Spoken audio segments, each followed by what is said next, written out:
Okay, a very warm welcome to all the distinguished speakers, panelists, moderators, Merck Foundation alumni members, distinguished members from the Diabetes, Cardiology, and Endocrinology societies and associations, and all other healthcare professionals in attendance to the Merck Foundation Nationwide Diabetes and Hypertension Bluepoints program. Diabetes, Endocrinology, and Cardiology scientific sessions. Welcome to you all.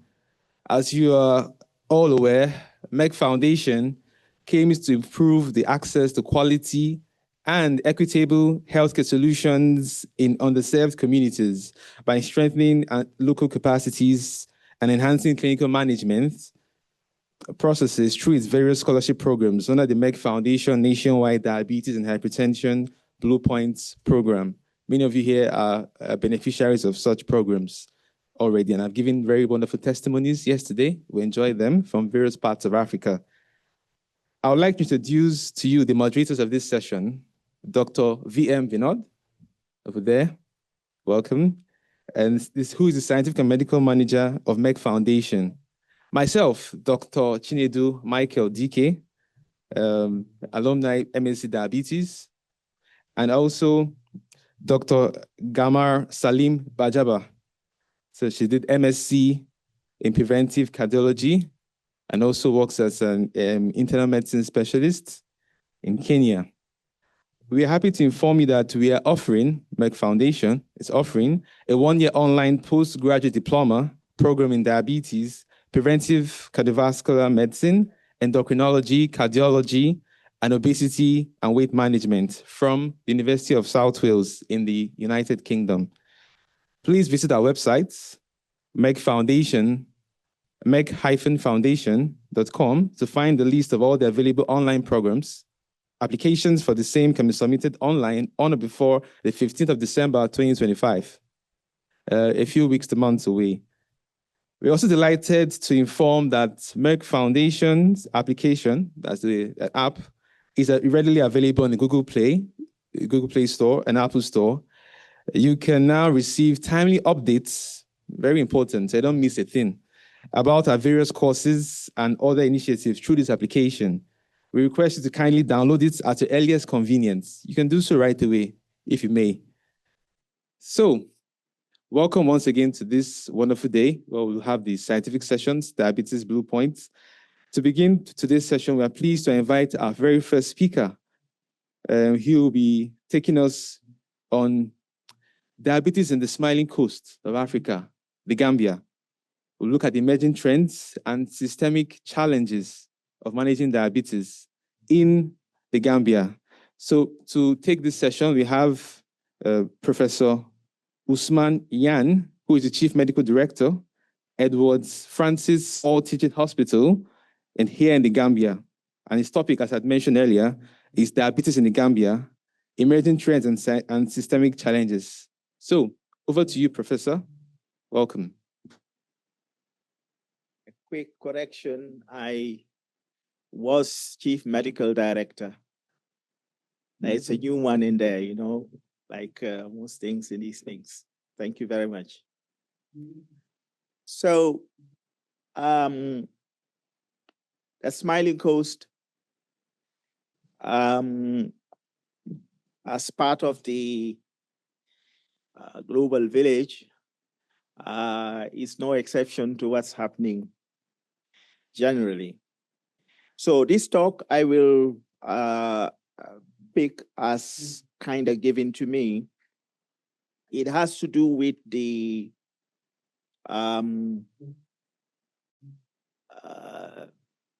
trends over time of these diabetes mellitus and systemic challenges. I mean, only yesterday, the IDF had celebrated or not commemorated the International Diabetes Day on really this year's theme on essentially diabetes and good health. So that's to emphasize that this is kind of apt and timely. And as a result, the diabetes situation in this country has been evolving as, in a sense, from the rest of the world. So I'll just go through that, essentially using community-based and hospital-based data in the country. And then we finish up by summarizing some of the systemic challenges in terms of prevention and mitigation of the effects of diabetes. Worldwide, increase in the prevalence of diabetes mellitus. And this has become increasingly a global concern. And as you know, infectious disease has been very prominent in the hearts and minds of health planners and healthcare workers. But really by the dawn of the 20th century, 21st century, in 2000 that is, some more than 100 million people throughout the world were affected actually by the diabetes. So this is around 2000. Barely a quarter century later, this has risen to actually not just over 100 million, but to 589 million worldwide. So you can see the dramatic increase throughout the world. And risk factors with urbanization, diet and lifestyle, and indeed infectious underpinnings with chronic inflammation, TB, hepatitis, and HIV have also been added to the risk factors of diabetes mellitus. The consequences of ill health and deaths from this disease are very, very important, not just to families and communities, but to nations throughout the world. We now go to see that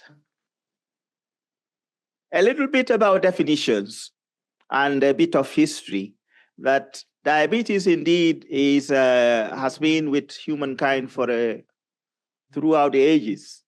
And physicians and historians that have had to look at this condition in the old world, in China, Egypt, Mesopotamia, do find that this actually is an illness that has been known since antiquity. And the term diabetes itself, meaning siphon, was coined by a Greek physician, basically in the 2nd century in the Common Era. A siphon meaning really just draining away your flesh and bones into the urine. And then another physician, Ibn Sina or Avicenna, in 1020 described the wonderfully sweet urine characteristic of diabetes. It took another physician, Thomas Willis, in the 17th century to add the Latin word mellitus, so that we have the diabetes mellitus. And another physician in the 19th century, around 1830, this is Richard Bright, who actually was able to pinpoint the pancreas as one of the key pathologies that you find in diabetes mellitus.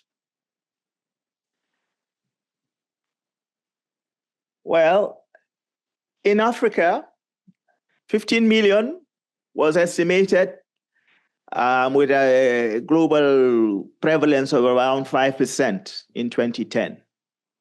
And there were projections at that time by very able projection epidemiologists, by statisticians, that we will expect around 23 million, diabetics in Africa by 2030. Here we are, in 2025, we are already 25 million, beyond that projection.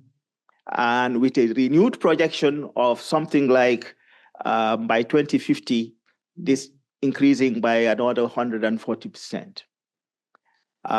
So it seems there is no end to this epidemic as we are seeing it unfold. So it's very, very concerning. The situation in Africa. Africa itself, as we know, is a very large continent in demographic transition with lots of urbanization.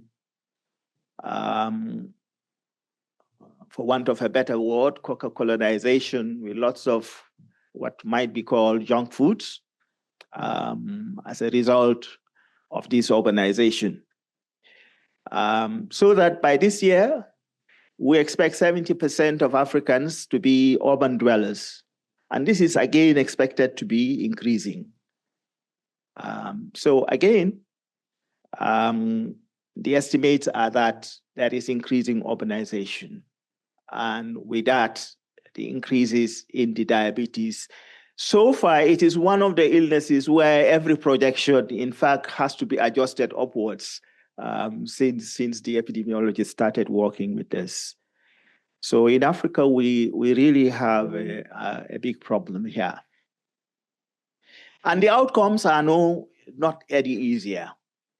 The outcomes for diabetes within the continent itself generally is a lot worse than when you compare to diabetics in the developed or in the Western world. This seminal study by a Prof.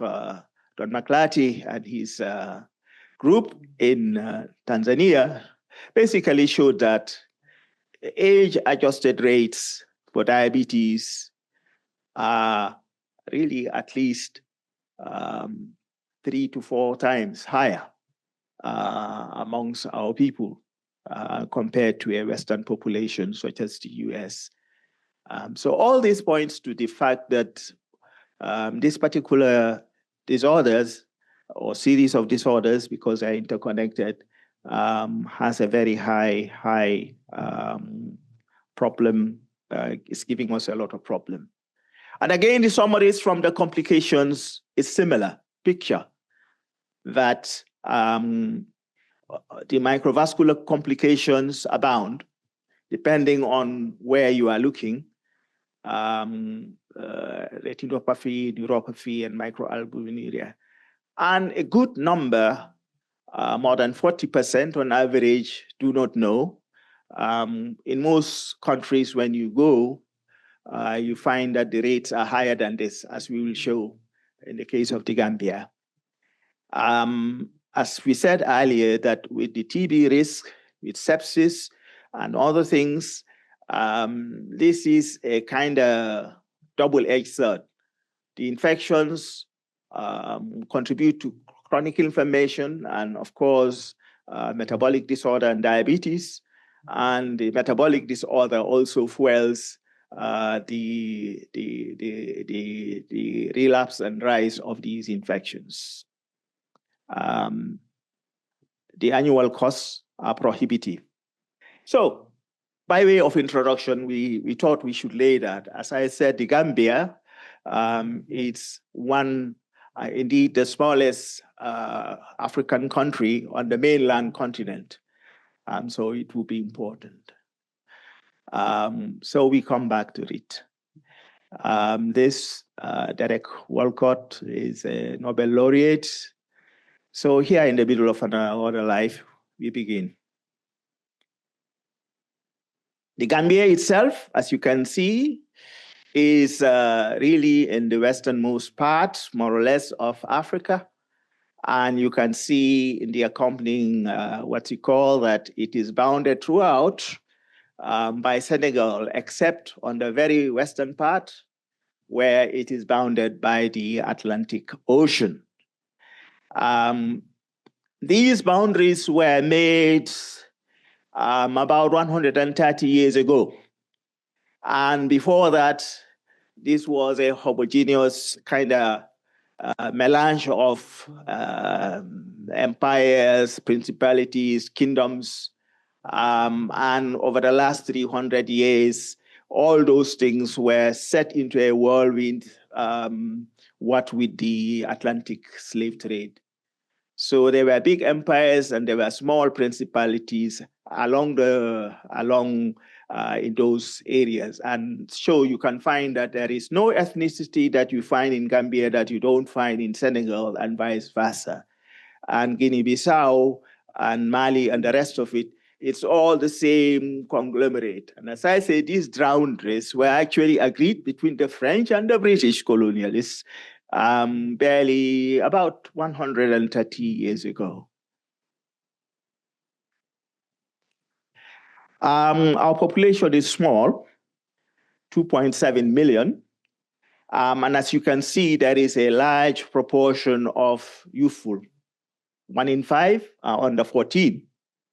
And 3/4 are between 16 and 65. And these NCDs and diabetes, this is where they hit most. And we are expecting that these population will kind of double by 2015.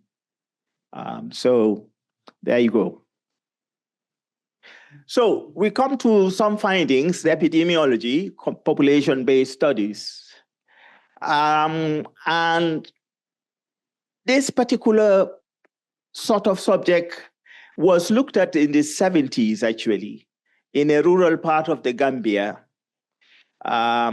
where these people compared the Gambia to Jamaica and the UK. They had a 3 sort of center type of study, so that it was an ecological comparison study.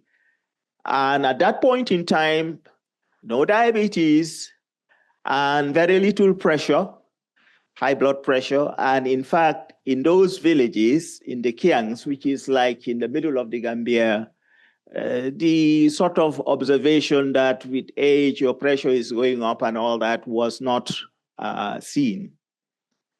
This was documented in the bulletins of the WHO in 1979.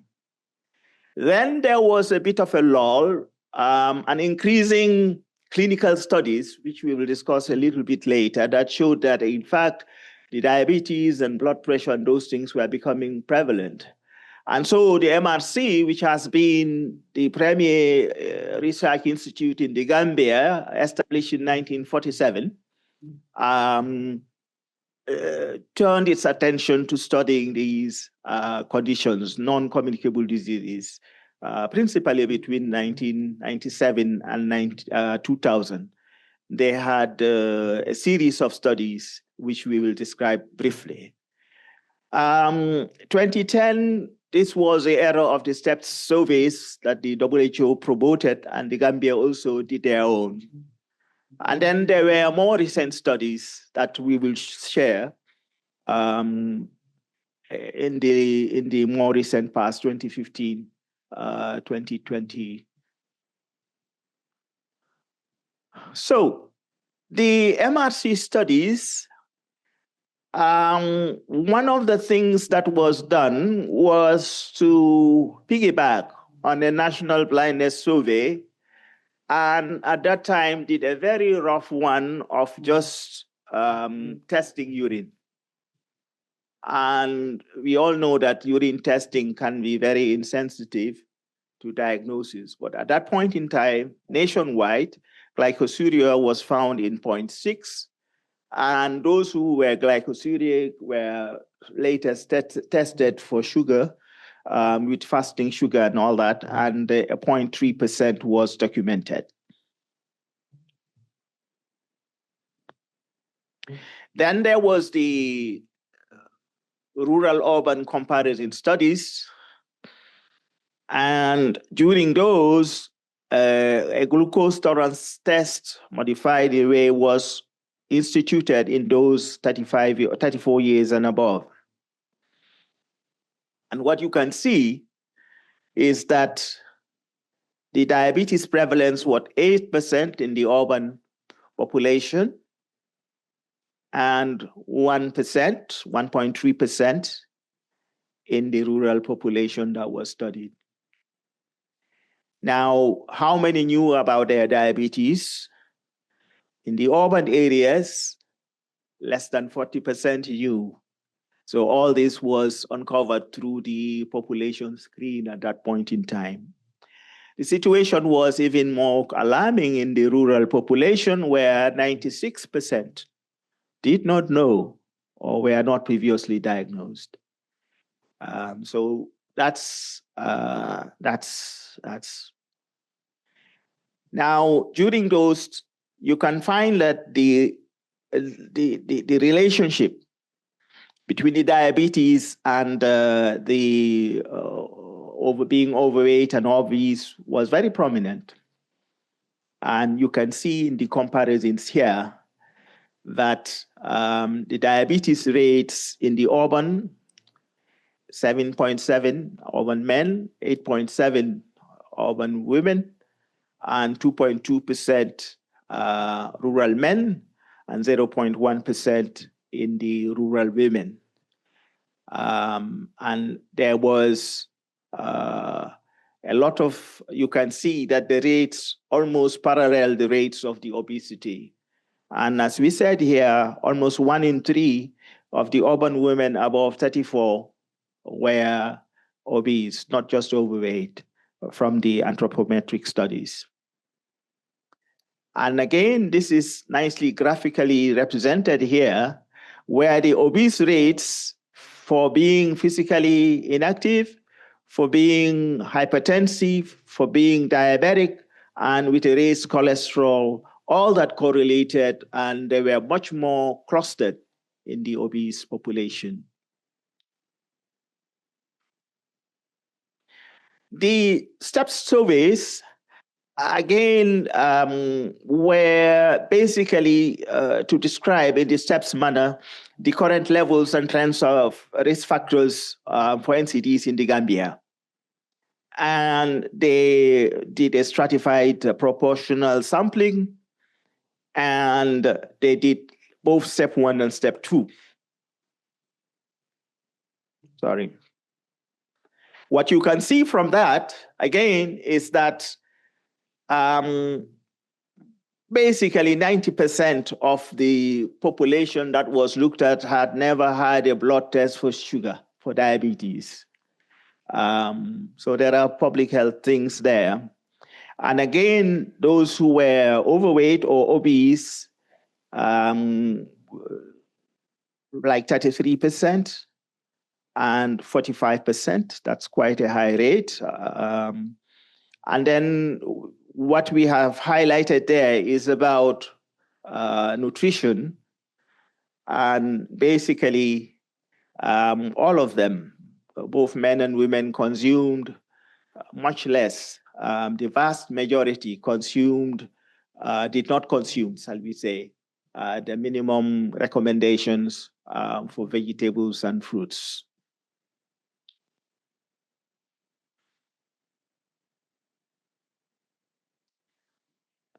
Now, more recent studies amongst non-pregnant women, 15 to 49 years of age, and this is from a nationally representative cross-sectional survey. This was done under the auspices of the NANA. This is the National Nutrition Agency.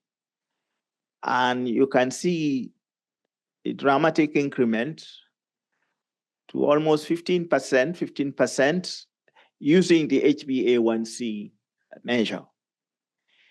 Now, this is very, very, very serious. And obviously, obesity, again, seemed to be a predominant risk factor in this population here. Well, apart from the non-pregnant, pregnant women also did have a survey in a rural environment. And this one was done through the standard oral glucose tolerance test at 28 weeks of gestation. And what was worrying is that really 16% were diagnosed from this test as people who do have hyperglycemia in pregnancy.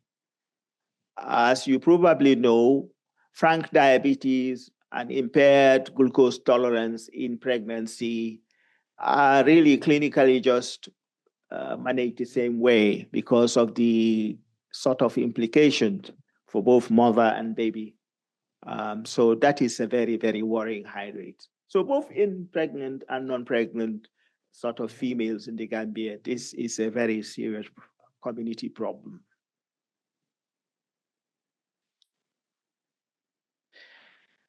The last survey in 2019, again, piggybacked on the National Eye Survey. You remember the first one in 1997 was also piggybacking on a National Eye Survey, National Eye and Low Sight Survey. This one also did the same and tested people who were above 35, 34 and above, 35 and above. And the rates, as you can see, have gone up. Overall rates have gone up for both men and women compared to the 1997-2000 surveys. And again, BMI, urban living, were the predominant risk factors there. In both sexes, and there is the noticeable difference that with age, that also the incidence or the prevalence rates were much more. So you will recall that the rates from 2020, sorry, from 2000 for both sexes have risen significantly. Some of the studies that looked at this kind of why inflammation and diabetes, this is one of them that was done. And this was basically looking at, do we have leaky guts? And the same people eating the same, comparable people eating the same diet, one with inflammation, one without. Do we absorb these things differently? In other words, is the glycemic index of food different in different individuals depending on their inflammatory status? And yes, diabetics and obese people do have some element of this disorder. Now, the challenge has been to how you explain this. And as we're saying, in the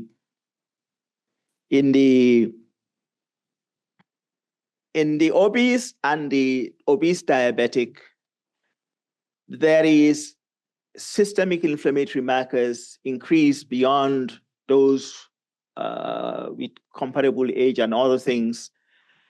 And also, the issue is this because you are getting more endotoxin from your leaky gut? And the study that tried to look at this, which is the last bullet line, tried to say that it didn't seem to be either one of that, neither leakiness nor chylomicron associated transfer, but that it seems to be inherent in the adipose tissue biology of the people, of obese and obese diabetic people. So that whatever interventions you are going to do, it seems it's important to look at that. Another study which we were involved in, which is not reported here, looked at omega-6, omega-3 oils.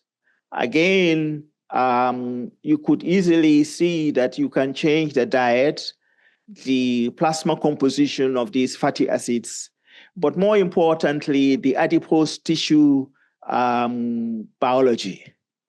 And interestingly, also, the insulin levels, using the HOMA models, you couldn't show that it did, this was over 3-6 months interventions. You definitely showed that there was a decrease in the fasting insulin, which would be helpful because in hyperinsulinemia. But when you use the HOMA-IR models, the differences were not that great. So adipose tissue biology seems to be important in our setting here also. Now, the other thing about the obesity is the social correlates and how people view these things. In other words, if you're going to intervene, you need to be able to carry the people with you. So you need to understand how they view these things. And some of these studies were basically targeting that sort of thing. And young men, young women, older men, in terms of them being shown various body figures and what they think, what is ideal, what is preferable, what is healthy. And it was interesting. They used also various psychometric tests about body dissatisfaction and their perceptions of the body image. And it seemed like all these four, there was obviously awareness of their current body size. And for those that were obese, they identified that. But the tension that I should do something about it is not there. From the psychometric test, we are very comfortable with being generally obese. And therefore, if we are going to design messages and interventions, we should understand where we are coming from with the people. Again, in terms of diet and physical activity, these were also things that I explored in the communities. And again, there was, this is basically looking at adolescents. And adolescence is important because this was actually part of a larger study that had Uganda, I think Malawi, and I think Ghana, that looked at these things. And, urban youth, easy access to what we would call junk food, and rural people are limited by the realities of availability, seasonality, and things like that. And so it was important to explore this in a qualitative way to understand, how you could intervene, particularly for the next generation. And so these sorts of studies were important in terms of getting the perceptions and understanding of the youth in particular, in terms of the association between salt and blood sugar and diabetes, and how they would receive interventions to kind of change how they eat and how much activity they engage in, both of which are difficult. Because urban youth, there's the issue of space, there's the issue of time, there's the issue of role models and all that. So those studies were very interesting and helpful for that.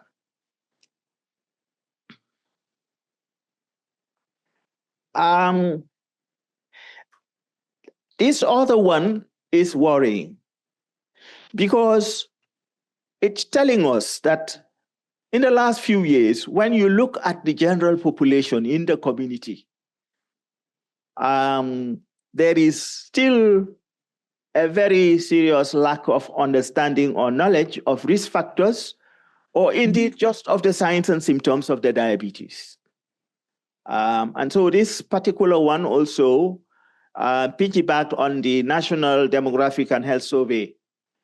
And really only 8% and 3% of men and women nationwide understood or were able to identify at least 3 out of 8 known risk factors for the diabetes.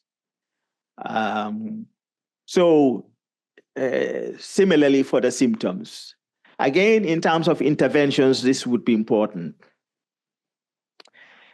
Now, this is clinic. And in 1955, this hospital, our main referral hospital, has been built in 1854 by the colonial government. And until 1938, when another hospital was built more or less in the eastern part of the country, and until in the 90s, those were the only two major health facilities in the country. But in 55, only 5 cases of the diabetes mellitus were recorded at the Royal Victoria. And what we are saying is that 50 years later, it is becoming the top reason for consultations for medical reasons. And just last year's annual report shows this rather distressing figures of diabetes consultations throughout the hospital. In the medical wards, in the ICU admissions, 1 in 5 with a very tragic mortality rate. 5th cause in the medical A&E ward. Diabetes sepsis, 5th cause of surgical admissions and the leading cause of mortality in our surgical wards. The ketoacidosis is the 6th cause. In other words, 5% of admissions to the pediatric special care unit. And almost 40% of patients on hemodialysis are diabetic.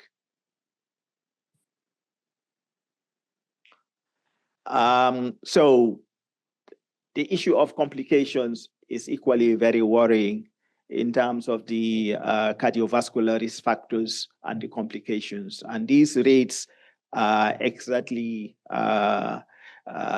in line with what was said in the introduction. Diabetics in our clinics seem to understand and seem to wish and want to choose options, but their performance is not matched by their wishes.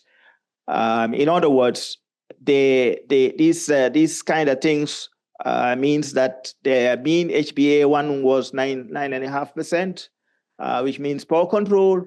But when you ask them, would you want to do this? Yes. If you do this, do you expect that it would be valuable for your diabetes control? So there is a kind of mismatch between saying I would like to do and doing. So this is on the healthcare workers side, which means that a lot of nursing and healthcare workers need more training on diabetes care. And the summary of it is that experience and training needs to be strengthened. Type 1 diabetes is also available in the country as in other places. Depending on the year, the average proportion of the adult ones is anything between 5 and 10%. There is a pediatric cohort, and this from the time of the setting up of this particular diabetes project in Gambia by these people called Roland and Gudrun Schindler. They are from Germany. They set it up, and it's been running since they registered it in 2007. And when they come, they sponsor themselves to come with a team and see these children. And from the initial cohort of 8, they are able to say that only 1 died, the rest are doing well. And they started regular HbA1c monitoring and switching their insulins from the mixed insulins to the insulin with the basal plus mealtime doses, pen insulin. So they do clinic consultations, workshops, home visits, and really support these pediatric age group for the type 1 diabetes. They have on their books now around 175 children with type 1. Gestational diabetes, as we know from the study, is prevalent. We we have to find a proactive screening and management protocol nationwide. The challenge is service delivery. As we all know, that is a big problem. Education, awareness, and counseling service. The ministry does have a directorate of health promotion, and they do some work in association with the NCD directorate, but more decentralization and more activities needed. Screening devices is a problem, and again, there's been studies pulling data from the region, from Africa, and these are always a problem. Glucose meters and things, really anything between, the availability is like 30%, 40% across the countries, and here is perhaps even more problematic. HbA1c, again, in the sub-region, there is like 25% availability, and the Gambia is no exception to that. Renal function tests, and basically those services are a difficult one. Specialist review service across the country, again, is a problem because we do have diabetics across the country, and the main center for seeing them is still in the urban area in Banjul, and to some extent in Kanifing. And so that's a problem. Referral pathways, and this is talked about a lot, particularly in terms of both ways, when they come and when they're going back. But very often when somebody is well, they go back, and the only thing is that there is a problem there we need. And communication is a challenge. Even this morning in this August body, we faced some. So you can imagine the rest of when we have to do this every day. Medications and equipment, we've already talked about this, and it's the same thing across.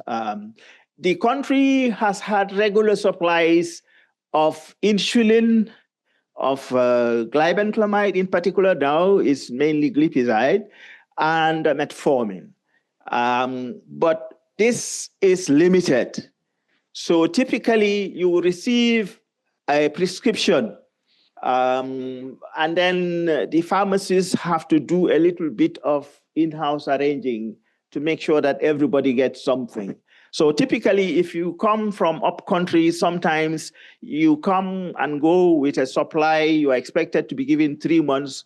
But if you got the 1 month and you are told to come back for the other month, most of the time they probably don't come back, and 3 months later, there's this situation you can imagine is a lot worse in terms of the, that's a challenge.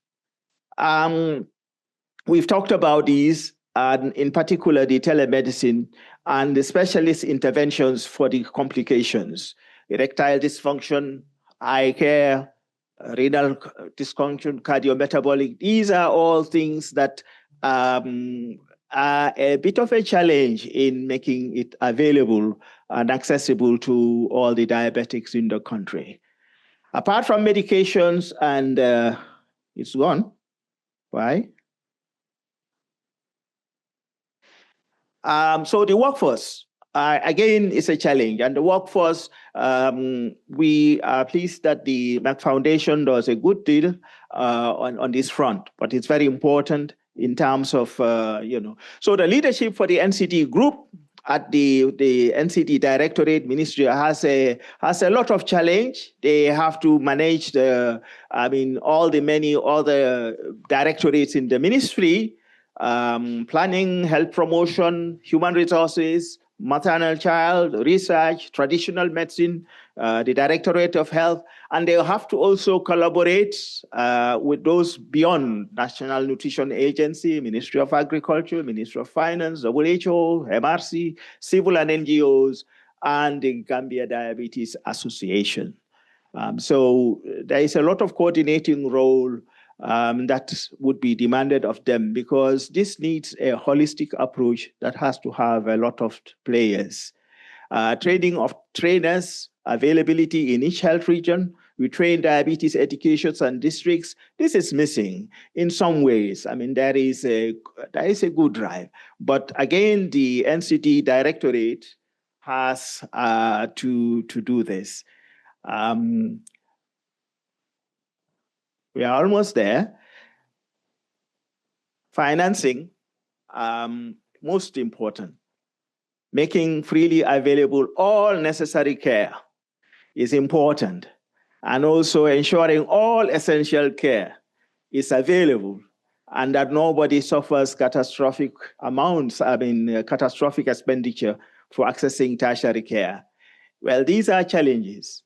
And the Ministry of Health budget itself, all of it can be dedicated to diabetes and it will not match these. So it is a very challenging scenario for countries like ours, where the national budget itself is so small.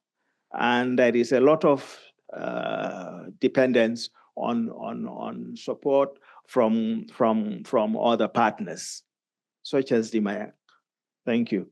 There is almost there, and the prevalence of diabetes and related disorders has risen dramatically over the last 50 years in the Gambia, in line with global and regional trends. The challenges remain regarding epidemiological and biomedical understanding, as well as rolling out optimal and affordable modalities for surveillance, detection, control, and monitoring. Strategies and policies need to be strengthened and given due focus on potentially efficacious individual, family, and community preventive actions. Substantial financing, focused action, service decentralization and integration, and collaboration is required to address the substantial burden of diabetes and its related disorders and complications. This German. So we have to apply as much of our knowledge and goodwill in addressing this. We are willing to help, but beyond that, we must also act. Thank you.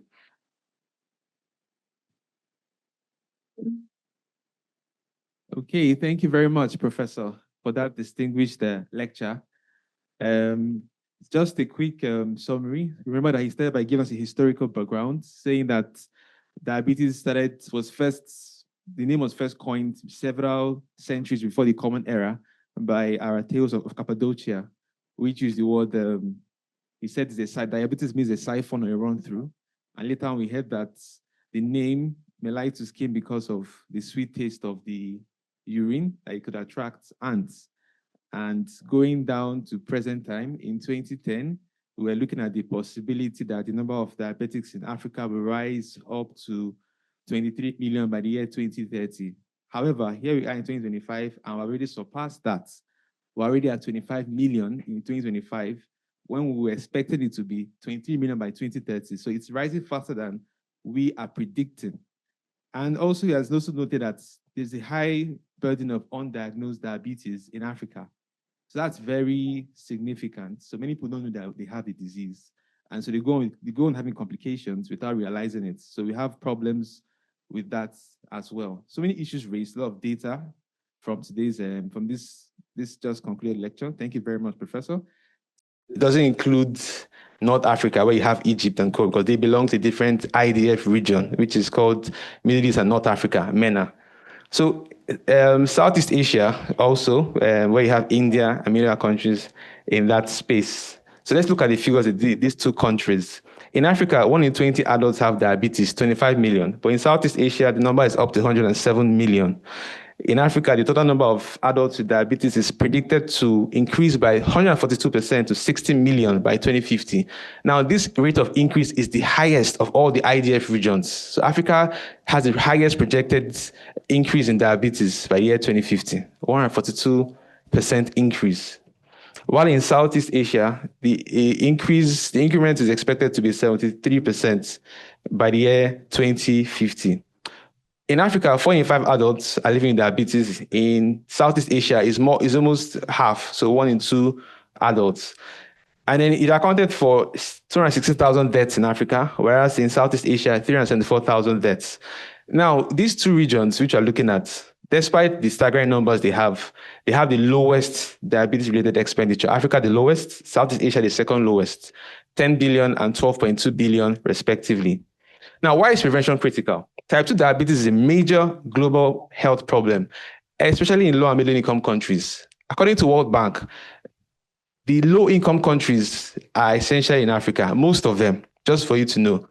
Now, a country like Nigeria, where I'm from, is a middle-income country, but it's a lower middle-income country. Same with Ghana. Now, a country like South Africa is an upper middle-income country, but there are still middle-income countries. Then many others are low-income countries in Africa, Sub-Saharan Africa, referring to. And then also you have, then also noting that, look, that with diabetes, the complications lower quality of life and increase medical costs.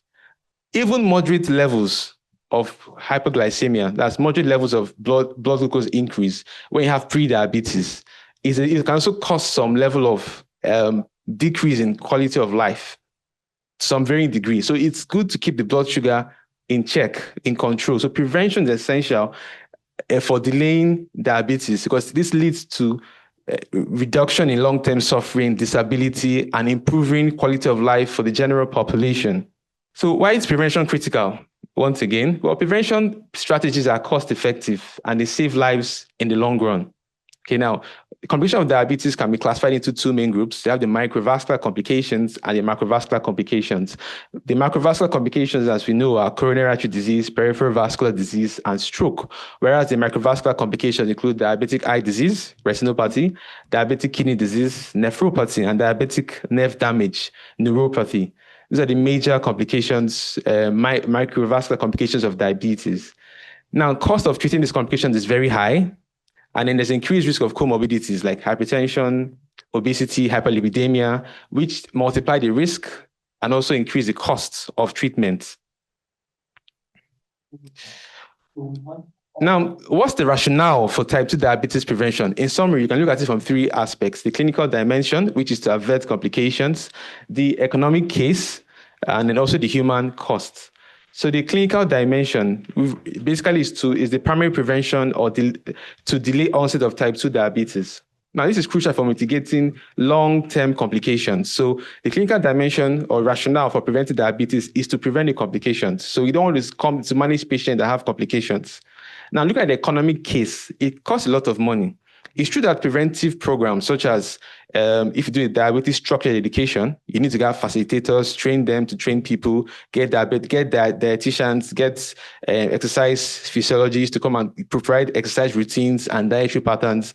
That will require some time, some money to train, but then the benefits outweigh the cost. So it's cost effective in the long run because you prevent the complications. So that's an economic case for it. And lastly, the human cost.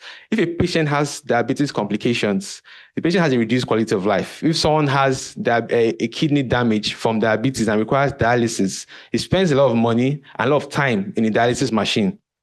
And the same will go for diabetic retinopathy and then neuropathy.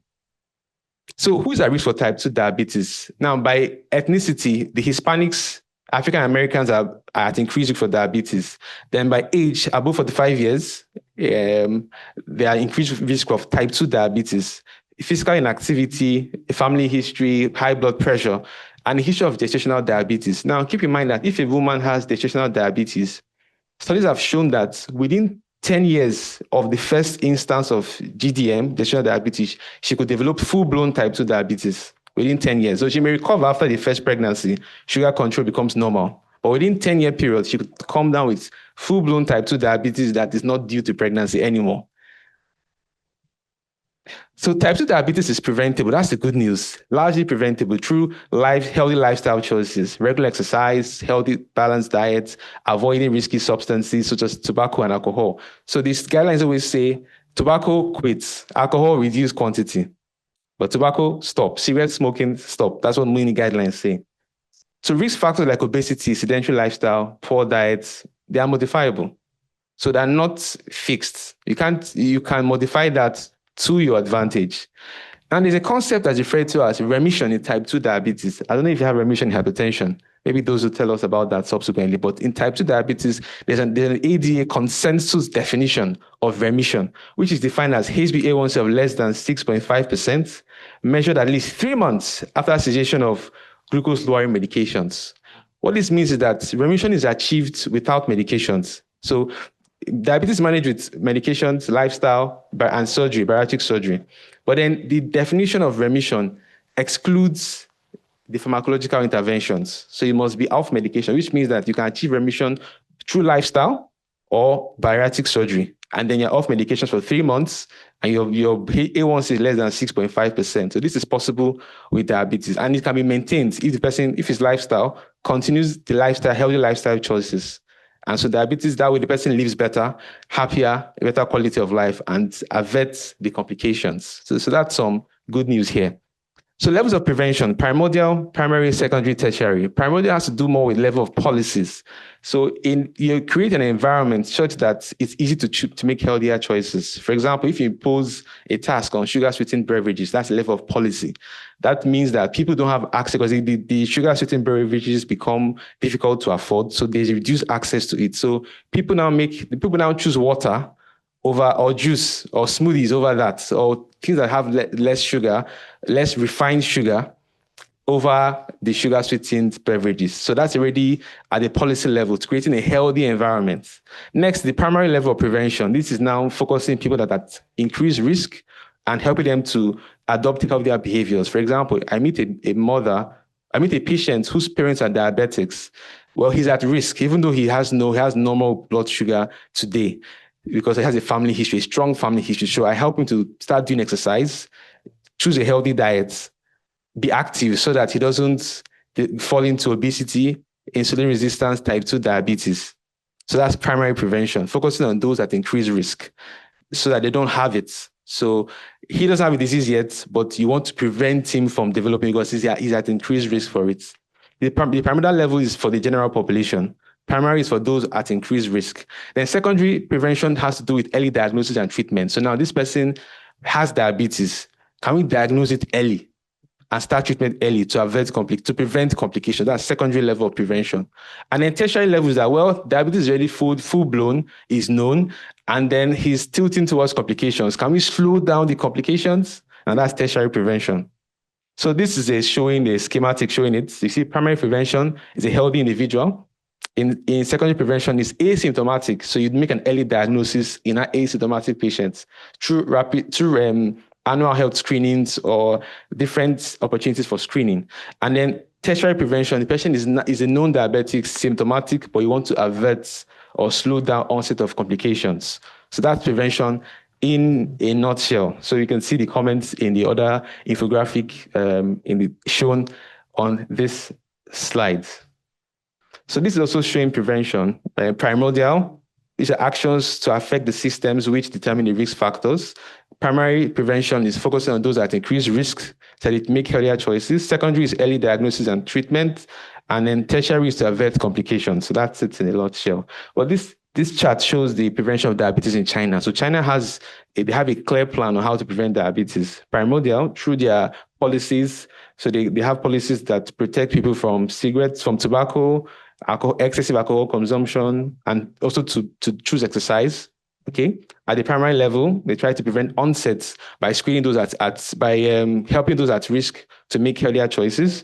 And then secondary prevention, they're making early diagnosis and treatment. So I think many countries in Africa, South Asia have to also see how to develop this in their own countries.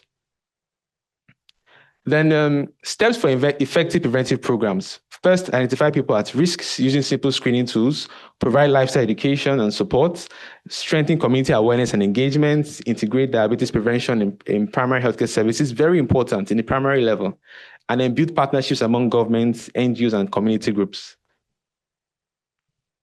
Now let's look at some of the policies that have been put in place in Africa and around the world. In 2018, South Africa became the first African country to impose a tax on sugar-sweetened beverages. And then they did a study. This study I'm quoting was published in 2025, this year. They found out that the sugar-sweetened beverage tax by South Africa led to a 16% reduction in incidence of diabetes among 35-year-olds.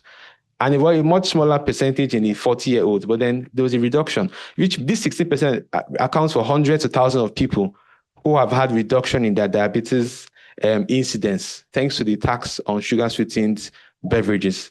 Now, in Germany, they did a modeling study projecting into the future and said that if they increase the tax on sugar-sweetened beverages, tobacco, red meat by 50%, it could lead to a 6% reduction in type 2 diabetes prevalence by 2040. So it's a modeling study, preventing hundreds of thousands of cases if it is sustained. So there's a case to increase the taxes on sugar-sweetened beverages and tobacco for Germany. Okay, so this is evidence. Now, community-based prevention strategies. Community-based educational interventions effectively reduce diabetes incidence by up to 54%. This involves education in lifestyle choices, diet, exercise, and the rest of them. Now, as far as exercise is concerned, IDF recommends that we do at least 150 minutes of moderate intensity exercise every week. That's like, for example, brisk walking. If you do that for 30 minutes a day, for 5 days a week, at least that amounts to 150 minutes of moderate intensity physical activity. And that's reverse. That is opposite of a sedentary lifestyle. So yeah, that's an active life. That's an active life. So in community-based interventions, what is key is to use local leaders to gain community entry, okay? And then organize health talks, screening events, group sessions, encourage peer support and role models for healthy living, work with schools, marketplaces, faith groups to promote awareness. Now, evidence for lifestyle benefits. Lifestyle benefits have been shown, lifestyle intervention have been shown to decrease diabetic incidence. For example, healthy diet and physical activity reduce type 2 diabetes risk by up to 60% among high-risk populations. That's significant. So it's found to be safe and cost-effective for Africa and also Southeast Asia. It also results in improved metabolic health. It lowers fasting blood glucose, hemoglobin A1C, body weight, waist circumference. Then some studies have looked at, if you do these interventions, how long do they last? So lifestyle interventions have been shown to have a sustained impact for lasting up to 10 plus years. Actually, the study said 15 years. That the lifestyle interventions, when they are carried out today, the effect can be sustained for up to 15 years, even though it begins to wane if it's not strengthened again over time. But it can last for up to 15. So it has a sustained impact. This is a study by Nola et al. This was published in the Lancet Diabetes Endocrinology Journal. So this was looking at the long-term effects. So it's a diabetes prevention program research group. Those are the authors of this article. The cardiovascular gains improve blood pressure, lipid profile, and quality of life, and then they are cost-effective, lastly. So what are these lifestyle programs, eventually? Well, there's a mnemonic to remember them. It's called DREAMS, DREAMS. D is for diets. Whole grain, plant-predominant eating pattern, healthy diet. The R is for restorative sleep, at least 8 hours of sleep recommended for humans. E is exercise. I already talked about that.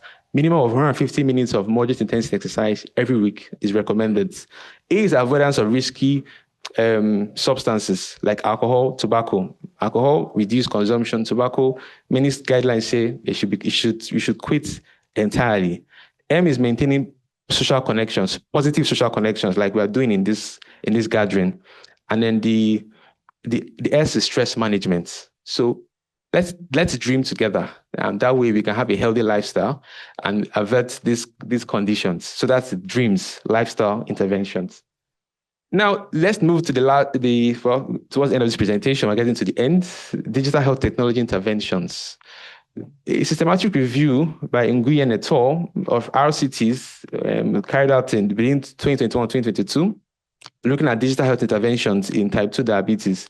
It found 9 studies in at-risk adults, and it found that digital health tech, either as mobile-based interventions, such as mobile apps, text messages, telehealth, or computer-based interventions, achieved clinically significant outcomes in about 56% of studies for at least one outcome: weight, glycemic control, or incidence of type 2 diabetes. So they were found to be effective using digital health technologies. Okay, these include things like remote patient monitoring devices, which is a digital health solution which captures and records patients' physiologic data outside the traditional hospital care environment for analysis and processing towards improving patient care in general. That's remote patient monitoring. Another study, or another RCT, this was done in Korea, showed that physical activity encouragement via text messages, SMS, reduced A1C levels over 12 weeks, especially for adults with A1C above 7.5%. So it's effective. This is in Korea. Okay. Then web-based diabetes prevention program with wearables plus motivational text improved adherence and physical activity and showed signals of improved glycemic outcomes. So wearables include things like a continuous glucose monitoring device, which can be worn, other things for also monitoring blood pressure in a 24-hour period, which can be worn on the body for a long period. They improved care and improved glycemic outcomes because it allowed for continuous monitoring.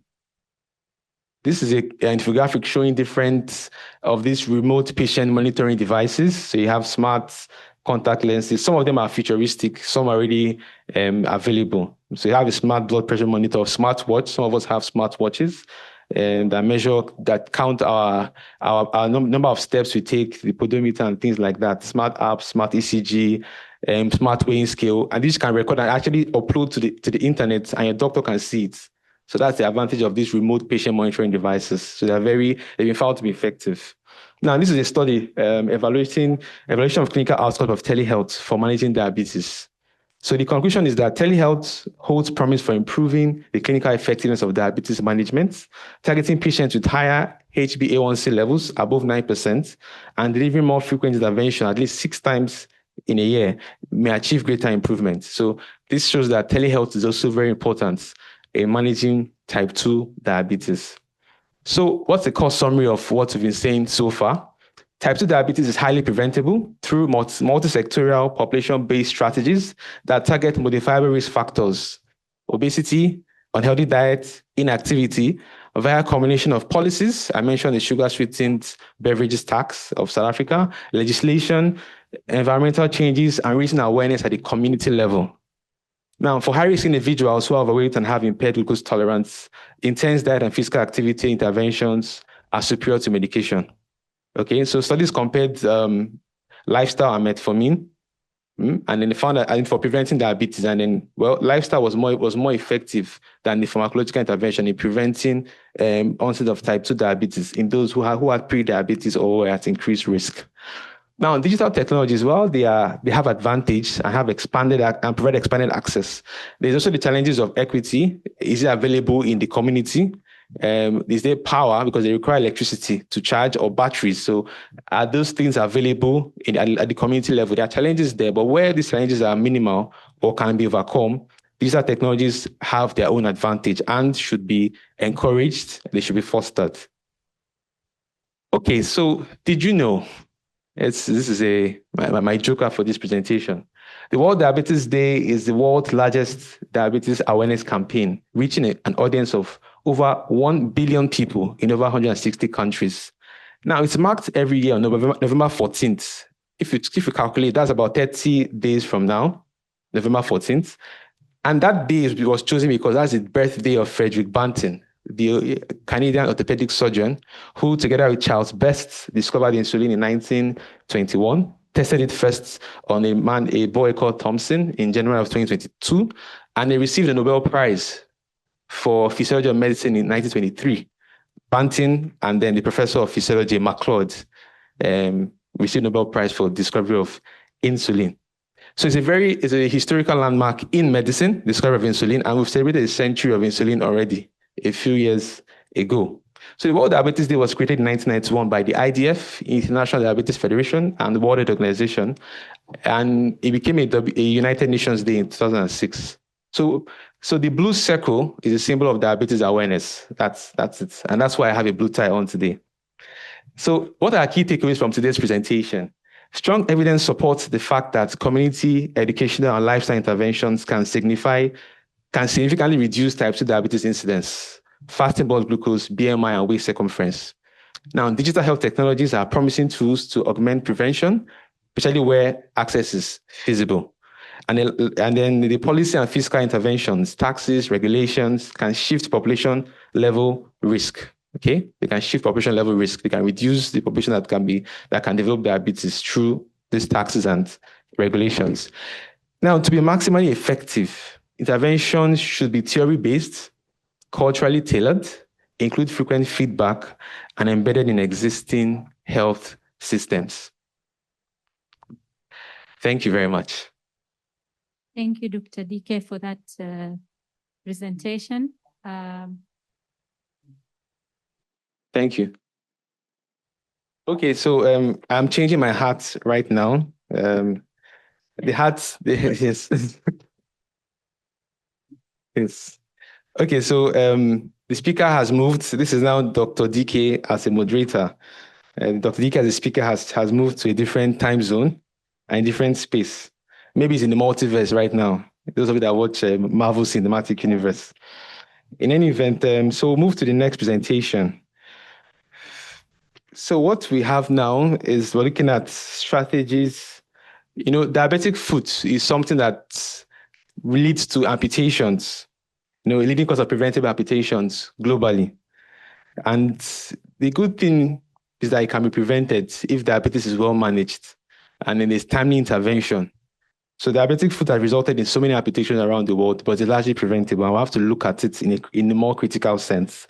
So looking at strategies on diabetic foot prevention, monitoring, and management in primary care in low resource settings. To take us on this presentation is Professor C.F. Otieno, who is the Associate Dean, Faculty of Health Sciences, University of Nairobi in Kenya, East Africa. So let's welcome Professor Otieno to take this topic. Thank you, ladies and gentlemen. You take anything that has been prescribed to you, and there we are. I was asked to talk about diabetic foot prevention, monitoring, management in primary care in the low resource setting. Thank God when I started in diabetology, one of our first publications by one of my students way back in 1999, we did diabetic foot ulcer surveys in Kenya at the Kenyatta National Hospital. And we still working? Okay. So way back in 1999, we did publish that in East African Medical Journal in the year 2001, 2003, thereabouts. And then subsequently, other students grew more interested, and we shall share part of the work in this presentation. And most of my work has been done by the previous speakers, so I may not delve so much in what they have talked about, because the African countries have similar challenges. And there's, I don't know how much fish is in Nigeria, as Dr. Dike says, but all fish, wherever they are, if you catch them by the head, then be sure that's where the breathing also takes place. So briefly, that's the outline, a bit of epidemiology, approaches to prevention, the monitoring, and then the management issues.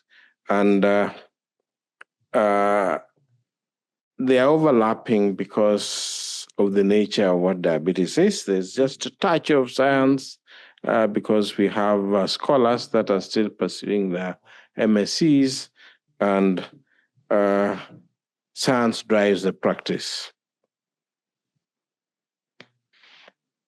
So those are the four themes that slide shows, borrowed, talking about synergistic interventions, annual events, screening, and support of both the patient and the healthcare systems. When we did our study, the diabetic foot ulcer was a major challenge, and we now know in Africa it's a high burden. High burden, and the risk factors are common. We shall mention them as we move along. But the grim picture is that most of these patients, about 20% of them eventually will have lower extremity amputations, and the hospitalization rate due to diabetic foot ulcer is very, very resource consuming. It is frequent, and like I said, it ends up with lower extremity amputations. And the African nations, especially the sub-Saharan African nations, the occurrence ranges between 10 and 30%, but this is varied because either it's hospital-based. Our study was hospital-based. We looked at about 1,700 patients, and about almost 5% of them were had diabetic foot ulcers, ranging from just about 2 weeks, because that was the minimum, to the oldest ulcer that we had been surviving for 72 months. That's how many years? That tells you the chronicity of diabetic foot ulcers. So when you're looking at prevalence, then you know the factors that actually influence the counting of those numbers. So the challenges are enormous because of the limited resources. The spirit is willing, the pocket is weak. Risk assessment and risk factors for diabetic foot ulcers, critical, because then you have to assess the diabetes, you assess the risk for diabetes, the risk of complications, and foot ulcer is a reflection of all of this. That the primary risk lies in vascular insufficiency, then the insensate foot, where they receive pricks and injuries without knowing. And then, of course, the fuel into this fire is infection, the bugs. And the bugs now, we know, apart from just bacteria, we now have fungal infection, as we shall see later. Then, of course, the other risk factors that are inherent in these patients are foot deformities. When they don't see well what they are stepping on because of visual impairment, then they step on anything. Or if they don't step on it, anything that goes into their shoes, they walk on it or they walk with it, and that leads to injury. Then, of course, when they do not know so much that what eats them is within them, what injures them is within their feet or their shoes, then subsequently aging, because we must, then of course cigarette smoking does occur as a driver of vascular insufficiency in communities that are known for this. So then, how do we assess the risks? Then the comprehensive clinical, that is diabetes and the foot evaluation, then of course the laboratory that we shall see shortly. And do we do sufficient risk assessment for these foot ulcers? Maybe yes, maybe no. But how often do the health systems facilitate us to do what we must do? So then, comprehensive risk assessment is looking at the person at risk. We've talked about vision, eye, and just asking, do you see well? And I had a patient who didn't know she wasn't seeing well until some insect got into the normal eye. And when she closed to try and remove, she realized she couldn't see, and hell broke loose for her. The other eye had been cataractous, and the cataract was mature. So you can imagine the tragedies. So you don't have to get a retinopathy, as that slide shows. You just need to have any blurring of vision, and cataract is the most common driver of poor vision. The maculopathies do occur, but they're not as common as cataract. Then, of course, cardiovascular disease as a marker of vascular disease, and kidney disease.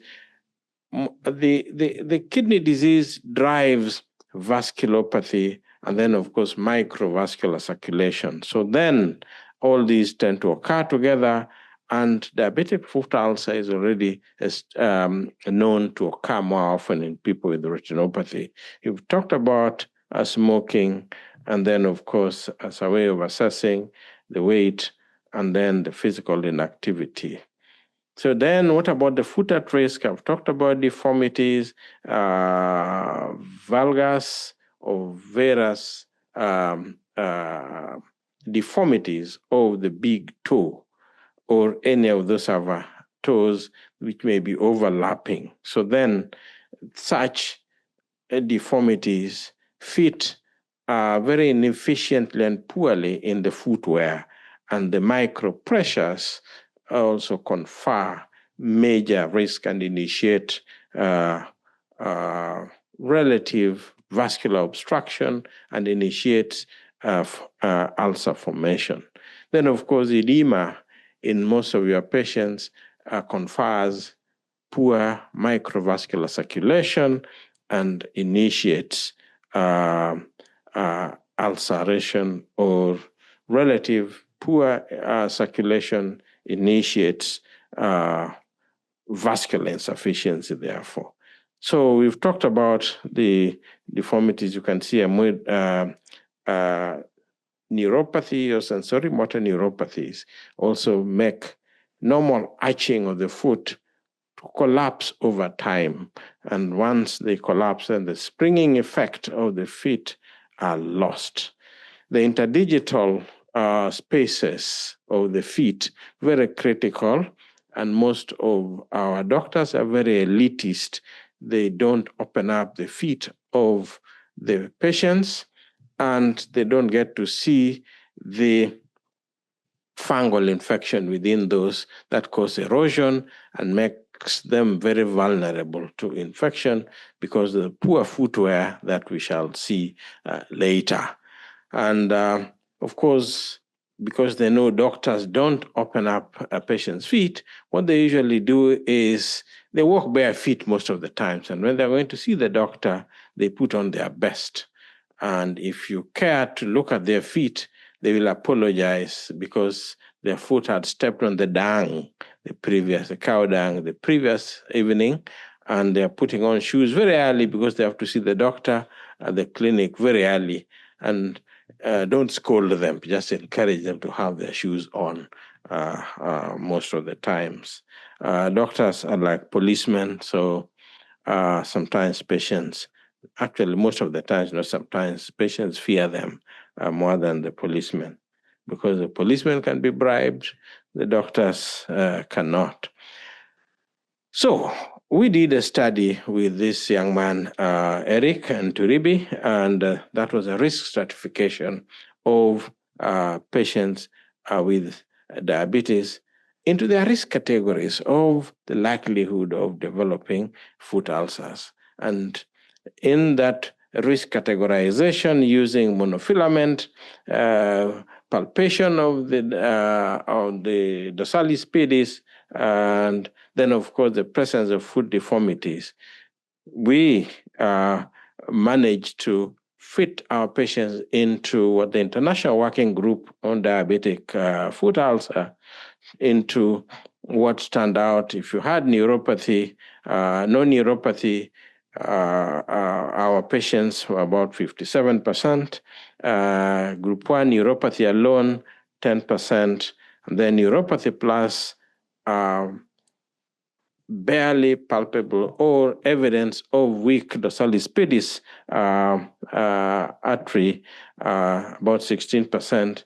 Then, of course, the previous ulceration, we had 17%. What is important about this? Because these are things you can do in a clinic setting, and if you do them very often within a very short time, your patient is risk stratified, and you can initiate preventive activities. That's the science that is involved. I've already talked about it. That is a prolonged hyperglycemia, microvascular circulation impairment. Then you have neuropathy, insensate. You don't feel, or your patients don't feel what has injured them. Then, of course, the injury is initiated by both or either or the tightly fitting shoe, impaired microcirculation, starts with a blister, and the shoe is already a bad one anyway. So then they don't feel because of neuropathy, and infection is lacking behind any time. So the three work together. Then the status of diabetes, apart from just creating those functional and structural issues, they also have immune dysfunction accompanying poor diabetes control, very inherent in Africa. And then, of course, the collagen damage because of the advanced glycation of those tissues. So the overall outcome is foot ulcer disease, and you can tell that that is not a one-day affair. No wonder chronicity is part of it. And that's really the same thing that we are pursuing: hyperglycemia, impaired local blood flow. Then, of course, the soft tissue dysfunction we've talked about, matrix metalloproteinases, as you know them. Then the bugs come in, the biofilm, where polymicrobial bacteria reside. Then, of course, subsequent tissue necrosis, and then foot ulcer, chronic, as it were. So those are the various grades of foot ulcer. Then, of course, there's the Wagner, and there are many others. Wagner classification and many other forms of classification. You can use the Wagner, you can use other forms, but at the end of the day, any foot ulcer triggers rapid action. So I've shown you pictures that these are patients we see, and there are many things you can talk about, especially in the top one, foot at risk. You can see the nail and the nail bed. The nail bed, and it gives a story. I'm sure that is not foot of the minister of a particular countryman which was taken. That is foot of poverty. So the other was our patient, and you can see where we started off from the extreme right, then in the middle, then of course after that care is going on, and the gangrene there is what I wanted you to see for the lower panel, and the upper one is the foot that is at risk with many things that one can talk about. The toes are very crowded, and this is what I'm urging our doctors, the young ones. Please just request your patient to remove. There may be some smell that can hit your nose by Bluetooth, but it won't fracture. Just open it and look at it. And that, I talked about edema, and you can see many things we can talk about. And like I said, the foot just betrays the socioeconomic status of your patient. Even if they have other things, not diabetes and foot ulcer disease, just look at their feet. It will tell that indeed they are sick and the pocket is weak. much more varieties, as you can see. That foot on the left is already flat, and you can see an amputation already occurred. The chronicity around that ulcer, the blood supply looks good, but this is most likely a neuropathic ulcer, and you can see the fibrotic issue surrounding that ulcer. And also suggests the approach. The other things on that skin, the last ones you can see, the others, these are some of them in the internet, but these are patients you see literally every day. I've talked about foot deformities, and what you can see about that is clawing of toes, sensory motor neuropathy. So then the muscles get wasted and fibrotic, and with time, you can see the muscle investment of the feet lost, and there is wasting and much more vulnerability of such patients.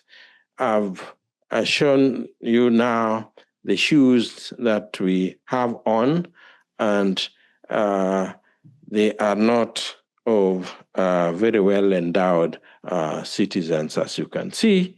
And the one on the left, the one on the right, tunga penetrans is a very known a major issue. Even Professor here, the day you try walking on sandals to be in solidarity with your constituents, beware, tunga penetrans has no vaccine, it just has shoes to protect you. Good, so this is our student again, and we tried bacterial isolation.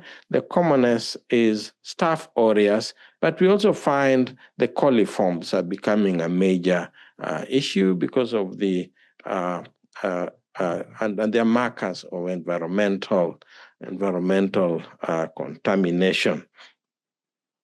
And polymicrobial nature of foot ulcers is critical. This study was interesting because this was a debrided wound with microfilm assay. But if you remember that you can start with wound swab, then deep-seated wound swab, and then, of course, the microfilm after debridement. The yields are different, but suffice it to say that the gram-positives and gram-negatives, the gram-positive is Staph aureus. Sometimes when you get it, you don't know whether it's a contaminant or it is true active infection.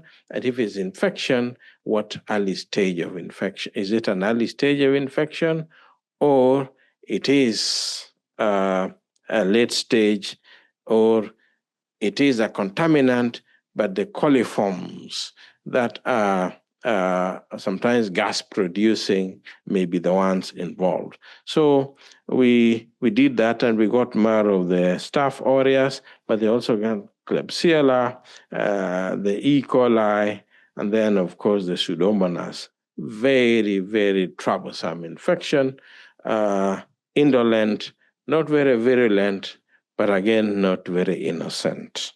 So those are the bugs that we found in that study. So the age, weight, and putting them together, we realized the aging, and then the more obese are the much more at risk.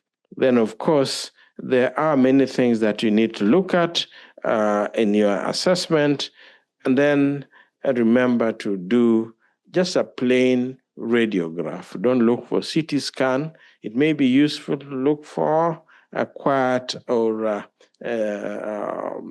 occult evolving infection, but a plain radiograph of that foot might also tell you that indeed that hyperdense, radiologically hyperdense area may be an evolving area of bone involvement. So that a diabetic foot ulcer evaluation study that quoting what Khan did, they look for bacterial infection, which may be superficial, subacute, or actually an osteomyelitis. But of course, the color change, bluish or black change, absence of dorsalis pedis or posterior tibial, anterior tibial arteries may actually betray an evolving gangrene, and that the fate, when there's no circulation, is largely amputation. So then, in their evaluation, most patients were monobacterial or monomicrobial infection, but polymicrobial infection also do occur. Gram positives, staph aureus, but then gram negatives, like we have said in our setting, then they are very often resistant to antimicrobial agents, and especially the very high-end antimicrobials, and that is driven by other factors that we may not go into at this stage. So then, an understanding of the microbiology of diabetic foot infections is extremely crucial. And gram-negative, particularly, gram-positive, particularly staph, like I said, are the first isolated, and the coliforms are also very strong in the list. Our own student from that same group of patients, Monsieur Kid, isolated Candida group of infections. The significance of this is not particularly known to us to date, because we don't know whether to address them or they are contaminants from our own environment.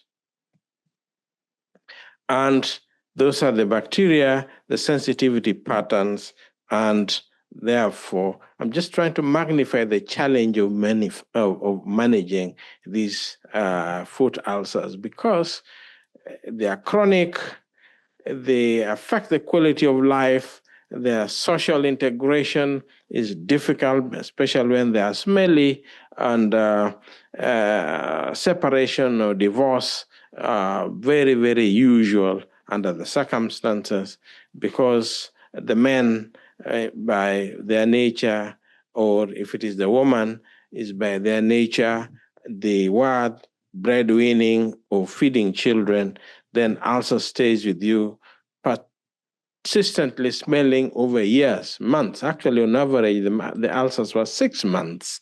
So you can imagine the disruption that occurs in those households. So then the microbes and their challenge, staph aureus is still up there, Pseudomonas by its nature, then the coliforms and are very important. And this is reflected also in our setting and the developed world. And again, that's a comparison between the upper and lower middle-income countries, and you can see just slight differences, but more of the same. The development modalities, that's a bit challenging that the slides are small, but I've already implied in this brief review that evaluation, neuro and clinical for diabetes, clinical for the foot, and infection at the lab level. At management, therefore, where has the evidence been? Offloading techniques, how do they work? Pressure redistribution, and then they take the form of total contact casting, and that then relieves the ulcer from contact with the ground. And then, of course, apart from just total contact casting, you can use removable cast, walkers, half shoes, whatever design, depending on the site of the ulcer. But offloading is critical, and they work very well with the plaster technicians, the same people who make casts for fractures. Orthopedic surgeons have made fractures a bread and butter and an income generating activity more than a service. So then the cast technicians are literally doing nothing. Diabetologists can capitalize on that opportunity and engage them. Then, of course, we've talked about simple dressing is not sufficient. We've trained our nursing staff into very good dressing technique by debriding, sharp blade debridement in an outpatient setting. And this works out very, very well. Because if that margin that is necrotic and fibrosed that I had shown you earlier, if it is not removed, then it becomes the constant source of bugs for months on end. So ulcers don't heal. And if you don't do it, then whatever else you're using does not clear infection because that's the nature of those areas. So use sharp blades, and some people use autolyzing substances, and that's where the what do you call the maggots and the autolyzing enzymes work very well. So then the infection management is extremely critical, because if you don't debride, you don't reduce the load, then you don't get anywhere. But like I said, there must be blood supply to facilitate. And grafting and vascular grafts, skin grafts don't work if there is no circulation. And if there is infection, then you're going nowhere. Don't try. So even when the slide says superficial infection may respond to topical antimicrobials, they only drive antimicrobial resistance, and that's poor antimicrobial stewardship. So let's do something much more aggressive. What do we use in our setting? I have encouraged my team to use hypertonic saline to dip warm hypertonic, not cold, because cold water causes microvascular contraction and worsens circulatory issues around that point. So use hypertonic saline. Use it to clean, and then rinse with normal saline. Then dressing can occur. The fun of dipping a sore or a wound or an ulcer into hydrogen peroxide and foam forms like you bombed Ukraine is out of date. It burns tissues, it delays healing, and it enhances lower extremity amputation. So don't try it. As our advert says, don't try it at home. So don't try it on your patients. So then surgical debridement is still an option, but the cost of taking patients to theater is magnified, and patients who have poor affordability will not benefit. So get your ulcers early and dress them. It's another topic talking about wound dressing and substances that you use. And like the next slide says, advanced wound dressing. What do you use? Hydrogels, foams, alginates, hydrocolloids. I still just want, in our resource poor setting, advocate for hypertonic saline, then rinse with normal saline. It works very well, and ulcers will heal within a month or within 3 months on average. And you're saving an ulcer that has been there would have been there for 6 months, you can reduce it to about 3 months. So then that also requires an assessment at a different level and a different talk for another day. What about the platelet-derived growth factor and other similar products? Bioengineered skin substitutes, these ones are for developed world, but again, there are also people of the first world within the third world think about them, and there are products for them. So approaches for treatment of biofilm-mediated diabetic foot ulcers, debridement is the first approach.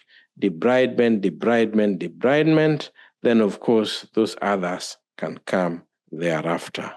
Then, of course, this was our study that was done by that young man, Mutonga, and those were the outcomes, that mortality in 11%, minor surgery required by 11%, major surgery, which was either theater debridement or lower extremity amputation, another 39%, non-healing for whatever reason, 25%, then ongoing healing at that cross-sectional point of evaluation, then of course complete healing in those patients within 19% within the 1 month, within the 2 months when the study was ongoing, because care was also happening. You can see the duration of diabetic foot ulcer in weeks was about 8 weeks, and was also one of 52 weeks. But I've told you in our first study, we had a 7-year-old diabetic foot ulcer. What are the predictors of outcome? Healing, early persistence, amputations, and death. So then the general quality of care, if it is good quality care, good outcomes also predictable. So then this is a diabetes care slide talking about structural racism and social determinants of health, but I've already referred to poverty as a major driver of outcomes. And that is the other thing that my youthful speaker from Nigeria forgot to talk about: poverty eradication programs, because poverty also drives diabetes. The carbohydrate diets actually are the cheapest. The oily hamris, they are carbohydrate, and they are cooked in dripping oil, and they are also sweet, they are attractive. So be sure that diabetes is here with us to stay. So in resource-limited settings, we are saying that diabetes is exacerbated by poverty, lack of trained professionals, and I've already hinted about task shifting, that the doctor, the diabetologist, or the diabetic nurse does not just manage these alone. Task shift to people to podiatry care and also other forms of requirements.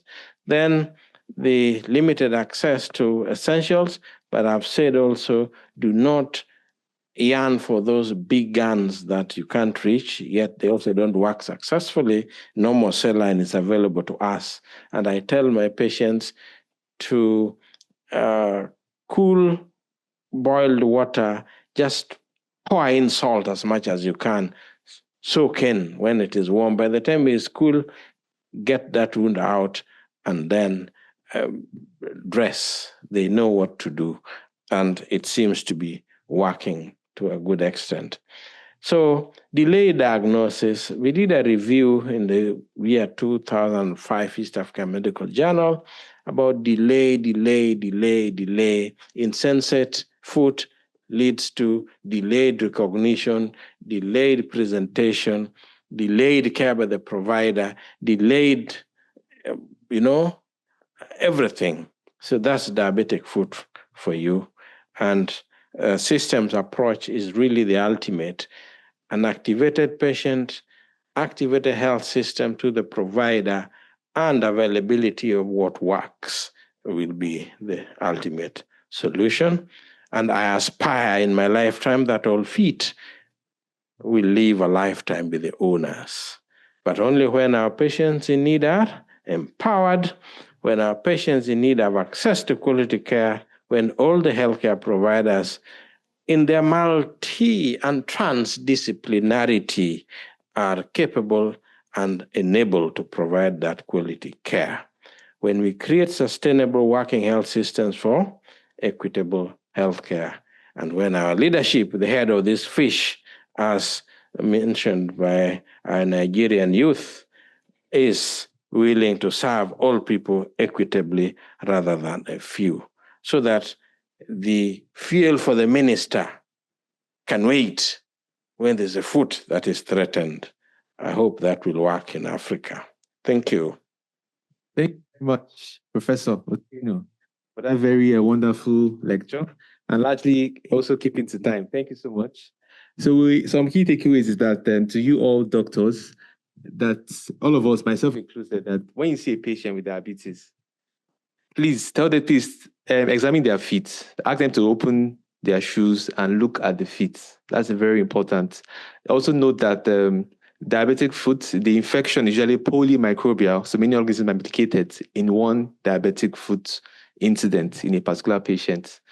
So those are two key points to note amongst the many other things that were told by our professor. Well, he said that we should aspire, to when everybody has healthy foot.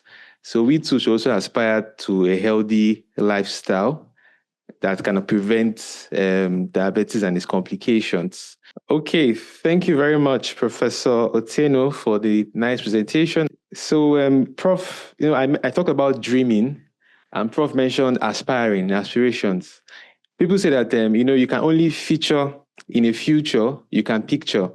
So if we keep on dreaming and aspiring, then we're heading towards the right direction, because the goal of information is transformation. Okay, so I'm not trying to just put up some rhymes, but it's good that we know these things.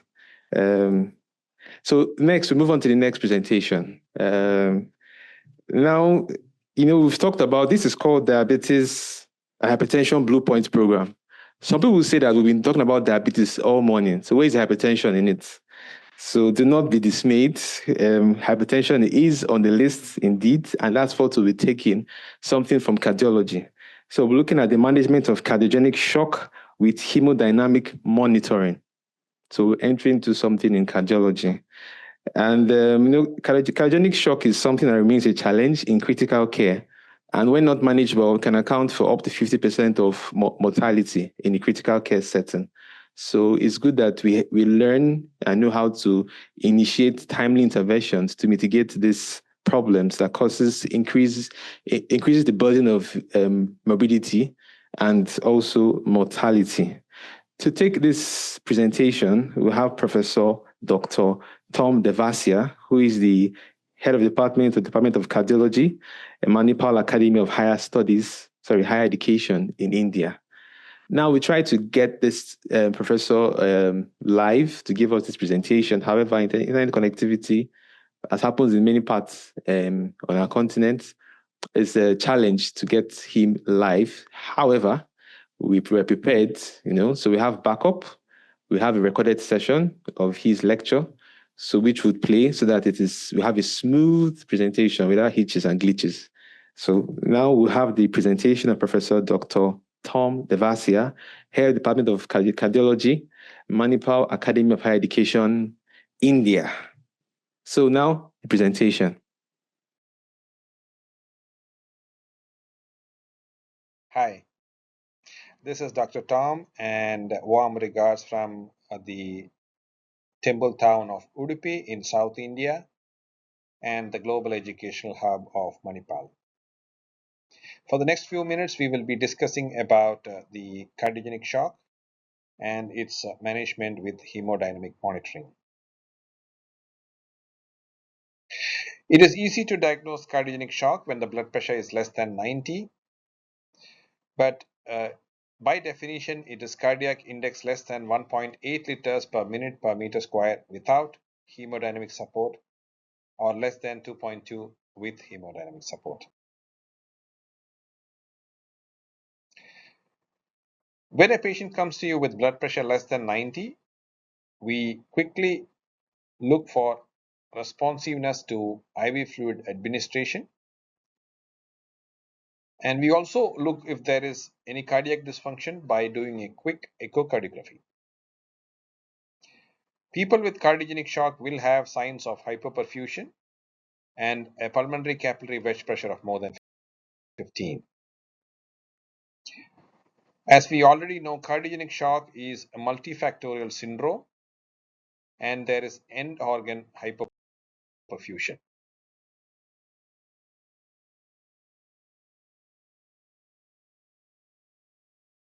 There is high rate of morbidity and mortality in cardiogenic shock, and that is what causes a therapeutic challenge for all the clinicians.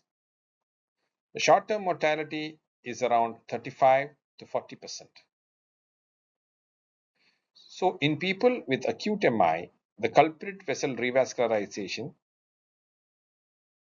with hemodynamic support system is the only therapy that can cause improvement in short-term survival. So when a patient comes to you with cardiogenic shock or shock, we need to confirm first the shock, that means run in IV fluids and make sure the blood pressure doesn't go above 90, and confirm if it is cardiogenic shock by doing a quick echocardiography.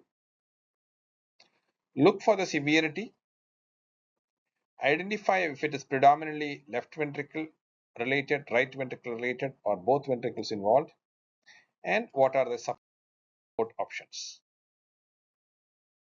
Shock is a term that can include a large spectrum of patients.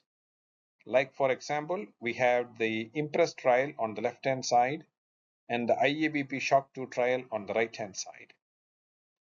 Both these trials recruited people with systolic blood pressure less than 90 for 30 minutes.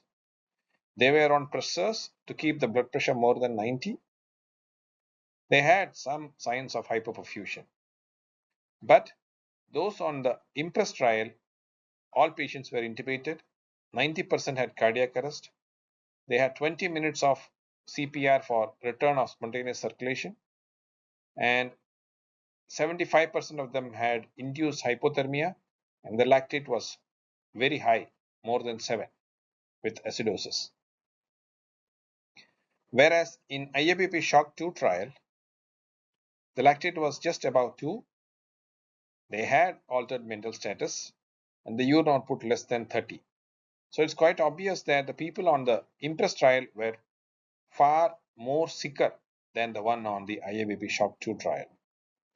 So one size or one word or one definition does not fit all.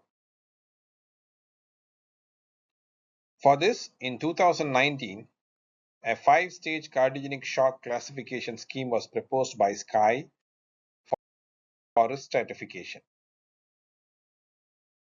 It is simple: A, B, C, D, and E. A means at risk. That means patient had a large anterior wall MI, or patient had previous heart failure and had an acute decompensation. B means beginning. This patient is having relative hypotension or relative tachycardia, but still there is no hypoperfusion. In C, or classic cardiogenic shock, there is hypoperfusion, and this patient will require intervention. In addition to IV fluids, the patient may need inotropes, vasopressors, and mechanical support like an ECMO or an impeller or an intra-aortic balloon pump. In D, the patient is deteriorating despite your treatment, and in E, the patient is extremis, that means verging on to death. There is an arrest modifier, that means you put the letter A in the brackets if the patient has been given CPR or if the patient was defibrillator was used for cardioversion. You use a quick physical examination along with biochemical markers and the hemodynamics to define the people in various stock stage. In A, the JVP is normal, lungs are clear, the pulses are good, the mentation is normal, kidney function is normal, the lactic acid is normal, everything is normal. In B, that is beginning, the JVP may be raised, some crepitations may be heard, but there is no confusion for the patient. The mental status is normal. The lactate is normal. The renal function may be having some impairment, but the BNP is raised. The blood pressure goes below 90. The mean arterial pressure is less than 60. The pulse heart rate is more than 100. And if you do the hemodynamics, the cardiac index will still be more than 2.2. In C or classical cardiogenic shock, there is extensive rales and bronchi. He is in Phillips class 3 or 4. Patient will be on mechanical ventilation, invasive or non-invasive, and there is an alteration in mental status. The lactate is 2 or more, the creatinine is getting doubled, the liver function tests are abnormal, the BNP is high, and the urine output is less than 30. We may have to use drugs and devices to maintain the blood pressure. And in D, the patient is still deteriorating from stage C, and you may have to have a revision of the management strategies, and we may have to escalate the strategies that you are using. In E or extremis, it is near pulselessness. Despite your treatment, the patient is worsening from C to D and further worsening from D to E. The lactate is more than 5, pH is less than 7.2.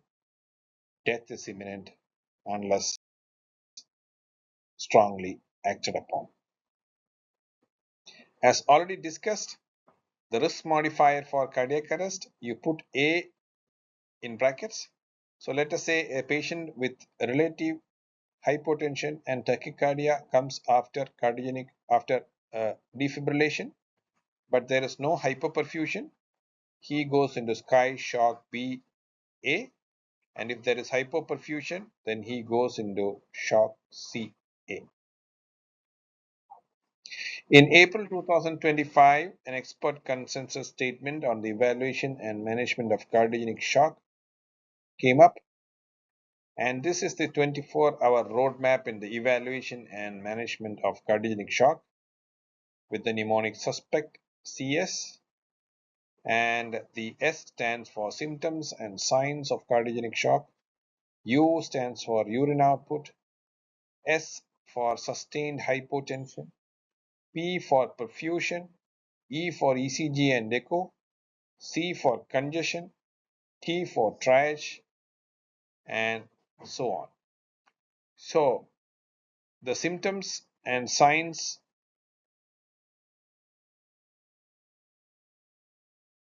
would be altered mental status, a confusion, a chest pain for people who had an MI, cold and clammy extremities, tachycardia with rapid pulse, low pulse pressure, elevated JVP, rales and bronchi, patient not able to lie down.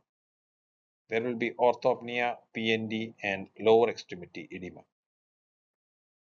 Urine output has to be more than 30 ml per hour. If it is less than 30 ml per hour, it is oliguria and needs management aggressively. Sustained hypotension, I already discussed. Perfusion to vital organs is assessed. That means lactic acid more than 2, liver enzymes more than 3 times the upper limit of normal, doubling of creatinine, pH less than 7.2, and metabolic acidosis without another non-cause. All these are contributory. ECG and echocardiography are very useful to look for ST elevation MI, non-ST elevation MI, LV dysfunction, RV dysfunction, severe valvular regurgitation like severe mitral regurgitation, acute severe aortic regurgitation, and so on. Congestion based on rails, bronchi, raised GVP, pedal edema, and henceforth. So in triage itself, we need to have a team activation and transfer to a higher level of care, either to cath lab where an angioplasty may be performed, a mechanical circulatory system may be installed, or to the CCU where continuous hemodynamic monitoring is required. On treatment, the sky shock A, B, C, when they worsen, will move to D and E, but upon institution and patient responding well to treatment, the D and E people will move to C and B.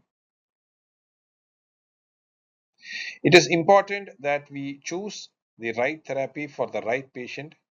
Patient has to be assessed for electrical instability, hemodynamic instability, look for the severity of ventricular dysfunction, look for complex coronary anatomy. People with complex calcific left main, distal left main bifurcation may sometimes, if too risky for PCI, we may have to use additional calcium management devices, as the bypass operation for cardiogenic shock people will be very high risk mortality. We also have to call into action the multidisciplinary shock teams. The 24/7 cardiology ICU dedicated staff should be available who are trained. We need to have access to the hemodynamic support system like intra-aortic balloon pump, Impella, and ECMO, and much higher capability centers will have access to left ventricular or biventricular assist device and transplant capabilities. We need to have subspecialty experts available like nephrologist and neurologist and endocrinologist for consultation.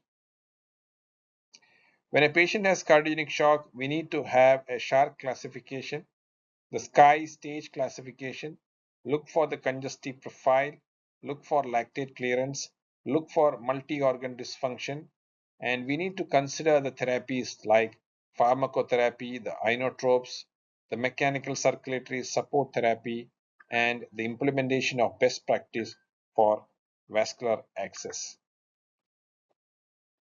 We have to look for relative or absolute contraindication to device therapy, like intra-aortic balloon pump is contraindicated in people with severe aortic regurgitation and aortic dissection, or an impeller device is contraindicated in people with left ventricular thrombus.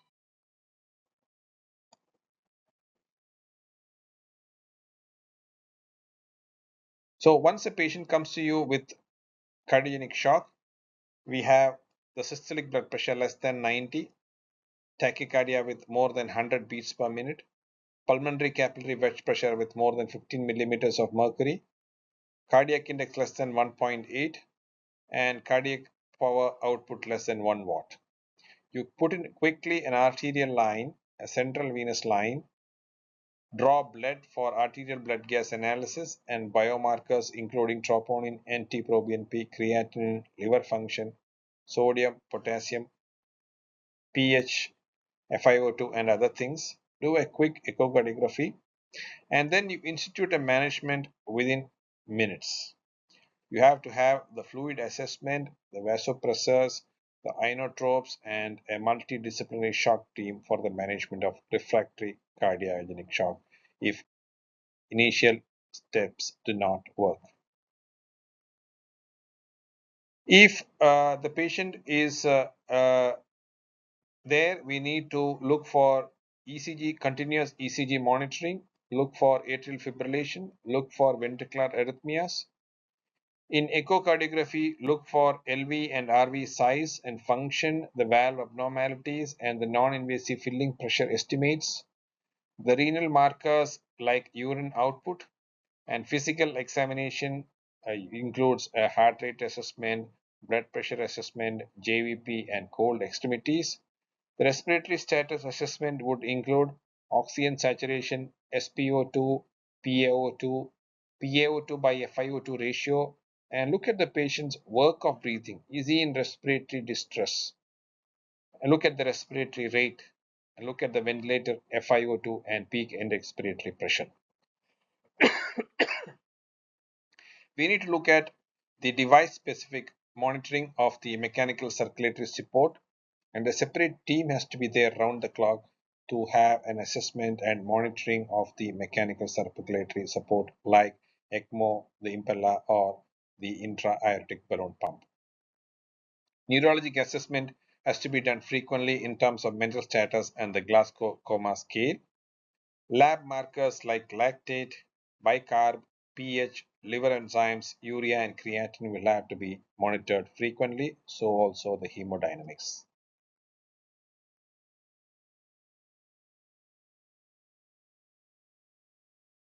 Echocardiography may be used for hemodynamic monitoring of cardiogenic shock. Stroke volume may be established by LVOT VTI into LVOT area, that is normally about 50 to 100 ml. Cardiac output would be stroke volume into heart rate, that is around 5 to 6 liters per minute. Cardiac power output would be cardiac output into mean arterial pressure divided by 451. Normal is 1 watt, and a low CPO would suggest a bad prognosis. The right atrial pressure can be estimated by assessment of the IVC if it is dilated or not dilated, and with inspiratory collapse is there or not. PA systolic pressure would be assessed by 4 into Vmax of the TR jet plus RA pressure, and LV filling pressure would be assessed by E by E prime.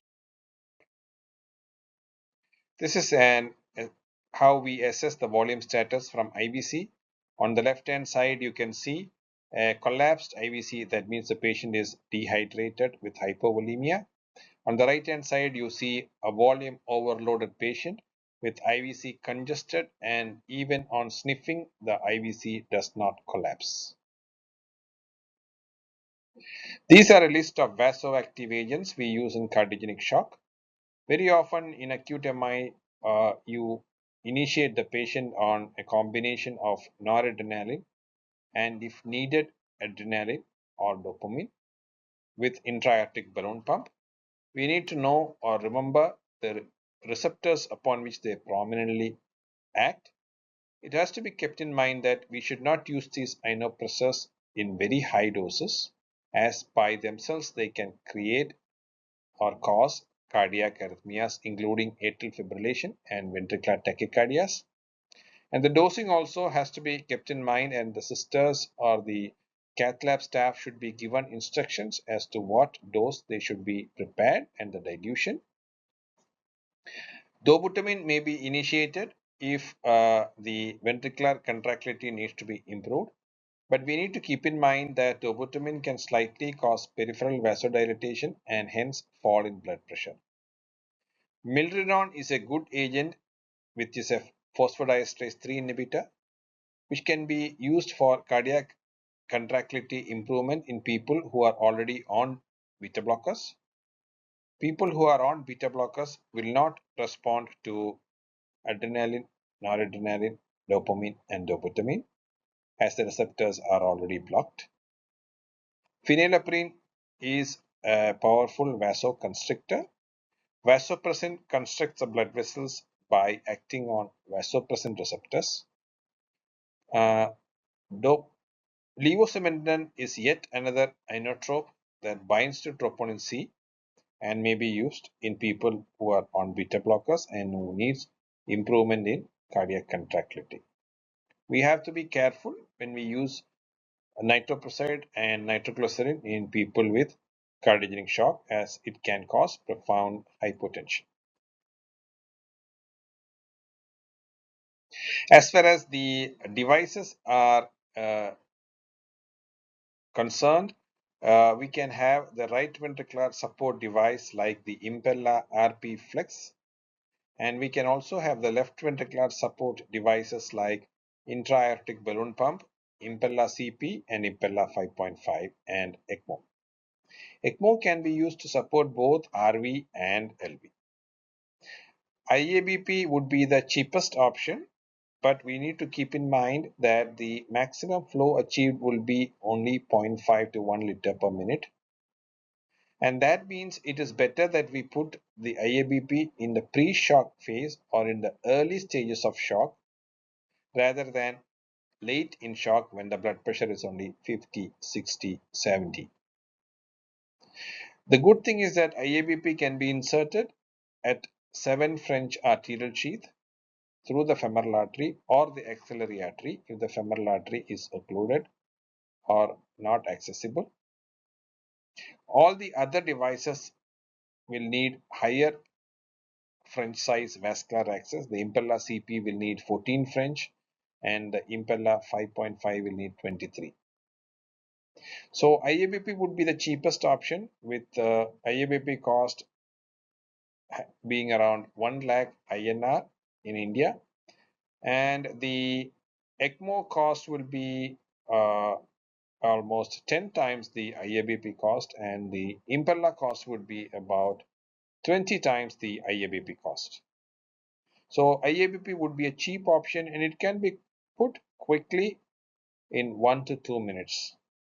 In acute MI people with cardiogenic shock, we quickly shift them to cath lab and put the balloon pump in about 1 or 2 minutes and then proceed with a PCI to save the patient. So this is the proposed treatment considerations for people with acute MI and cardiogenic shock. We need to have the assessment of severity of shock, see if it is LV or RV or biventricular.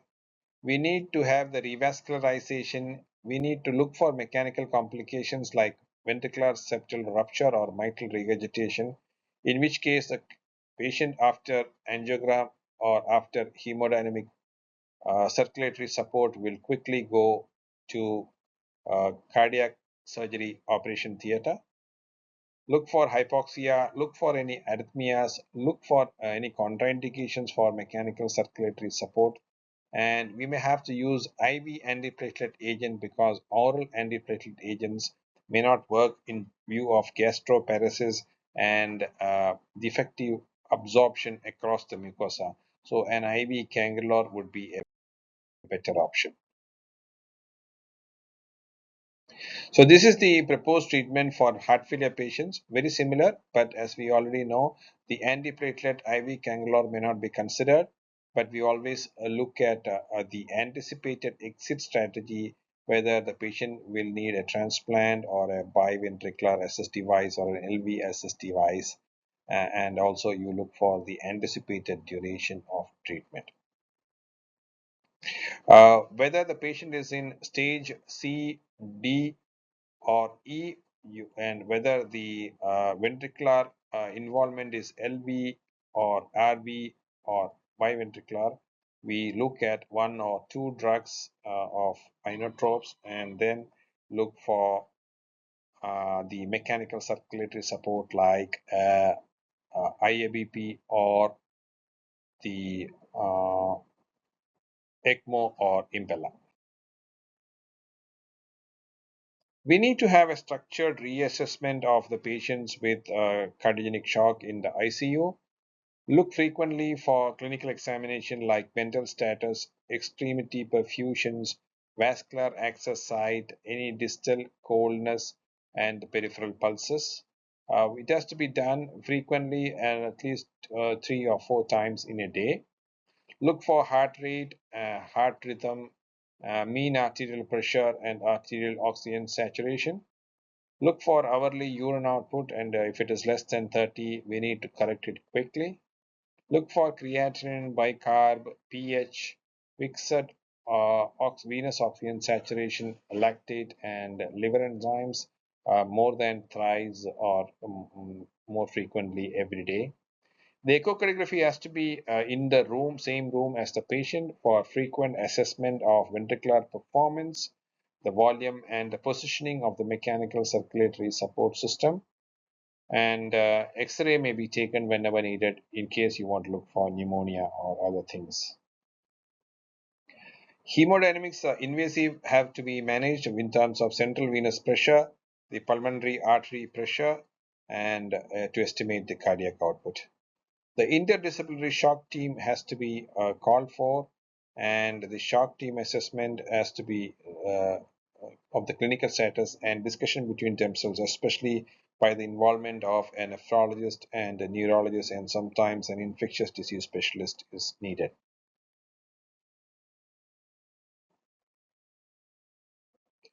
There can be the complications of cardiogenic shock from head to toe.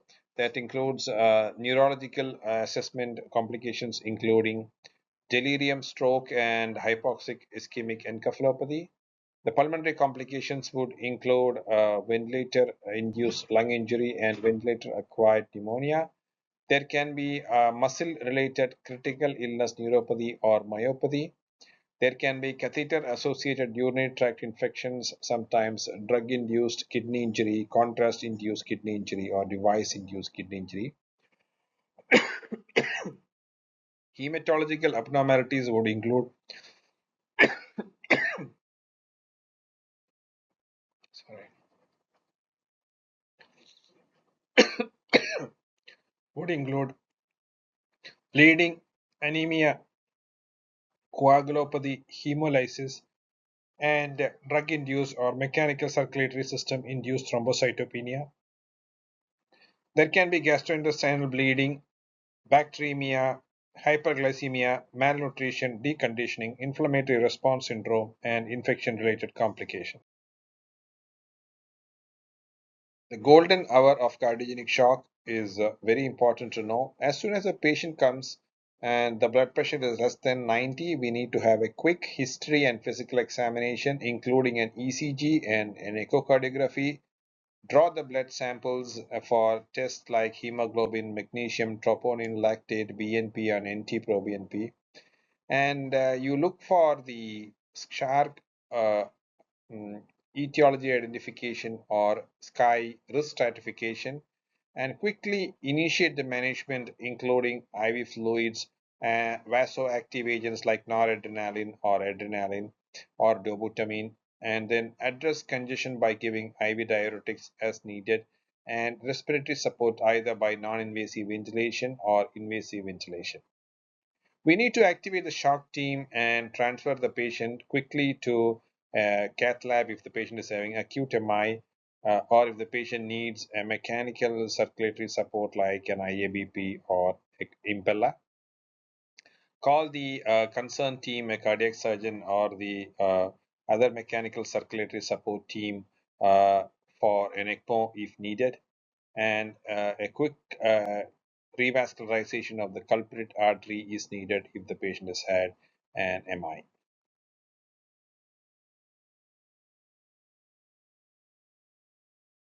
Like in this case, this patient, for example, was a 65-year-old male with hypertension, diabetes. He presented to us with chest pain for 2 hours and sweating. Heart rate was 68, blood pressure was 80. This was the ECG, showed extensive anterolateral MI, and then you had a focused echo to look for LV function, look for ventricular septal rupture or papillary muscle rupture or cardiac rupture. Made sure these complications were not there so that the patient does not need emergency cardiac surgery. Quickly shift to cath lab. The patient was having pulmonary edema and cardiogenic shock, so the patient was put on intra-aortic balloon pump and non-invasive ventilation with anesthesia standby for a quick intubation for invasive ventilation is needed.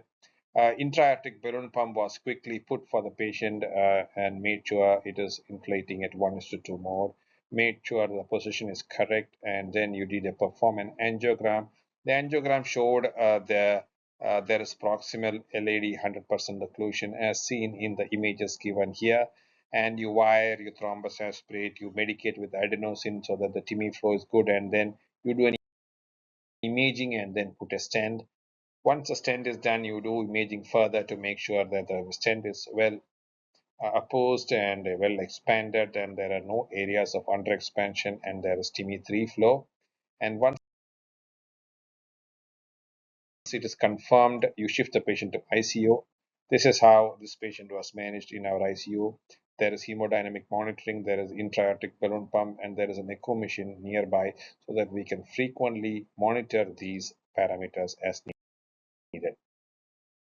This is yet another patient who was on ECMO, and the ECMO team would be on constant monitoring for the parameters so that the things are all fine. This is just the images of the impella. You can see the middle picture of the impella, the size comparison in the hand, and the top left is the impella catheter and the impella monitoring system, and the top right and the bottom right is the how you position the impella in the LV for optimization. In short, cardiogenic shock remains a hemodynamically complex multifactorial syndrome with high morbidity and mortality. A high index of suspicion is necessary to promote early recognition, confirm the diagnosis, and initiate prompt pharmacological therapy based on risk stratification and mechanical circulatory support. Invasive hemodynamic monitoring may be useful in guiding therapy selection and escalation of support. We need to reassess the patient serially, particularly within the first 24 hours, and it is advised to ensure hemodynamic stability, restore tissue perforation, and mitigate end organ damage. It is a teamwork, and you need to keep in touch with all these subspecialties like infectious disease, nephrologist, and neurologist so that the patient comes out successfully alive and healthy. Thank you very much.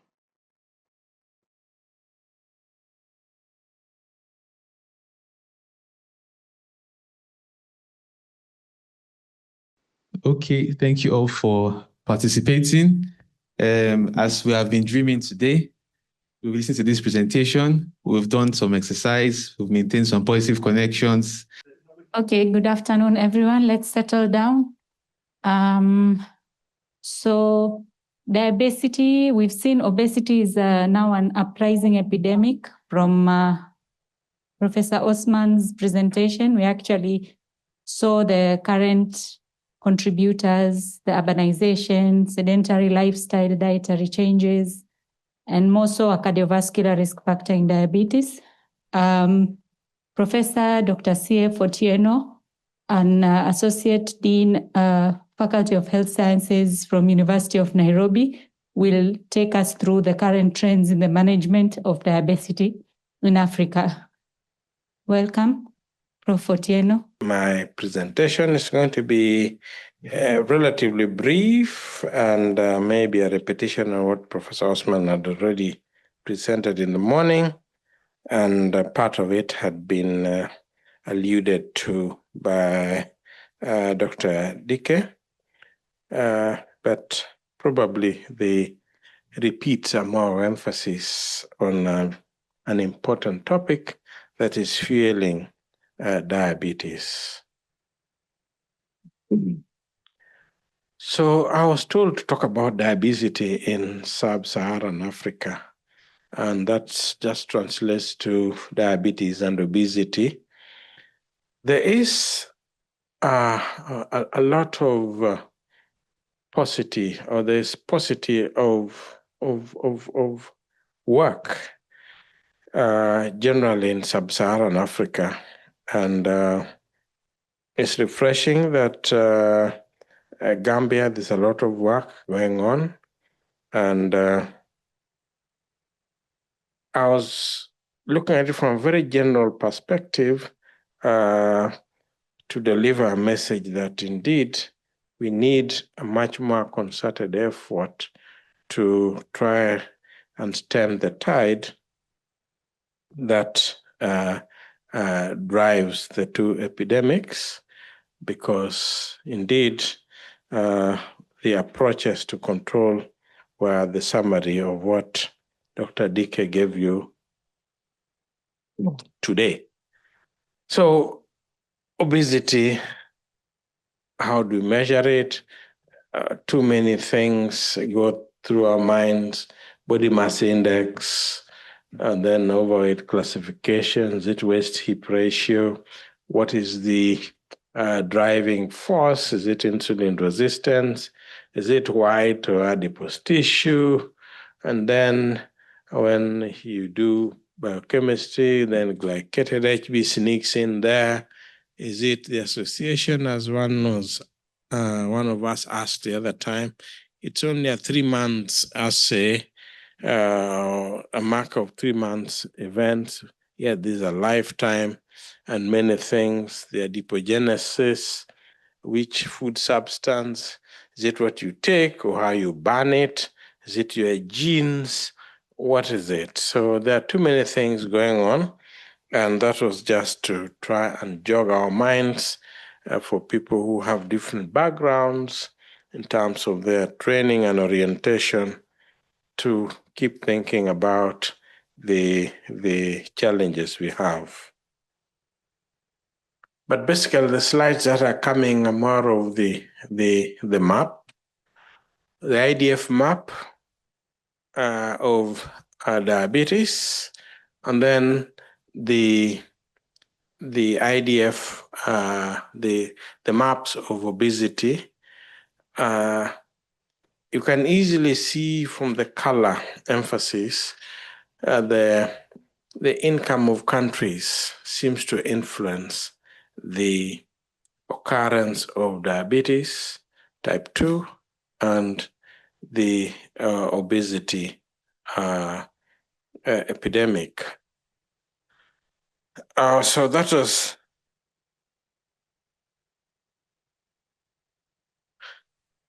was the classification that, amongst the very many, this is still the one that we use for determining the therapeutic interventions. So that's what you call the Quetelet Index. Quetelet Index is what we use, where the weight in kilograms divided by height squared. And obesity class 3 is about 40, and you'll see why it is important to use that BMI, because that is what has been used in therapeutic decision making. But of course, obesity class 1 plus other end organ complications also mean so much. So obesity and diabetes as co-elements of universal health coverage. Our governments have been talking about universal health coverage, but when politicians pick a mantra, then they lose the music. So universal health coverage means that all individuals and communities receive the health services they need without suffering financial hardships that Professor Osman talked about, catastrophic expenditures.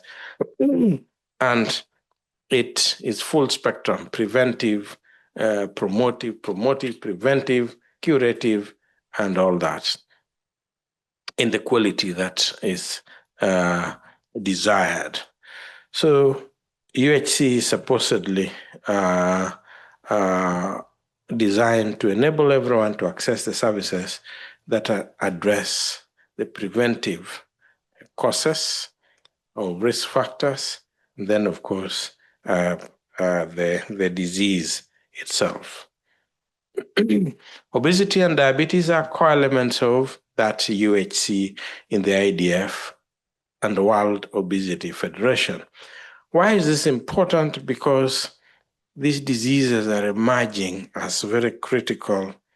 They don't look as common in terms of epidemiology and numbers, but the stories are the same. Even if it's type 1, the presentations leave you in dazed state. When relatives or mothers say, "Thank God my child passed on, because now we have an opportunity to live a life and spare money for the others also to continue going to school." Yet, type 1 is not as common, but I have a patient now, he's 27-year-old type 1 diabetic. He ever sees me, I've told him, "Call me when you want. The ward is not your place. Call me when you want." So he comes to my office, which is based in a hospital, and I send him for rehydration at the accident and emergency. And that keeps him off the ward. For the past 6 months, he's been seeing me maybe twice a week at no cost now. I tell him now, you can't be my insurance, my rent, come, we just want to make you alive and be part of your living. So he comes and we rehydrate him, we give him start dosages. He goes, spends 2-3 days, whatever he does himself. As a young man, I think he was trying to live like everybody and I learned that he doesn't tolerate fatty food. Whoever makes his food gives him what they think is good for the sick. So he throws up, he does too many things. So now I see him out of my own volition. I tell him, "Please don't come here. Just come. I prescribe for you. You go." And so catastrophic health expenditure. But that's type 1. I'm telling you, it's not that common, but very costly. And what about type 2? About the things we've talked about. So IDF and WF ensuring that obesity and diabetes are included in the UHC. They've done that. It's a political advocacy, and the UHC provides a framework for achieving the 2025 targets on obesity, which is past. Now we look at 2030, and each of them have proposed strategies that will anchor at their areas of interest in UHC with the governments. And the World Obesity Federation proposed 6 steps to achieve UHC inclusion for obesity. And this I'm bringing up front so that wherever we are as advocates of these conditions, we lobby our politicians. And you have to be very gentle because most of them are in that range of BMI that we are talking about. So you must approach them with a lot of sensitivity because the messaging is also important. I had a politician who was so big, his nuchal fat pad was so major, and one of his agents told him, "Mheshimiwa, I think you're getting dangerously big." And he told him, "Useless bugger. I spent so much maintaining this image, and what are you talking about?" So when you're going to advocate or use them as your advocates of taming obesity type 2, then make sure that you are doing it with sensitivity. So the World Obesity Federation is talking about political commitment, and that's what we are talking about, so that they address it well, leaving no one behind. That means message for all, and lobbying for investment in health workers. Empower those communities, and there are many ways of doing it. And you notice what Dr. DK had actually provided towards the end. I will emphasize it. Then the investing also involves public financing, and then surveillance and accountability. And Gambia has already done that surveillance. Then, of course, the IDF. Now, when people have developed diabetes, you want to strengthen primary care. And you had my emphasis in food care is using the locally available items that work. Then empowering them also with education, the knowledge to do the right things. And then, of course, making sure that access is improved through the affordability. And again, political leadership is very, very important.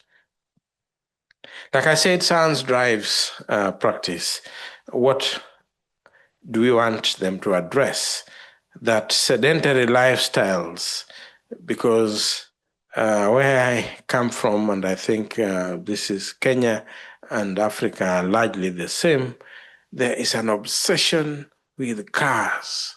And sometimes I tell some of my colleagues that sometimes they look like they drive to the toilets because people don't like walking.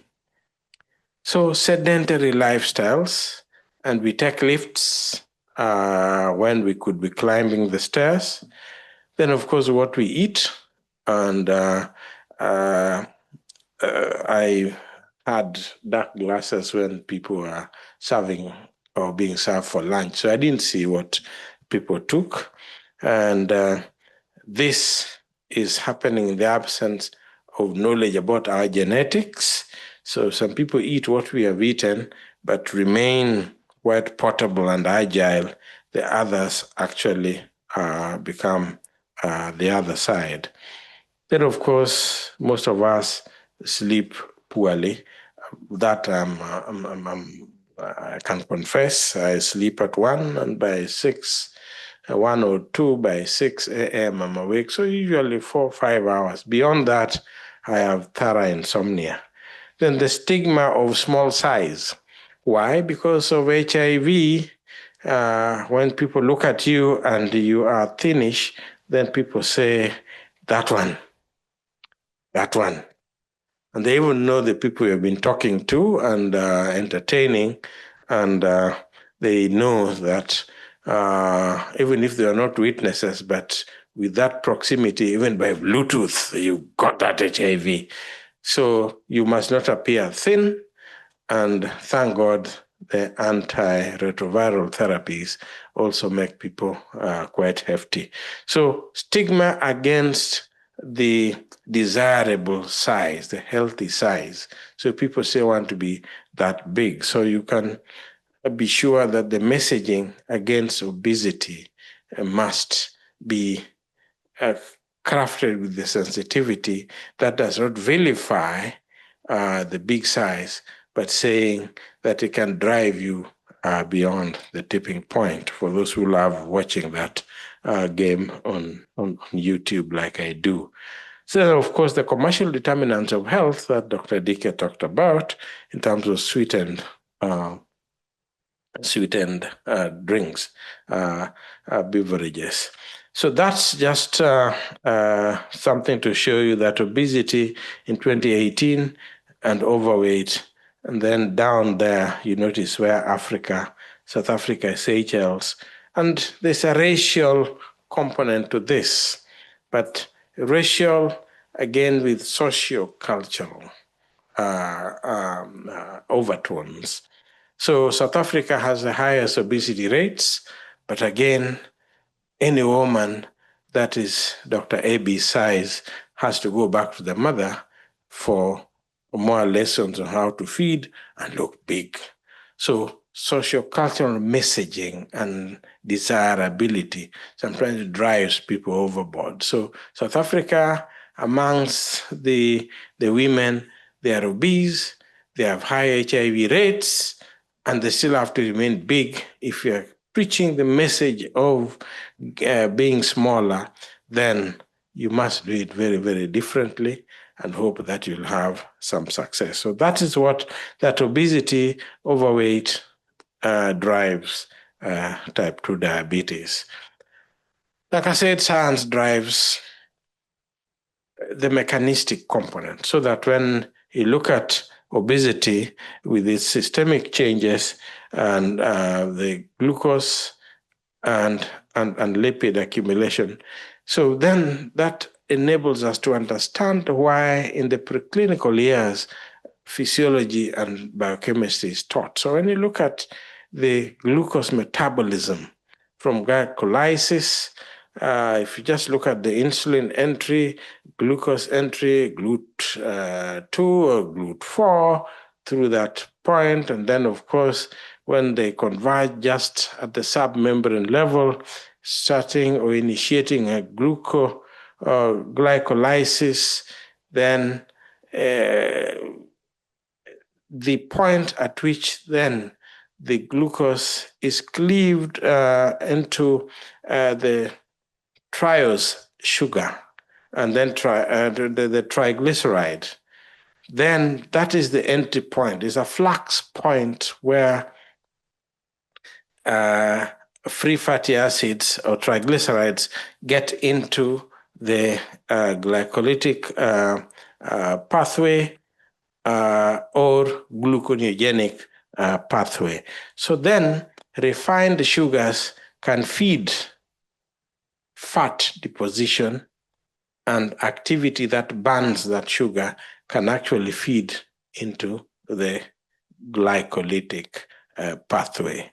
So then distal to that, you go up to the Krebs cycle of energy, metabolism or generation. But at that point where from glucose, fructose, phosphofructokinase, down there, distal to that first or second year biochemistry. It is still important to date because that's how the refined sugars feed into the pathway of adipogenesis. So then you get obesity, then of course adipose tissue gives you the insulin resistance. And once you have insulin resistance, then the inflammation and distally those pathways that lead to the systemic effects of adiposity. And the adiposity is not just the worst one is the visceral adipose tissue, but generally even the subcutaneous adipose tissue is still a problem. It comes with its own insulin resistance, or the visceral one is the more important one because it feeds into the portal circulation and feeds the liver with the products of lipolysis or the adipose portal flux. And of course, you know, that one just goes straight into the portal circulation. Then the fatty liver or the non-alcoholic steatohepatitis or metabolic associated liver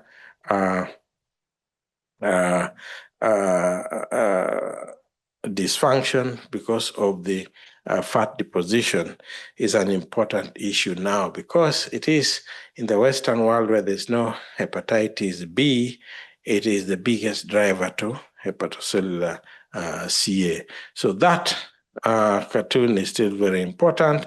And the same to that, just linking the adipogenesis and problems of the adiposity. So what are the drivers again? Aging, you gain weight whether you want it or not, because either there's a small joint there, you can't run the way you used to, so then you don't burn as much energy, but then you still get hungry and eat. And then, of course, the females are more prone to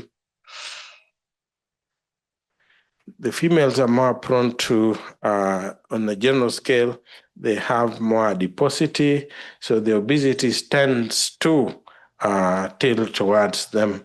And then the genetics are an issue. We don't know how much, but then the environment. And the presentation in the morning talked about urbanization from Professor Osman's presentation. Urbanization is where even if you don't own a car, you go long distance and you're employed, you're required early. So whatever means, you will arrive there through a motorized means. So you don't burn as much energy as required. And like we said, the energy-rich foods are cheaper. So we eat so much of the cheaper, energy-rich, and we don't burn it effectively. So those are the maps, and you notice That was 2014. The colors would change.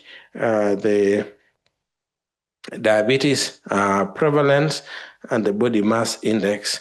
And you see the Arab world has a lot of this problem. And again, this is in relation to their cooking and of course socioeconomic status. But then South Africa, much more because it is an upper middle income country. The incomes are better. And the obesity, of course, the social cultural component that I've talked about is important. But that was 2014. And you notice over time that is rising because the GDP also gets better. The richer you get, the higher the obesity and the type 2 diabetes. However, this seems to be a problem much more over Africa, America, and Asia. Europe doesn't seem to suffer much of this. If you go to Netherlands, even the prime minister, the ministers bike, they ride their bicycles. Here, you have seen the motorcade. There's one motorcade of a minister in Kenya that did the rounds before he came over. About 31 vehicles going to plant a tree. And if you thought you left us behind, we have overtaken you. So again, undiagnosed diabetes, look at the color scheme there, but that just tells us, again, treat with a pinch of salt, but not so much because that's the reality. They are undiagnosed, but where actioned, where research has been going on and documentation. And that is more of the same. You can see the circles represent the amount of data that has been used. But either way, the message has been given that we shall have a much more exponential increment in type 2 diabetes, but fed by obesity, not so much by income. This one of ours, I can bet, is fed by poverty, affording or accessing the cheaper versions of high energy food, but still living like we are kings. So again, the obesity map, as you can see, South Africa heads, but more of data that has been presented. Note that Tanzania is fatter than Kenya. So data. We urge the younger people, that is you, to come and give us data. Even if nobody sponsors you, but there are certain things you can do within your work environment, and somebody's doing it within his or her own work environment elsewhere. And you aggregate at anything, 1,000, 2,000 is quite a sample that can tell us so much. But you can see a gentle but rising trend in terms of obesity and diabetes. So that again, where is Kenya? Where is Kenya there? Yes, Kenya is percentage change in terms of projection 2030. You can see the ones on the right is where you expect. Ethiopia is rising. It's not just a fight with Egypt about the Nile and the damming. They are economically growing, and their diet very heavy on starch and oils. And if you go to their city now in Addis, the trains, the trams actually take you to places you desire. But where they can't afford the trams, they didn't plan for it, the motorbikes. I haven't seen them in Gambia. Maybe, James, we may have to come and live in Gambia to escape motorbikes in Kenya. But there are also another alternative that is taking away people's capacity to walk. When I go to my village, the grandmothers in their 70s balance on that motorbike like they are younger than me. And I marvel at their balance, but it denies them the opportunity to live the extra maybe 5, 10 years because of the physical fitness that they have. Now this is getting impaired very, very early. And that's another menace that Africa has to deal with. So that percentage change might change later. So then overweight and obesity is major, as you can see. The overweight might lose downwards or might gain to the obesity end.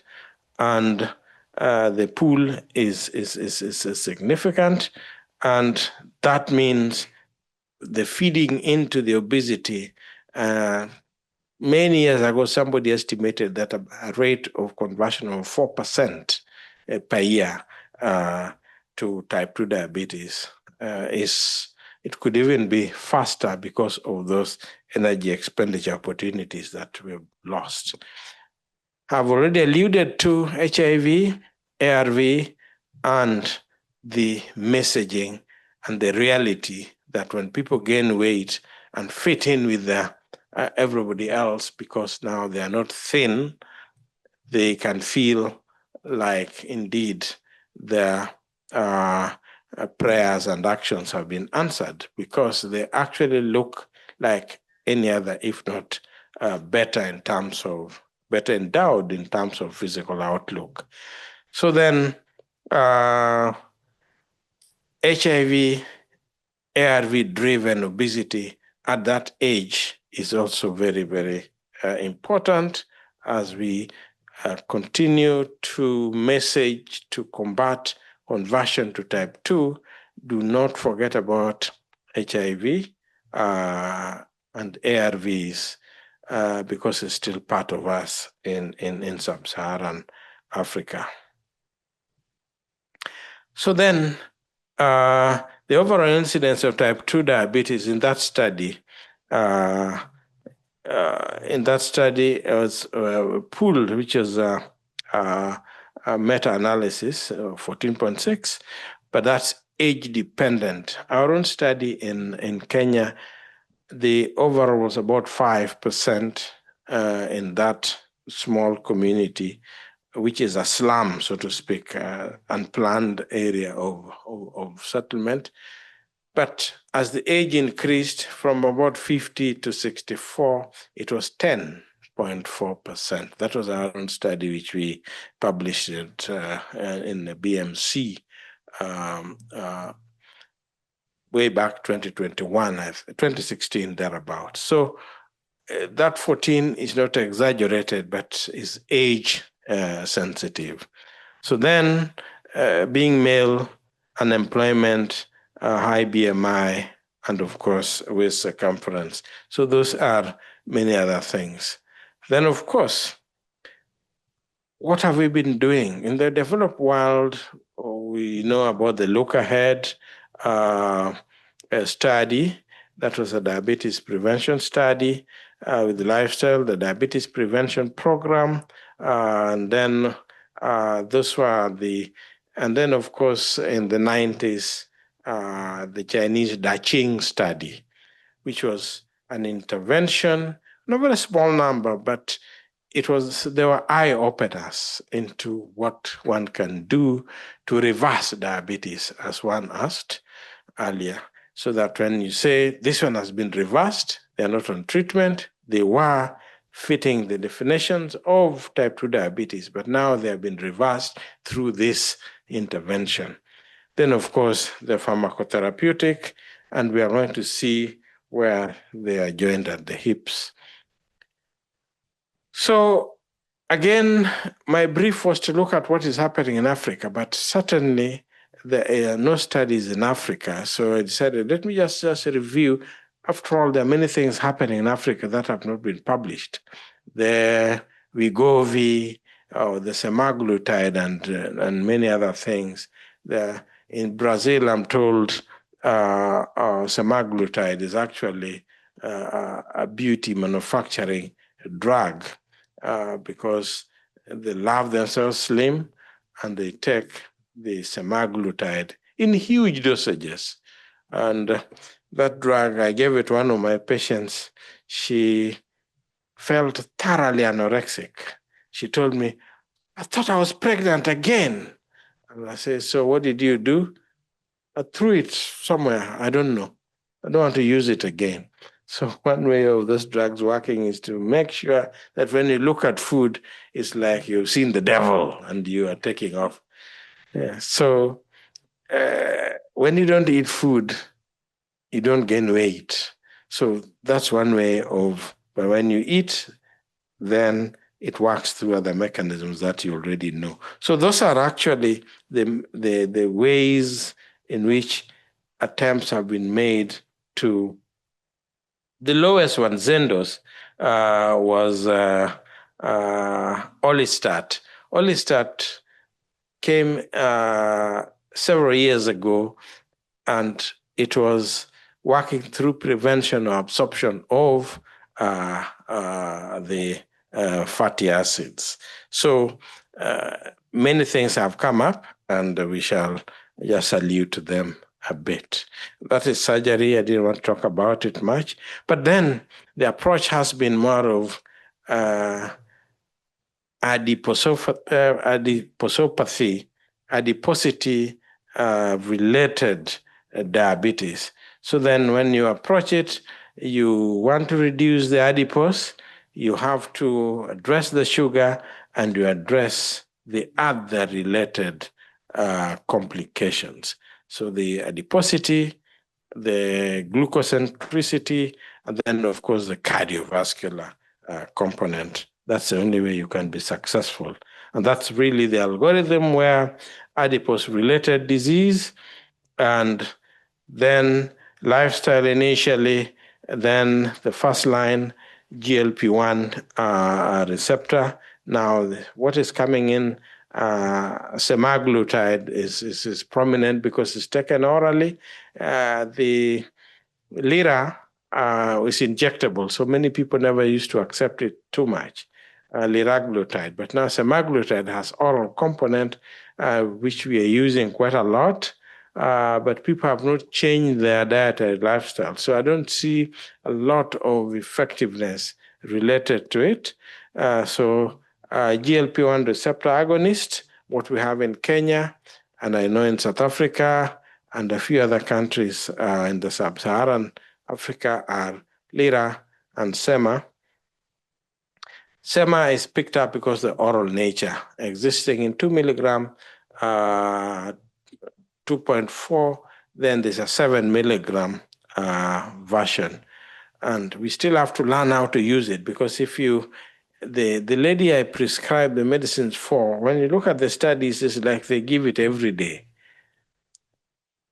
My patient only took it once and had such avulsion that she's kept it aside.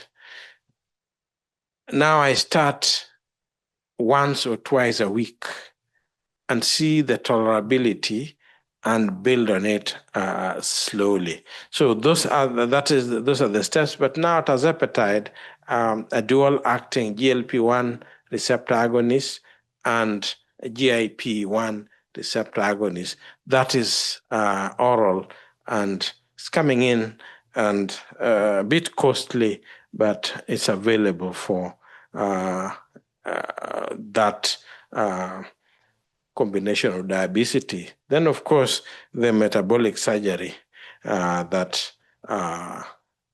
is the last alternative for specific people.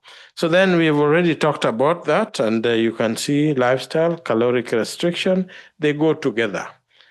Caloric restriction or enhanced calorie expenditure. But you can also still eat normal volumes of what one used to eat, but you load more non-calorie fiber, especially the vegetables, within the diet. Because sometimes after a good gym, people still take their juices, and I tell them, stop the juice, take the orange. And people still don't understand, but it's the same thing. And the ladies who make the juices will also confess that a good sumptuous juice from orange, you need about 5 or so of the tangerines. But when you give that to somebody to eat, they may only take 2 with the fiber. So you notice when you put it in juice, you're loading extra that you don't need. But when you give it whole, you will take 2 and you're already full. So there are many issues of messaging that we must give to our patients. And you don't deny them their joy, but at the same time, you get a trade-off and it's still acceptable to them. So those are the weight loss drugs that cover obesity and type 2 diabetes. We talked about Lira, we've talked about tirzepatide, and they are very strong. Where the graph lies, where the line is, shows the relative effectiveness, where the strong effect are in the drugs I've talked about, which are now available in sub-Saharan Africa, especially in Kenya, where you come from. Lira is injectable. Tirzepatide and semaglutide are oral agents. Then, of course, the moderate effect, DAPA is available to us. Atugliflozin is not with us in Kenya and in Africa. Kana didn't make much inroads. Dulaglutide is also not with us. Metformin is there perennially, but people do not know that it can help with weight loss. But how? Again, the GI effects can make metformin limit your eating, but it does effectively. And you notice that it crosses the line of effectiveness in some people. Then, of course, the exenatide, EMPA, and Arcabos. Arcabos is largely a German drug. It is disaccharide inhibitor for glucose, and it causes a lot of diarrhea. We have very heavy, Africa, we have very heavy carbohydrate diets. So then our ugali or chapati or whatever, or rice in Gambia are digested gradually to the monosaccharide. But at that phase where the disaccharide is digested to monosaccharide by disaccharidase, that's where Arcabos acts. Miglitol, the same, which we don't have. That Arcabos now therefore inhibits the process. Disaccharides are osmotically active, so they cause a lot of diarrhea and abdominal discomfort. So then African diets don't seem to tolerate it well. But in Germany, which is the main manufacturer, it seems to be popular and their diets can accommodate. So that is the list of what we have even in Africa. And you can see the cartoon showing the obesity patterns. And of course, obesity with predominant abdominal emphasis, then of course, there's a massive widespread distribution. And when those are the problems that characterize the levels of obesity, and we get the preclinical risk factors, then the clinical ones.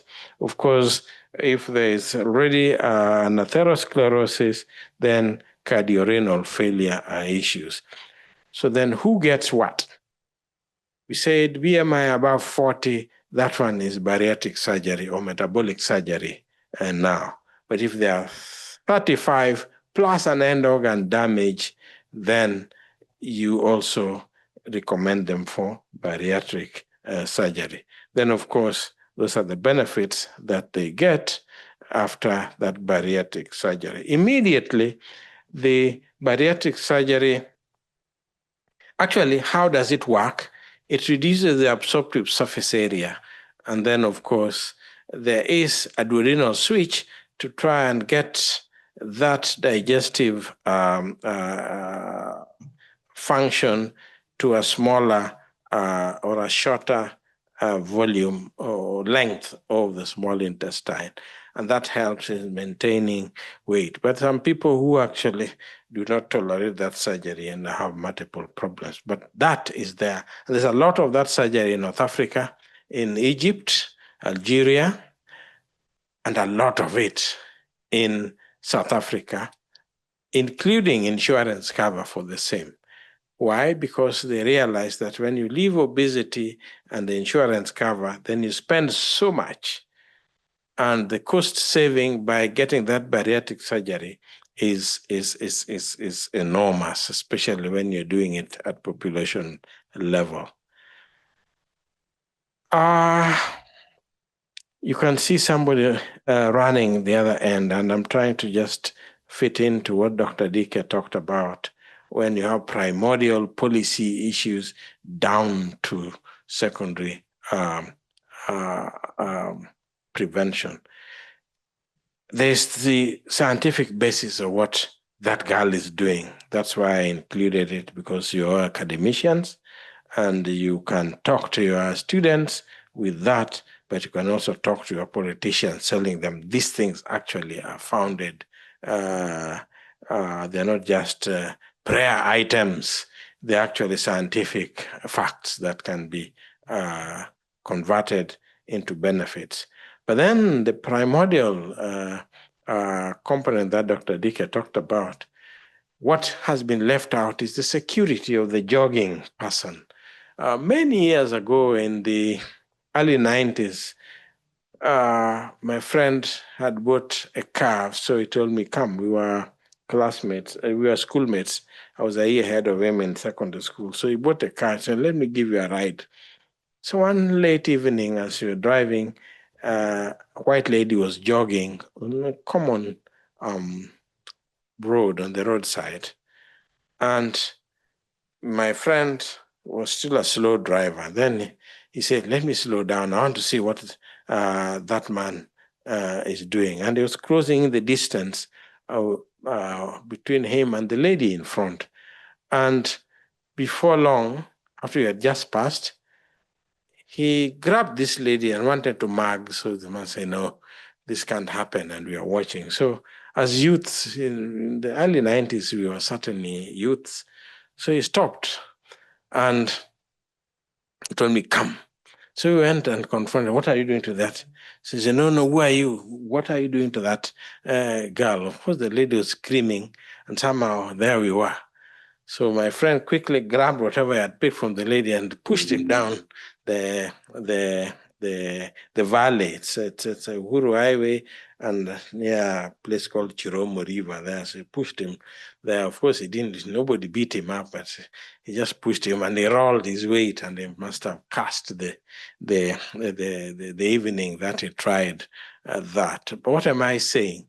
That security of the joggers must also be ensured. And who ensures security? Not the Lord that sent us to save this lady.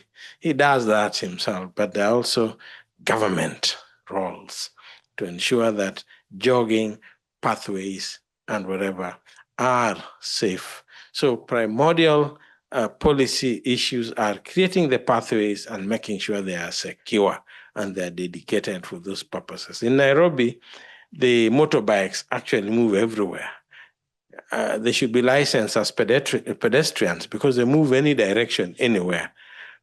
So those are the issues when we talk about interventions, and that is critical. But coming back to the patients then, what do you do with your patients? You've seen energy intake drives obesity if you don't expend as much. So you recognize and understand obesity is chronic, progressive, and has an underlying cause. You address that. And you are, in fact, in my notes these days, I just say high BMI.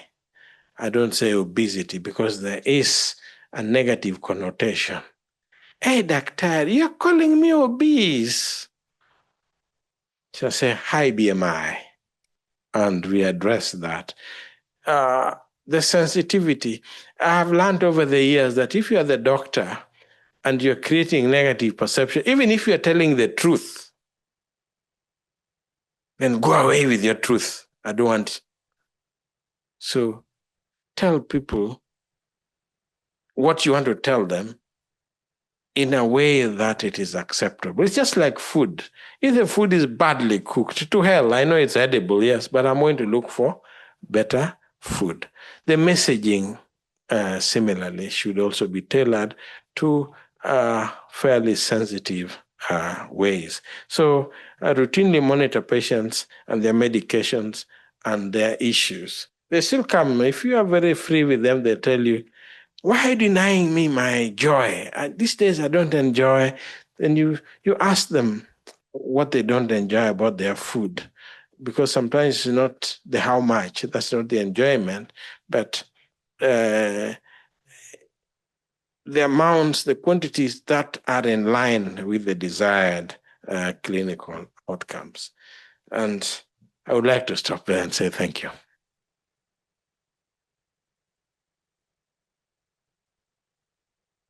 Thank you very much, Prof, for that informative presentation. Thank you very much, Prof. We'll move on to the next presentation. We are moving on to a session on diabetic ketoacidosis and hyperosmolar hyperglycemic state, and how to rapidly diagnose, treat, and follow up. And this will be presented by Dr. Professor Gauri Tamhankar. She's a professor in the Department of Medicine at Krishna Vishwa Vidyapith University in India. Hello, today we are dealing with the diagnosis and two conditions which are an emergency in diabetes, that is DKA, and HHS, that is diabetic ketoacidosis and hyperglycemic hyperosmolar state, and requires rapid treatment. It's an emergency, and how we will do follow-up. So these are main points what we are dealing with. So our objective is to understand pathophysiology, basic things about DKA and HHS, recognize clinical presentation, how they present and how they differ, and diagnosis with key lab reports, initiate rapid treatment, plan for follow-up and prevention, and compare DKA and HHS, how they differ and how we can diagnose easily. So by end of this lecture, you will able to look at the sick patient with confusion, fruity odor and sky-high sugars and think, I know exactly what's happening and what to do. And that's our goal of this presentation. So first section is diabetic ketoacidosis. So this is basically the body's way of saying, no insulin, fine, I will run on fat. So there is absolute or relative insulin deficiency, and because of this insulin deficiency, counter-regulatory hormones which will increase sugar, that are glucagon, cortisol, catecholamine and growth hormones, there is increase in the level of these counter-regulatory hormones, but there is fat metabolism which is accelerated and which produce ketone bodies, and too many ketone bodies make the blood acidic. So there is metabolic acidosis, so increase anion gap and decrease bicarbonate. Also add in dehydration from osmotic diuresis, and you have got a full-blown emergency. Remember, insulin deficiency plus excess counter-regulatory hormone is equal to metabolic acidosis, and so there is gross dehydration and electrolyte loss. So the clinical presentation is, if you see patient panting like they are practicing pranayama in ICU, think Kussmaul's breathing. If you smell fruity acetone odor and on their breath, it's not mouth freshener. And if they are confused, that's already serious patient. Always look at the trigger, maybe infection, maybe missed insulin doses, MI, or even teenage rebel. So clinical presentation is polyuria, polydipsia, dehydration, maybe triggering factor because of nausea, vomiting, diarrhea, abdominal pain, Kussmaul breathing, fruity odor, and altered sensorium, mild to gross coma, and signs of infection or any precipitating factor because like enteritis or chest infection or missed insulin doses or cardiac causes. So this is Kussmaul breathing, and you are going to see this YouTube video showing Kussmaul breathing. In this Kussmaul breathing, this breathing is not a chaotic, but it is deep, rapid and labored breathing pattern that indicates a serious medical condition called metabolic acidosis. to expel excess carbon dioxide and acidic compound which is produced and restore the body's pH balance. So this is Kussmaul's breathing, which is a rapid, deep and labored. So which is the most common precipitating factor in DKA? The options are infection, missed insulin, myocardial infarction and stroke. So think over it, and the commonest factor is infection. The second is which ketone predominates in DKA, because there are three types of ketone bodies: acetone, acetoacetate and beta hydroxybutyrate. So which is the commonest ketone bodies we will see is option C, that is beta hydroxybutyrate. So these are the common ketone bodies which are found in DKA. So how we will diagnose? There is plasma glucose level which is more than 200 milligram per deciliter. So lab report: pH less than 7.3, bicarbonate less than 18 millimole per liter. Positive ketones in the blood or in the urine. We diagnose with the urine because it is bedside test, but still blood is the diagnostic. Anion gap is more than 10 to 12 and variable osmolality. But the clinical pearl is you may find euglycemic DKA. This can happen with the patient on SGLT2 inhibitor or prolonged fasting, because nowadays the patient can be on intermittent fasting, and because of this it is, or maybe on keto diet. So you may find ketone bodies in the urine or in the blood, but the sugars are euglycemic, that is normal. So here is the checklist: high sugar, low pH, low bicarbonate, ketone present, anion gap widen, and that's your DKA recipe. And yes, glucose may not always be sky high, especially as we have already seen, that is patient on SGLT2 inhibitors. So this is euglycemic DKA. So now this is a very simple case we are going to see routinely in our OPD. So a 20-year-old college student stopped insulin because he was feeling fine. He presents with abdominal pain, vomiting and rapid breathing. What is your diagnosis? In emergency room itself, without any lab report supporting your diagnosis, is DKA. And treatment priority is fluid and then insulin. Now let's move to the section second, that is hyperosmolar hyperglycemic state, HHS. So the basic pathophysiology of this is different. There is severe insulin deficiency, but it is not absolute deficiency. So HHS is like a slow poison, that there is some insulin enough to block ketone but not enough to control hyperglycemia. So the result is sugars shoot above 200 milligram per deciliter, plasma become thick like sugar syrup, and the brain suffers from dehydration. That's why altered mental status or a coma is very common. So enough insulin to suppress ketogenesis, but not enough insulin to prevent severe hyperglycemia. So usually hyperglycemia is very severe, more than 600 milligram per deciliter. Hyperosmolality of the blood, which is the diagnostic, and usually it is more than 320 milliosmolar per kg, and it is associated with the severe dehydration. So the clinical presentation is, unlike DKA, abdominal pain, vomiting are rare. HHS loves elderly patient, so it is often triggered by infection or stroke. So when you see an elderly patient dehydrated with sugars in 4 digits, think of HHS. So usually the clinical presentation is lethargy, confusion, maybe seizure, coma. Few GI symptoms, as I have already mentioned, versus DKA, often elderly patient, and there must be a precipitating factor like infection, stroke, MI or drug. Usually we see plasma levels sky high, plasma glucose level, that is more than 600. I have seen reports up to 2430. We have checked twice or thrice with the lab, but still it is confirmed. So the sugars are so high that you get confused why the sugars are so high, still patient is conscious.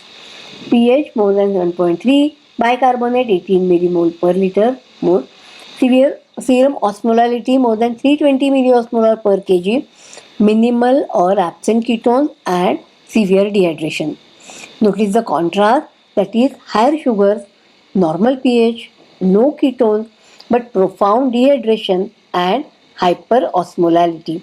These patients are fragile. They die not from ketones but from stroke, MI, or shock.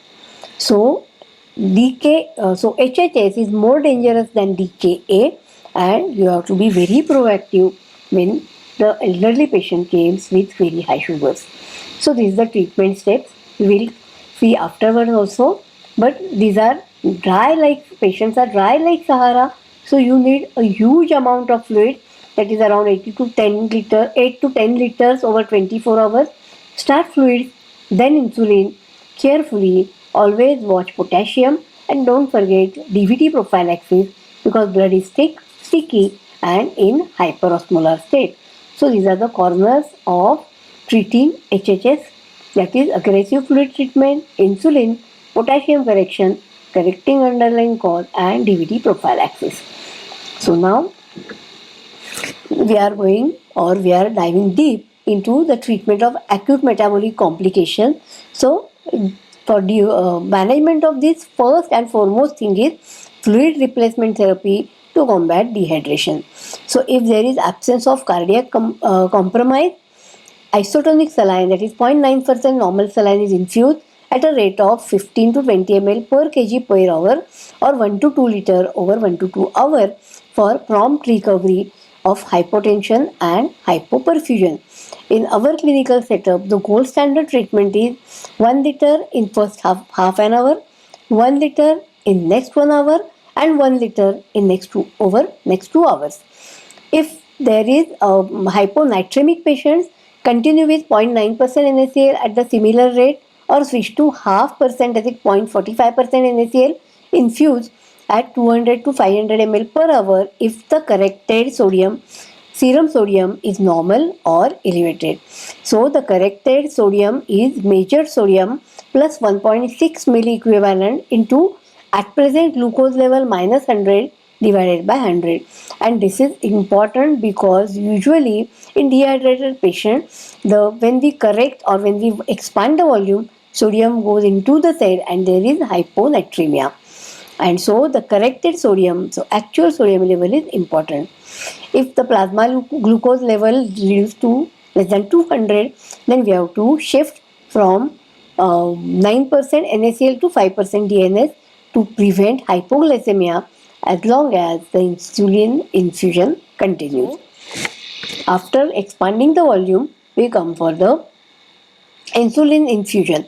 So start insulin infusion 1 to 2 hours after fluid replacement therapy, and serum potassium restoration more than 3.3 milliequivalent per liter.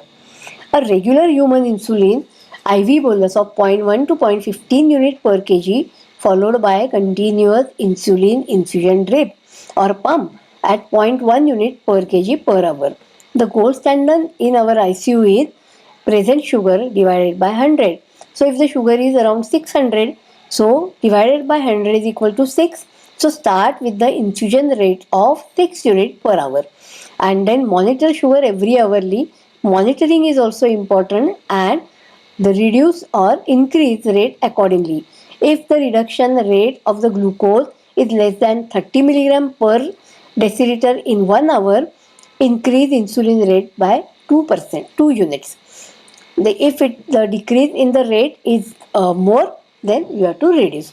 So accordingly, according to the blood sugar level, you have to adjust the insulin infusion rate.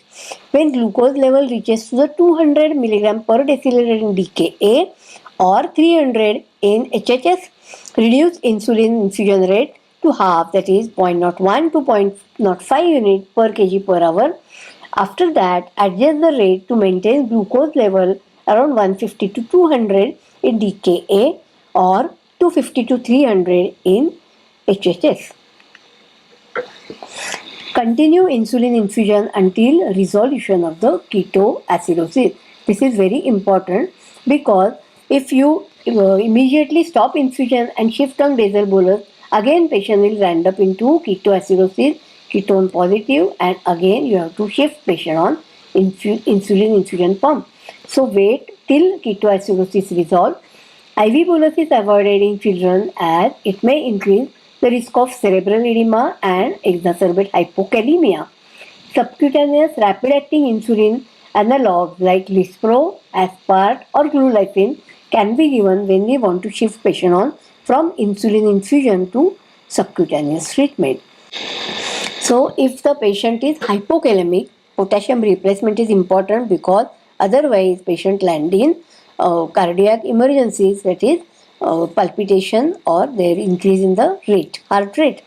So start potassium replacement at the initial volume expansion and before starting insulin therapy, because once you start insulin therapy there is hypopotassiemia. Otherwise begin after initial volume expansion and along with the insulin therapy. With rapid initial volume expansion, the concentration of 20 millimole per liter should be used. The maximum recommended rate is 0.5 millimole per kg per hour. The goal of the maintaining serum potassium level is 4 to 5 milliequivalent per liter.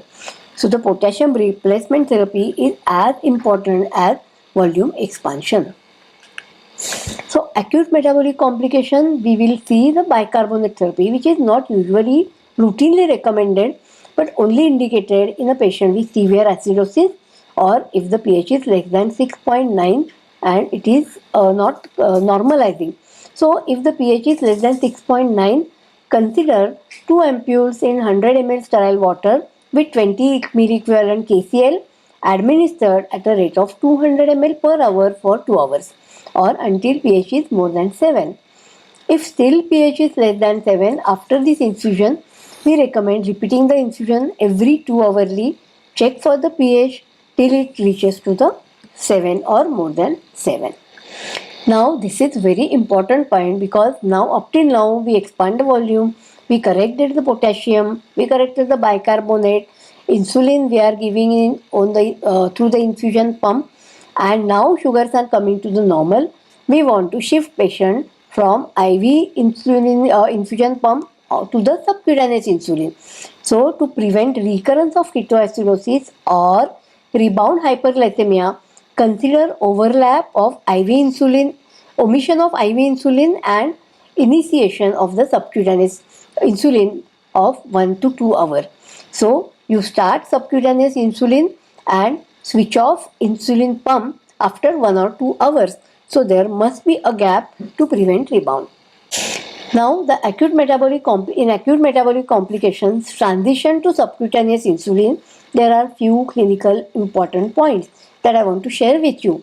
These are the most convenient time to change to subcutaneous insulin is just before mealtime, and you can start with meal, that is prandial insulin along with the basal insulin same time, so that patient there will be no rebound hyperglycemia. Then for patient treated with insulin before admission, you can restart previous insulin again when we want to start with the basal bolus insulin. Then regime previous insulin and adjust the dosage as per needed. So we will again resume the previous regime and adjust the doses. And for patient with newly diagnosed GM, maybe sometime the patient of type 1 patient may be land up into DKA and diagnosed with type 1, then you have to start according to the total daily dose in 0.5 to 0.8 unit per kg per day, or we can calculate 24-hour insulin requirement. That total insulin requirement we can divide into 2. So if the total requirement is suppose 20 units, then we can divide into 10 and 10. Start 10 unit basal insulin and 10 unit again divided into 3, that is before breakfast, before lunch and before dinner. So we can start with the 3-3-3 or 3-4-3, like that. Consider multi-dose insulin given as a basal insulin and prandial insulin. So for type 1, if the patient land up in DKA or newly diagnosed type 1 patient, definitely mixed-start is a big no and start on the basal bolus insulin so that tight control can be achieved in type 1 patient. Now This is the comparison, and it is a chart between DKA and HHS. So in diabetic ketoacidosis, onset is very rapid in hours to days, and in HHS it is insidious, so it is days to weeks. So it is very important to pick up HHS early in your elderly patient. Age usually DKA in type 1 patient and HHS in elderly patient, usually in type 2. Sugars are more than 250 in DKA, more than 600 or sky high in HHS. Ketones present, HHS may be or minimal or absent. pH is less than 7.3 in DKA, HHS may be more than 7.3 or 7. Osmolality mildly rare in HHS, it is severe, that is more than 320. Dehydration is moderate. HHS, it is very severe, and mortality DKA is 1 to 5%, which is very less, and HHS, it is very high, 10 to 20%. So HHS is a dreadful condition and it is treatable condition. So, and insidious onset is there, so you can pick up HHS early in your OPD also. So here is the cricketer scoreboard. DKA strikes young, comes fast, make ketones and is loud. HHS is silent, slow, targets elderly and is far deadlier. Mortality in DKA is hardly 1 to 5% and compared with the HHS is 10 to 20%. That's why recognizing the difference in DKA and HHS and early recognition is life-saving. So in short, my take home message is DKA, that is diabetic ketoacidosis, ketones plus acidosis plus dehydration. HHS, that is hyperglycemia, hyperosmolality plus dehydration. Fluid first, then insulin and correction of potassium. Always correct electrolytes, treat precipitating cause, educate, prevent, follow up and very vigilant. So in short, if you forget everything else, remember this mantra, that is fluid first, insulin later, potassium always, and never forget the triggers. So you have to target the triggers and that's how you will save lives.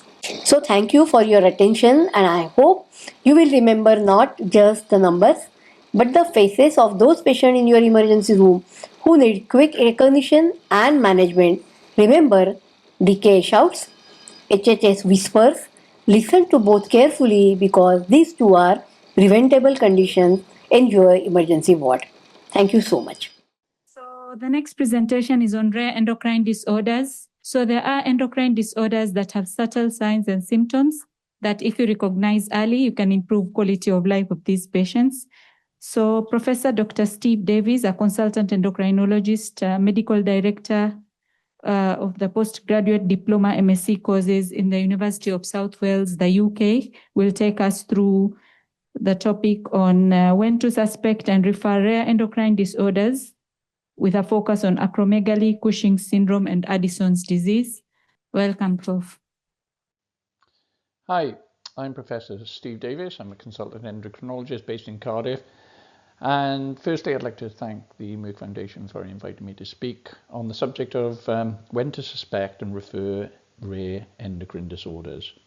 As an endocrinologist, I'm often accused of dealing with the esoteric. So what I want to do today is present to you a few cases. I think one might enjoy these rarer endocrine cases, but also illustrate how important it is not to miss the diagnosis and how potentially we can improve our diagnostic skills.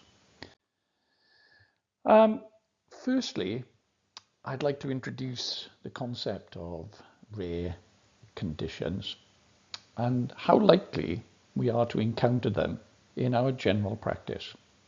So let's begin by analysing what constitutes a rare condition.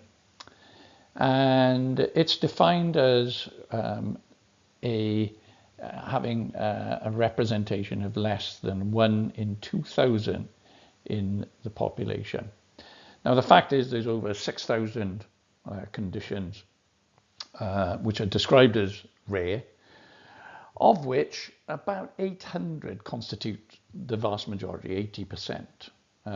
So we're looking at rarer conditions like 1 in 10,000 representing Addison's disease, or maybe 1 in 100,000 representing acromegaly.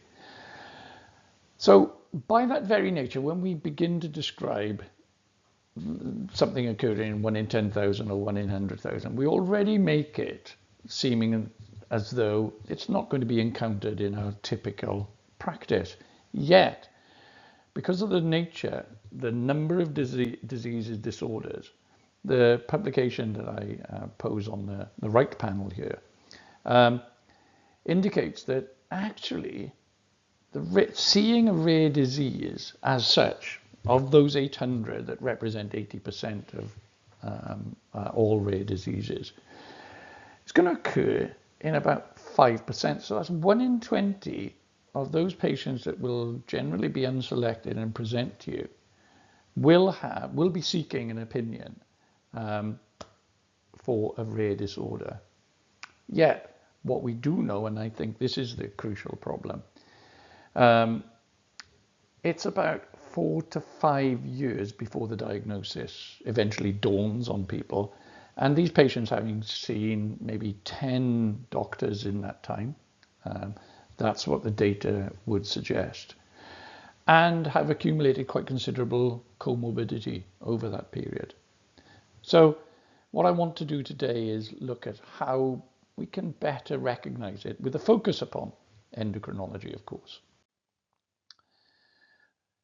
And what better way of doing this than by presenting cases that I've seen in my practice. So this is Mrs. JG, who's a 58-year-old female, presented with a 10-year history of poorly controlled type 2 diabetes, quite an enormous weight gain, 63 kilograms, and arthralgia. Now, our past medical history is highly relevant and reflects what I've previously described in the other slide about missing a rare disorder. She'd seen a cornucopia of clinicians, both in the NHS and also in private practice. She'd seen a general surgeon for a cholecystectomy, a urologist because of recurrent urinary tract infections, 3 diabetologists, a cardiologist for hypertension and heart failure, respiratory physician because of the weight gain and dyspnea, an orthopedic surgeon because of joint pain and osteoporosis, gastroenterologist because of problems with GI symptoms, and a hematologist because of iron deficiency anemia. And really, some of her problems were attributed to morbid obesity and diabetes. And there was a suggestion that there was an element of pseudo-Cushing's in this, because if you look at her appearance, she looks typically Cushingite, as you can see, with that red round face and the loss of the temporal recession, typical of Cushing. So BMI 46, clinically Cushingite. And the other features that are important is with obesity per se, the skin has normal thickness, if not, it's slightly thicker.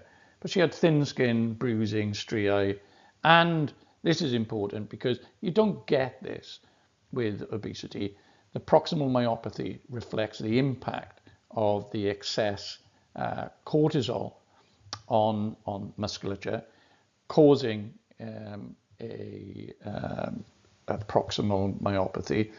And one of the best tests for this is getting the patient to sit in a chair and stand up without using their arms. That's called Hall sign and reflects a typical proximal myopathy. She was hypertensive and a HbA1c of 12.1%. So clinically, the diagnosis is quite obvious of Cushing syndrome. And I guess this is the other factor, is that maybe people had suspected it because there was an intimation of pseudo-Cushing's. Well, it's important to investigate that, and screening investigations are the key. And they're very straightforward. So I think that may have been another obstacle to previous colleagues not picking up this case. And a 1 milligram dexamethasone suppression test, giving somebody 1 milligram about 11 o'clock the night before, then measuring a cortisol 9 a.m. in the morning. And what you find is that in an ordinary person, the cortisol will suppress to less than 50. Well, her cortisol after this was 423, supporting the diagnosis of Cushing's syndrome. And again, another good, if there's no dexamethasone, or there's issues with the patient getting to the clinic, a urine-free cortisol, give them an ordinary plastic bottle, collect the urine, and you'll find that in Cushing syndrome, the cortisol tips over. So a urine-free cortisol concentration above 250 is again suggestive of the diagnosis of Cushing syndrome. The ACTH in her being elevated points to it being Cushing's disease, i.e. As a consequence of a pituitary tumor. And she underwent imaging with inferior pituitary sinus sampling and then transsphenoidal surgery for a cure of her Cushing's. She did very well post-operatively. And I think what I want to try and illustrate is the telltale features here that point to the diagnosis. And therefore, rather than just pigeonhole somebody as diabetic, obese, hypertensive, it's look at the issues that were present: the facial appearance, the striae, the bruising, the refractory diabetes, the hypertension, the considerable gain in weight over a 10-year period. And also appreciate that screening tests are relatively easy. In conjunction with another 3 cases, we published this about missing Cushing syndrome. And if you reflect back in time, it was very interesting because Harvey Cushing described the condition in 1932, basophilic stippling of the pituitary. But it was just this logical, really very intelligent approach to these cornucopia of symptoms that were reflective of the basophilic stippling and the tumor within the pituitary, and he linked the two, hence Cushing syndrome. But it's interesting. We often regard William Osler with high esteem. He described many conditions, so a 19th century clinician, described numerous conditions, yet he described classically a Cushing's patient, yet attributed this to hypothyroidism. And it's interesting that when he did that case report in Toronto, Harvey Cushing may well have been in the audience. This is something that we latched upon. But in our particular index case here, it was the case that the patient and the other 3 had a long history of the diagnosis being missed and had considerable comorbidity as a consequence. And the bottom graph there, the bottom figure rather, what you can see is the increasing incidence, the increasing number of patients that we had seen in UHW in Cardiff with a diagnosis of Cushing syndrome. And it's probably because we're getting better at the diagnosis. So let's move on to the next case. This is a really interesting case. I saw this fellow at the antenatal diabetes clinic, in fact, the medical clinic, and he attended with his wife. So it's an odd place to pick up a patient who has a typical appearances of acromegaly, as you see there. So he comes along with his wife, but I said to him, as he was attending, I said, can I ask you a couple of questions? Because he looked so obviously acromegalic. And what he described to me when we sat down and had a clinical consultation was this 5-year history of increased sweating, general aches and pains. He'd had hypertension and he didn't wear his wedding ring anymore. His change in appearance had been attributed to him playing rugby and looking rather rough. But clearly, as you can see there, he's got the prominent jaw, prominent orbital ridges, a typical appearance, and he had thicker skin, sweaty palms, but his visual fields were full. Now, it's really easy to confirm the diagnosis of acromegaly, and a great screening test offering 95% sensitivity specificity is an IGF-1, and in this patient, his IGF-1 was elevated, non-suppressed with growth hormone. He had on MRI a 1.5 centimeter pituitary tumor, and transsphenoidal surgery was curative. But the delay in diagnosis of acromegaly is well established. In this particular paper, 25% of patients took at least 10 years for the diagnosis to happen, and there was only about 30% of patients where there no delay. The average patient had 4.1 years, and they had a number of comorbidities, and the comorbidities were highest in those with a delayed diagnosis. So it's really important, and also that was associated with a nearly twofold increase in mortality. So it's really important that we establish a diagnosis quickly, and the suggestion has been that, again, it's possibly as a consequence of really not understanding how easy the screening investigation is if you suspect it. But this is another point. I remember standing in a queue for a plane, and I heard this really deep voice, and I guess I'm acclimatized to it. I heard this deep voice behind me, and I said to the person I was traveling with, that's somebody with acromegaly, and I turned around, and sure enough, it was. So AI now potentially offers an approach to diagnose acromegaly through photography or listening to voices. And it's really an interesting concept that potentially we can take a photographic image, put it through AI, and with 75% accuracy, we can help to diagnose acromegaly almost as a screening tool for the general population. So I just point this out. I'll come to it in a moment later on in the talk. I read this book, Jack and the Beanstalk, as a kid. It's a Ladybird book designed for kids, but you can see the typical appearances of acromegaly there, and I think that resonates with me as an endocrinologist. So every time you see this coarser facial features, the deep voice, the thick skin, the macroglossia, large hands, maybe there's visual impairment, think about the diagnosis and look towards screening with just a simple test of IGF-1 and then refer on to an endocrinologist. The final case that I'd like to present is that of a young female, 28 years old, who was acutely unwell. She was admitted, a 1-week history of fatigue, nausea, and low-grade fever. She'd lost about 3 kilograms in weight over a month. Importantly, had missed 2 periods. So the suggestion was this was a brewing problem, really, for which she required admission. She'd had Graves' disease 2 years earlier and had been treated with radioactive iodine and was on a stable dose of thyroxine, 100 micrograms daily. On examination, she had a pyrexia. A BMI was slightly low, 22, didn't do any excess exercise.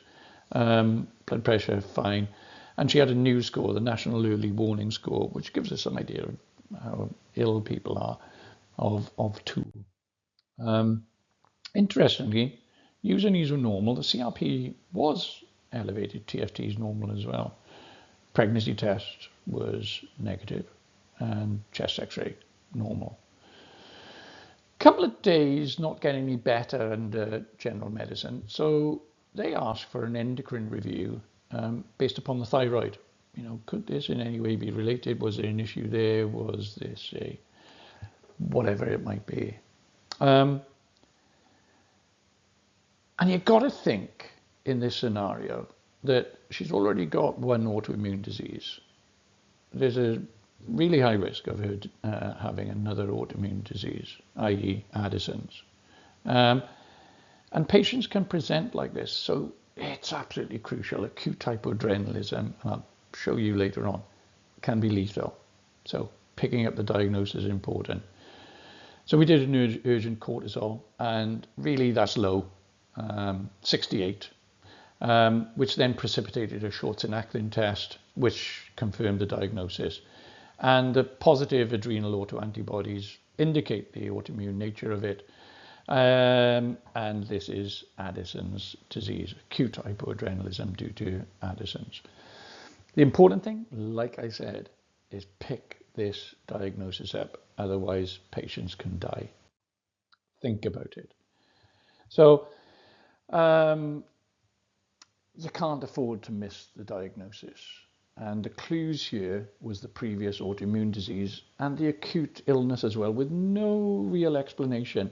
The fact that the usernese were normal, and you can anticipate there being a low sodium and maybe a high potassium, doesn't really matter. It's important to sift through it. There's an unexplained diagnosis that's causing her illness, and it could be Addison's disease. So screen for that. Features that were absent in this case included hyperpigmentation. You see in the top panel there, you can often see the pigmentation in the gums or in the hands, or indeed the face can be rather brown.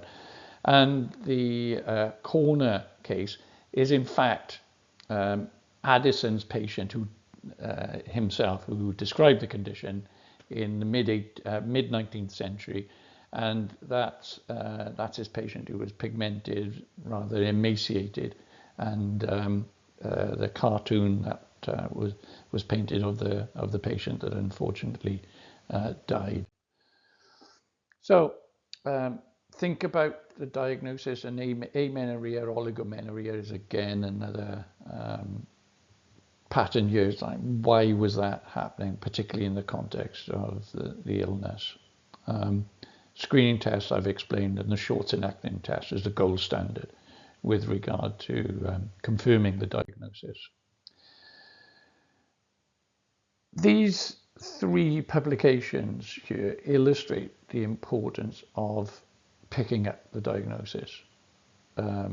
Missing the diagnosis as a young kid, and this kid was ill, a 13-year-old female, presented with a 6 months history of fatigue and weight loss, and unfortunately died. Then there's the middle case is a 33-year-old male with weight loss, fatigue, hypothyroidism, autoimmune disease, and a family history of autoimmune disease, who collapsed, was resuscitated, and admitted to ITU with an adrenal crisis. And the final case is a 42-year-old male with Addison's disease, but not receiving appropriate escalation. So when patients do have Addison's disease, they need to be aware of sick day rules and have increase their oral dose, or potentially have a subcutaneous emergency hydrocortisone pack. So let's have a look on and reflect on the literature. And the top publication there is Diagnosing the Rare and Neglected Problem. And what that case was all about is it took 20 years to diagnose a case of actinomycosis and 100 consultations, with the patient deteriorating considerably over that time. And the author goes on to talk about rare conditions, as I said, define it, but also then he talks about how he picked up the diagnosis of a pheochromocytoma because he'd seen it as a medical student. So I think it's always important to keep an open mind with regard to the diagnosis, because we deal with the common, and yet we will see frequently the rare. And the final part of this, and what I'd like to touch upon, is the promising nature of AI in helping us with the diagnosis. So there are a number of agentic AIs out there that can help with a diagnosis. And this one that I picked up and I showed you, I'm not necessarily recommending it as the best, but it's based upon GPT, and it's the DX GPD, which can when you put in the prompt, the patient's condition, it may help you formulate the diagnosis, including those rarities. I've also used DeepSeek and Claude, and indeed ChatGPT itself is really good for this. And it will also, and this is the important thing, help you with pictures as well. So you might wish to put this into your AI. So remember, many of you will remember, some of you won't, but in the 1970s they talked about the Pepsi challenge. Let's just see how good this is. So what I've done here is put in our case of the 58-year-old lady who you saw there, describing the history, etc., of her into this DX GPT, which is entirely free of charge. So let's see what the AI tells us. Really good. So it's taken the case and it's proposed the top diagnosis there being Cushing syndrome. Spot on, 10 out of 10. So it does say then obesity, hypothyroidism. Hypothyroidism wasn't the case. But the point I'm making is that it will formulate this and help us in terms of making a diagnosis. I did exactly the same with the second case, the 28-year-old, and with Addison's disease, but it's come up with adrenal insufficiency, exactly the same problems, saying, well, think about infectious mononucleosis, hyperthyroidism, well, obviously that wasn't the case here. And probably if I put in the TFTs, then that wouldn't have been the case. But the third prompt is adrenal insufficiency. And it just takes that for someone to say, have you thought about it? That will then move you towards doing the screening test and excluding or including the diagnosis. Let's again take the Pepsi challenge. This is another case that I saw of a woman that presented with really strange headaches on a background of migraine, but her migraine had changed completely. And what you see there, she presented this time with deteriorating unilateral headaches, the 4-month history on the background of really well-controlled migraine associated with tearing, conjunctival injection on the right side. And the headaches are painful, lasting 10 or so minutes, but occur multiply during the day. Nothing to find on examination, weight steady. So it's about putting the full prompt in there. And the diagnosis here, in conjunction with the neurologist, was a diagnosis of SUNCT, okay? And I put this case into the DX GPT, and okay, it was 5th on the list, but it picked it up and suggested it. And in fact, the DeepSeek did exactly the same. The point I'm making is that all this AI is available to us to help us formulate the diagnosis for potentially rare disorders and at least make us think. So I certainly put it to you that with the advent of AI, one should be using this in those cases where just things aren't quite right. So in conclusion, how to avoid missing a rare endocrine diagnosis or a rare diagnosis full stop, because 5%, 1 in 20 of the patients that we're going to see are going to have that. And it's likely that they've seen 10 or so doctors over a 4 to 5 year period before the penny will drop. So it's important that you've got the index of suspicion. The multiplicity of symptoms and comorbidities, think about that as being potentially due to an endocrine cause. It's easy to screen for many of these cases, such as 5% of hypertensives with secondary causes, if they are young and refractory to treatment, or they've got malignant hypertension, think about an endocrine cause for it, be that Cushing's disease, be that CONS, or a pheochromocytoma. Each of them has got a relatively easy screening test, rather than just attributing it to hypertension per se. I always say to students, you know, a diagnosis is based upon history and examination in 80% of occasions, and the investigations help in 20%. So possibly think it's not just simple obesity, it could be secondary Cushing's syndrome. Scans these days, 20% of, or 10% of scans, in fact, 10% of CT scans will show an adrenal adenoma. So don't just go, it's an adrenal adenoma, forget about it. It requires appropriate investigation, because 20% of that 10% will have some sort of functionality of the adrenal, be that Cons, Cushing, or FAO. And I think one of the most important things for me is where it can become lethal is missing Addison's disease, and that can be fatal. But over the last 3 to 4 years, AI has come out, so I would urge people to use that in supporting their diagnostic skills. Thank you very much. Thank you very much. Thank you very much, Professor Steve Davis. So moving on to the next speaker, I would like to invite Dr. Anish Kotech, Director of Medical Education, University of South Wales, who will be taking us through managing obesity in a primary care setting. And he'll take us through setting realistic goals and monitoring progress. Once again, thanks so much for allowing me to speak. It's a real privilege.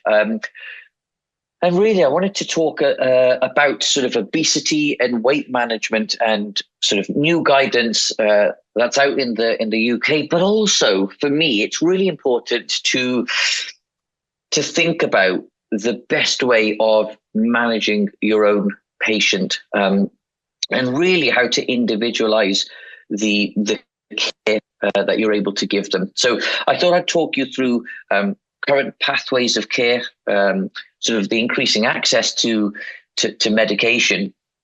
But also, for me, what's really important is the long-term management of these patients, and also how to personalize the care we're giving. And actually, as we're starting to manage people, what about the long-term follow-up that you're able to give these patients? Next slide, if that's okay. Great. So I wanted to start a little bit about talking around the epidemiology and the comorbidities. Why really is it important for us to think about obesity and managing people's weight, and as healthcare professionals, understanding the problem first, I think, is really, really important. So just thinking about the UK alone, 30% of adults within England actually live with obesity. And actually, if you're casting the net wider to think about people that are overweight and obese, we're actually talking about way over half, nearly 2/3 of people are living with this condition. And in the NHS alone, in the UK, it costs a staggering £6.5 billion annually to manage this condition. And when we think about sort of people having time off work, etc., it's really a big issue for people and for the health economy, really. And really, I wanted to just outline why obesity is a real problem. So it's not just a problem in a specific demographic. Actually, when we're thinking about it, it really does cause a problem across the demographic range. So, in practice, I actually see it all the way from adolescence to the older age. So it's not just a specific subset of the population. And also, I think what's really interesting is it traverses different populations as well. So actually on the bottom left, you can see that it's not just a problem in Caucasians, but in wider ethnic minorities as well. Next slide, if that's okay. I think this is really important, and I just want to highlight that some people feel really uncomfortable discussing this, and I think it's really important to have to put the person that's sat in front of you really at the front of the conversation. So just using non-stigmatizing language, and also exploring not just that individual, but the people around them.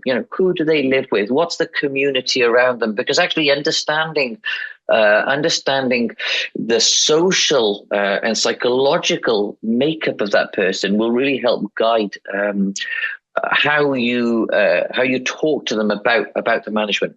And of course, I think what's really also important is not just seeing obesity in itself, because actually the problem with obesity is the incredibly increased relative risk that it gives you of cardiovascular disease, of cancer. So it's not just a condition in itself, although we should think of it in a way like that, but really it's about the increased risk it gives you of diabetes, cardiovascular disease. So that's kind of why it's a real problem and why we really need to tackle obesity. Next slide, if that's okay.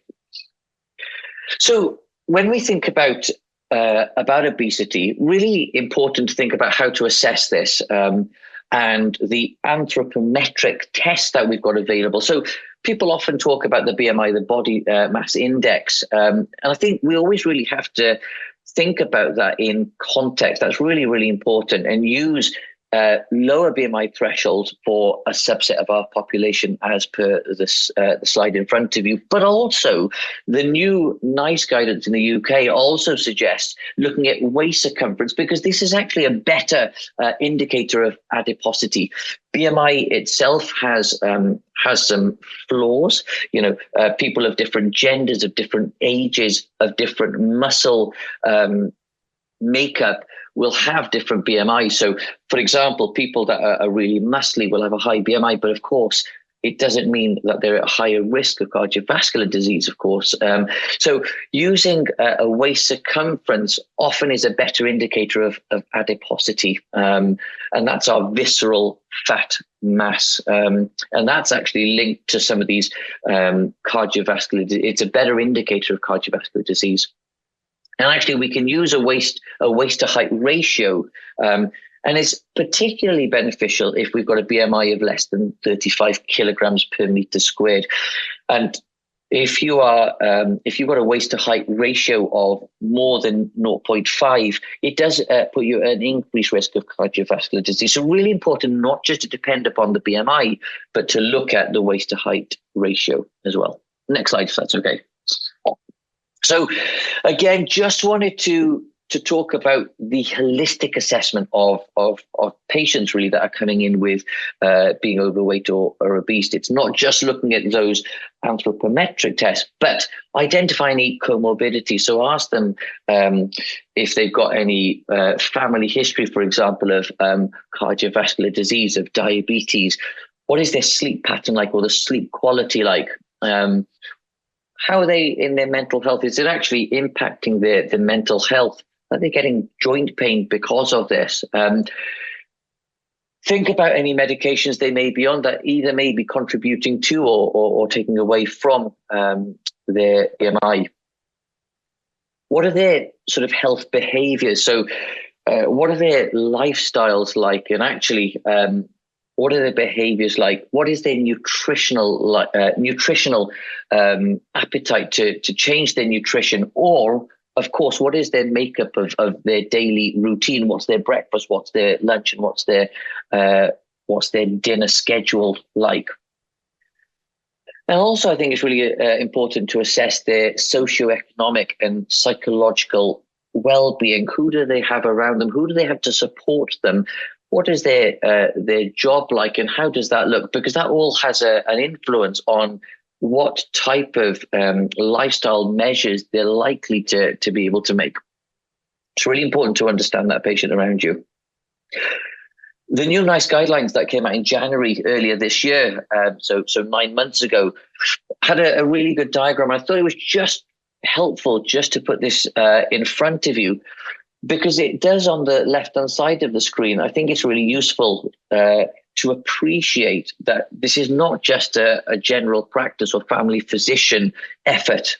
Actually, we've got people around us that can help individuals with their health journey. So everyone that sees people with being overweight or obese, I think they have a role to play, whether it's signposting them to local resources, or having that initial conversation, or opening up the conversation of what do you think you could do about this, and opening that conversation is really important. But it's not just a healthcare professional that is able to do that.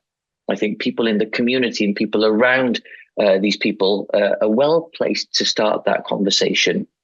And also, along the right-hand side, really important to think about how to change people's behavior, but also how to monitor and review that process with them. Next slide, if that's okay. So again, just wanted to highlight some strategies and talk to you a little bit about the evidence for low-fat diets, low-carbohydrate diets, and high-protein diets. A lot of people are talking more about intermittent fasting or time-restricted eating. But again, this needs to be done with a view to that person in front of you and what it means to them, and actually whether they're likely to be able to employ such diets. So again, really important to have a shared decision between healthcare professional but also patient. What's actually what's likely to be achievable for that patient, and what does that look like? And actually also, is this the right time to have that conversation with them, or is this consultation sowing the seed for patients for them to go away and have a think about, and then they come back to you to have a more full conversation around that? Because actually, it's not just number one, it's not a one size fits all. But number two, this is not an easy, quick fix. This is something that they're going to need to adhere to, and they're going to need to sustain some of these behaviors over the longer term. So it's, when is the right time for them to employ some of these behaviors? Next slide, please. So I thought I'd give some practical tips, really, with regard to lifestyle and behavior. On the right-hand side, you can see the nice guidance on what is advised for being active and for physical activity. So what we say is at least 75 minutes of moderate, 150 of moderate, or 75 of vigorous activity is really, really important. And that might look different for different people. And the point of the bit in the blue and the bit in the yellow is, some people might really struggle to do some types of exercise, but what might be within their gift to do? Is it some sort of strength exercise? Is it things like improving balance through things like yoga or Tai Chi? And actually, it's not just a one size fits all. I really want to emphasize that point, that the person in front of you might have comorbidities or joint pain or hip pain or knee pain that means they're going to struggle to do some form of exercise.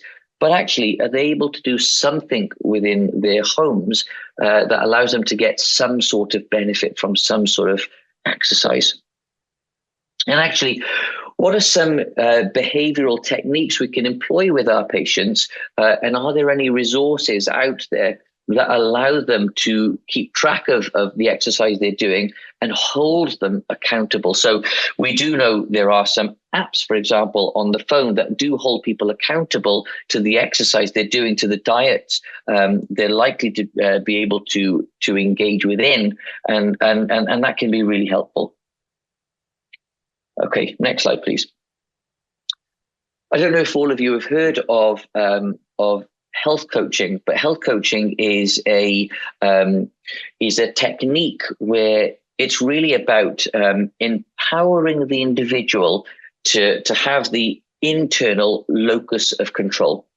So you will employ techniques such as motivational interviewing, where you need people to be number one, ready to make a change, but number two, confident to make a change. And it employs structural questioning to unlock that motivation for change within that individual. And we know there's evidence behind health coaching, and it's about you empowering and motivating that individual.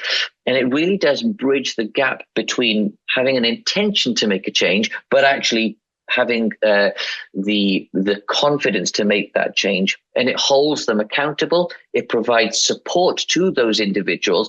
And actually, what's really good about this, about health coaching, is it takes away that dependency that people would have on healthcare professionals. So the idea is you have a structured framework initially. You give them control. They're able to take that away and work on things themselves and utilize the support they've got around them with check-ins that become less and less frequent. So really good evidence for health coaching.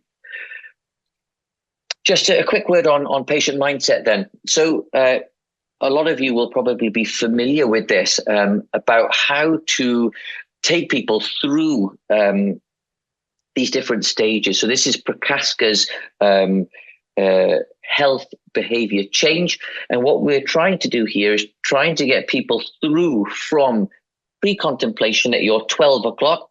And that's when people don't really think they need to make a change. They don't really believe that they've got a problem, all the way to action. So it's how do you encourage people and support people in getting from, hey, listen, doctor, I don't think I've really got a problem, to, right, I really want to make a change. And actually, these are the steps I'm going to take in order that I can make a change. And the idea here is to maintain that behavior, because we do know that when people relapse and when people really fall down the ladder to, I was doing something and actually it's fallen apart, that becomes harder and harder for them to get back on to a healthy, positive lifestyle change. So really important to help people get through this. I wanted to highlight the benefits of 5% weight loss, because actually for me in practice, being able to frame the conversation with patients is really, really helpful. So what I often do is I say to patients, look, a 5% weight reduction, which is achievable for most patients, has a major impact on your health. It reduces your risk of diabetes, of developing diabetes by 50%. It psychologically is going to improve your well-being. It's going to reduce your systolic blood pressure by up to 10 millimeters of mercury, and hospitalizations by 15%, and actually all-cause mortality by 15%. I think framing the conversation in this way can really help patients, because actually it's empowering them to make some change. And you know what we're saying to these patients is all of this is evidence-based. We're not just saying this because it's helpful for you and it's hopefully going to help you make the change. All of this is really evidence-based. And again, the more weight you lose, the more the better health improvements you're going to gain. Next slide. For me, this is really, really important. And if there's one takeaway that I really want you to gain from this presentation, it's this slide. Because for me, when you're talking to an individual right in front of you, that's going to be the advice you give them is going to be really, really different from the advice you give to the patient that's going to be in front of you next. And it's going to be different to the patient you saw before. And for me, time and time again, I have seen people struggle to sustain healthy behavior. I've seen it over and over again. I get people coming to me, in January, for example, wanting to make change. They've got New Year resolutions and they really, really want to make change. They're really motivated to make a change, or their father's just had a heart attack, or they've just developed diabetes. So they're really, really wanting to make a change. Their motivation at that time is really high. But actually, life gets in the way a lot of the times. For my patients, life gets in the way. And actually, the motivation reduces at some stage. So how can we really empower people to make changes that are sustainable? And for me, it's breaking down larger goals into more identifying micro practices. But one of the big things for me is tying practices to existing habits. For example, if I give you a simple example, me personally, I like drinking coffee. So I make a coffee first thing in the morning when I'm at home. So that's the first coffee I have. My coffee probably takes a couple of minutes to brew in the morning. So I have 2 minutes spare in my kitchen And so, although I've got kids running around, I make an effort to get on the floor and to do 5 press-ups and 5 sit-ups every single morning. And so, because I'm going to drink my coffee, I make sure that whilst I've got my coffee brewing in the morning, I do 5 press-ups and 5 sit-ups. And guess what? Every day I do 5 sit-ups and 5 press-ups, and it's because I'm going to have my coffee. So I think tying good behaviors to an existing routine of yours can really, really help. And actually telling your friends and family of what you're trying to do allows them to hold you accountable to that. So I think that's really helpful. And I implore you to try that with your patients. Next slide. For me, this is really important. Is key messages from this perspective is make one change. I'll ask your patients to make one change. That's easier than saying you've got to do this, you've got to do that. And actually, the truth is any change is better than no change. Individualize that and make that sustainable for them. And actually say to your patients, because I do, it's never too early and it's never too late. Actually, our biological aging starts in our 30s. So I say to my patients, when you're 35, they say to me sometimes, that's for the future, doc. I don't need to worry about that. My challenge to them is, no, it's for now. The behavior change you're making now has an impact on your longevity. So this is a now conversation, not a when you're 40 or 50 conversation. And actually, for me, if you can do 5 press-ups, it's better than no press-ups. So don't, for some people, it'll be, don't worry about going to the gym, because if that's not sustainable and you're going to come back in a month and say, yeah, I did it once and then, life got really busy, then don't even try that, because you're going to come back and be really demotivated that you weren't able to do what you said you were going to do. Actually, start small, feel motivated because you've done it, and that's going to encourage you to do more and more. I just want to breeze over some of this because I'm just mindful of time, but I wanted to talk to you about some of the pharmacological options as well. So one of the options we've got is Orlistat. And so, in the UK, these are the criteria for giving Orlistat. And all of these pharmacological options, by the way, are alongside behavioral interventions and alongside lifestyle. It's not lifestyle and then pharmacology, it's lifestyle and then lifestyle plus pharmacology. Got to be a bit cautious with Orlistat in pregnancy. We do advise additional contraceptive methods. And actually, a low-fat diet is advised to minimize any GI side effects that you can sometimes get with Orlistat. And if you don't lose 5% of your weight within the initial 3 months, then actually you should be stopping Orlistat. Just a quick word on regulation of appetite. I think this is really important to know when we start talking about GLP-1s, is the regulation of appetite is through the brain-gut axis, and that little green bit in the middle is our arcuate nucleus within the hypothalamus. And actually, within the fed and satiated state, your glucose and insulin go up, and levels of leptin also go up. And so when you've got a full stomach, you get an increase in your GLP-1 hormone, which actually has a negative regulatory effect on your arcuate nucleus, which says you're full and satiated. And that's where the GLP-1 receptor agonists have come from. So I just thought it's helpful for you to understand the physiology and the science about the background of where GLP-1s actually come from. So within the NICE guidelines, we've got injectables of the anti-obesity medication. So we've got 3 in the NICE guidelines, and this again was updated earlier this year.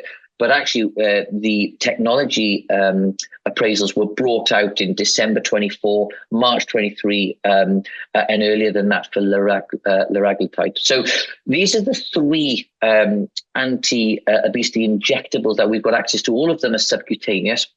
Tirzepatide and semaglutide are both subcutaneous once weekly, and liraglutide is daily. All of them shouldn't be used in pregnancy. But actually, the NICE guidelines suggest that the BMI ought to be 35 or above with another comorbidity. And for liraglutide, it's slightly different. So that's the criteria by which we need to use them within the NICE guidelines. But these these agents work really well. So they've given us a really good opportunity for weight loss. And I'll come on to that in just a second. Next slide, please, if that's okay. So just a little bit about how access works within the UK. I thought this might be quite useful to see whether there's something, this might work similarly for you guys. But actually, I thought it'd be helpful just in case it doesn't, and you can take some ideas away. So within the UK, we've got tier 1 to 4 services, tier 1 to 2 based in the community, and that's all around giving healthy lifestyle advice, signposting to digital and commercial programs in what we call brief intervention. So what we can do and what we have access to in the community. When we go to tier 3, that's more of a specialist service where we've got access to an MDT, where we've got dietitians, psychological practitioners and medical professionals as well. And that's really prescriber-led pharmacotherapy, as well as wrapping that around with lifestyle advice. And then we've got tier 4 services where you're then talking more about bariatric surgery and what that looks like and what the care around that looks like. And then there's a shared care protocol with primary care where they'll ask us in the community to do some blood testing to monitor those patients more longer term. Okay, next slide. So just wanted to talk to you really about the evidence and the data around medications. So again, within the NHS, these medications are very much secondary care led. And so that's really important to know that you've got to be part of a specialist weight management service to get access to these medications at the minute. They are starting to change that. And there are some criteria where we can give them within the NHS, but actually it's a very, very strict criteria. But actually, if you look on the right-hand side of the slide, the data and the evidence for these are absolutely incredible. So, when we're talking about these agents, we're talking about over sometimes 20% weight loss when we're talking about tirzepatide at the higher dose of tirzepatide, which is 15 milligrams per week. Over a 72-week period, we are talking about an over 20% weight reduction in certain individuals, depending on what study you look at. And if you're looking at semaglutide, you're looking at a weight loss of around 15% at the higher dose. But what's really interesting is the majority of the patients lose over 5% and even 10%. So we're getting some incredible results. And I don't think it's long before bariatric surgery may be something of the past. You've got a very small subset of people that need bariatric surgery. Next slide. So if we're looking at tirzepatide and semaglutide as an example, for tirzepatide, we start at a dose of 2.5 and we make our way up to a potential dose of 15 milligrams. And I'll come back to that in just a second. Whereas when we're looking at semaglutide, we're looking at a starting dose of 0.25 milligrams all the way up to 2.4 milligrams in those increments as per the slide. If you're thinking about the average weight loss, then at 2.5, so the lowest dose of tirzepatide, you're looking at approximately 8%. Whereas when you're getting to the highest dose of tirzepatide, we're looking at a 22% weight loss. And actually, semaglutide at 1%, we're looking at 1 milligram, we're looking at a weight loss of 8%.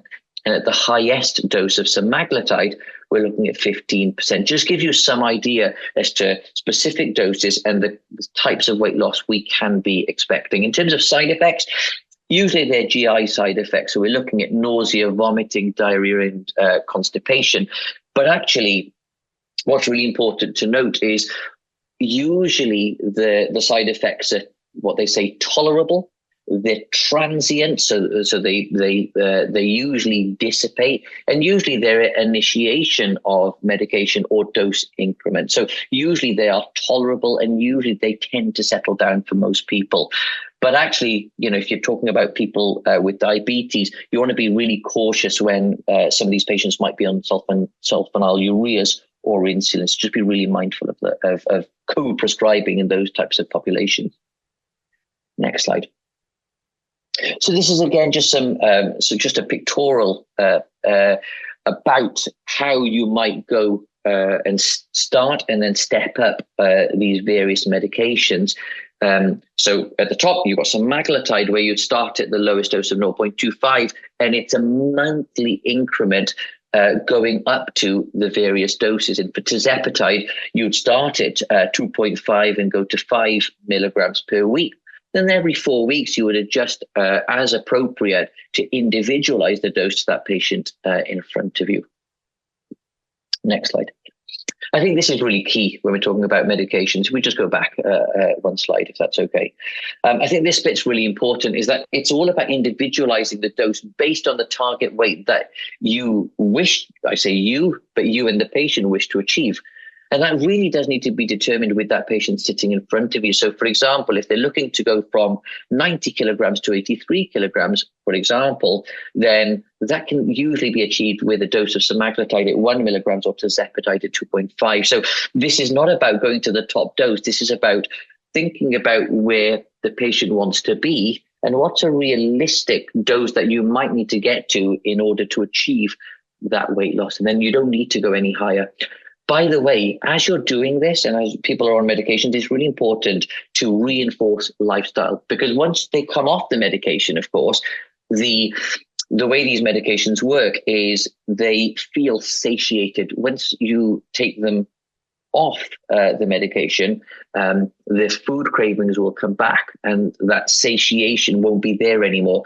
But by that stage, the hope would be that they've made real inroads with their lifestyle. So really important to keep reinforcing that message that while you're on this medication, hopefully you're working on your diet and hopefully working on your exercise, so that when you come off, when you've achieved your target weight and you're taking them off this medication, hopefully their lifestyle will be where it needs to be to maintain their weight. So just a little bit about talking a little bit about comorbidities, really. Then, if we move on to the next slide, if that's okay. So, just wanted to talk a little bit about comorbidity optimization. So as I've already said, that if you've got type 2 diabetics that might be on sulfonylureas or insulin, really important to think about co-prescribing to avoid hypoglycemia. As people are losing weight, it's very likely that if they've got problems with hypertension, that their blood pressure may actually automatically improve. And so it's really important to monitor their blood pressure closely and think about stepping down any hypertensive medications to avoid hypotension. You may also find if they've got comorbidities such as sleep apnea that actually losing weight improves that. So it may be that they need to think about whether they need to be on their CPAP machine, for example. And similarly with lipid therapy, that actually by measuring their cholesterol, you may find that they can reduce or stop any statins, for example, or ezetimibe. So just be mindful of monitoring some of their comorbidities, because you may be at a stage where you can make some inroads with regard to other medications that they're on. I think really important to talk about safety netting as well. Just before we move on, is think about red flags and always counsel people when you're starting some of these medications. So there are contraindications, things like men 2 tumors, and if they've got medullary thyroid cancer, really big contraindications. So be mindful of not starting people with those conditions on these medications, but also think about people if they've got gallstones or if they've had previous pancreatitis, and make sure they're well versed in the red flags to look for and when to seek further medical attention. Next slide. So again, just talking around the social and psychological considerations, often people with weight issues could have an element of depression and anxiety. So really important to think about some of these and whether we can support individuals with their mental health whilst also dealing with the pharmacological and the lifestyle advice.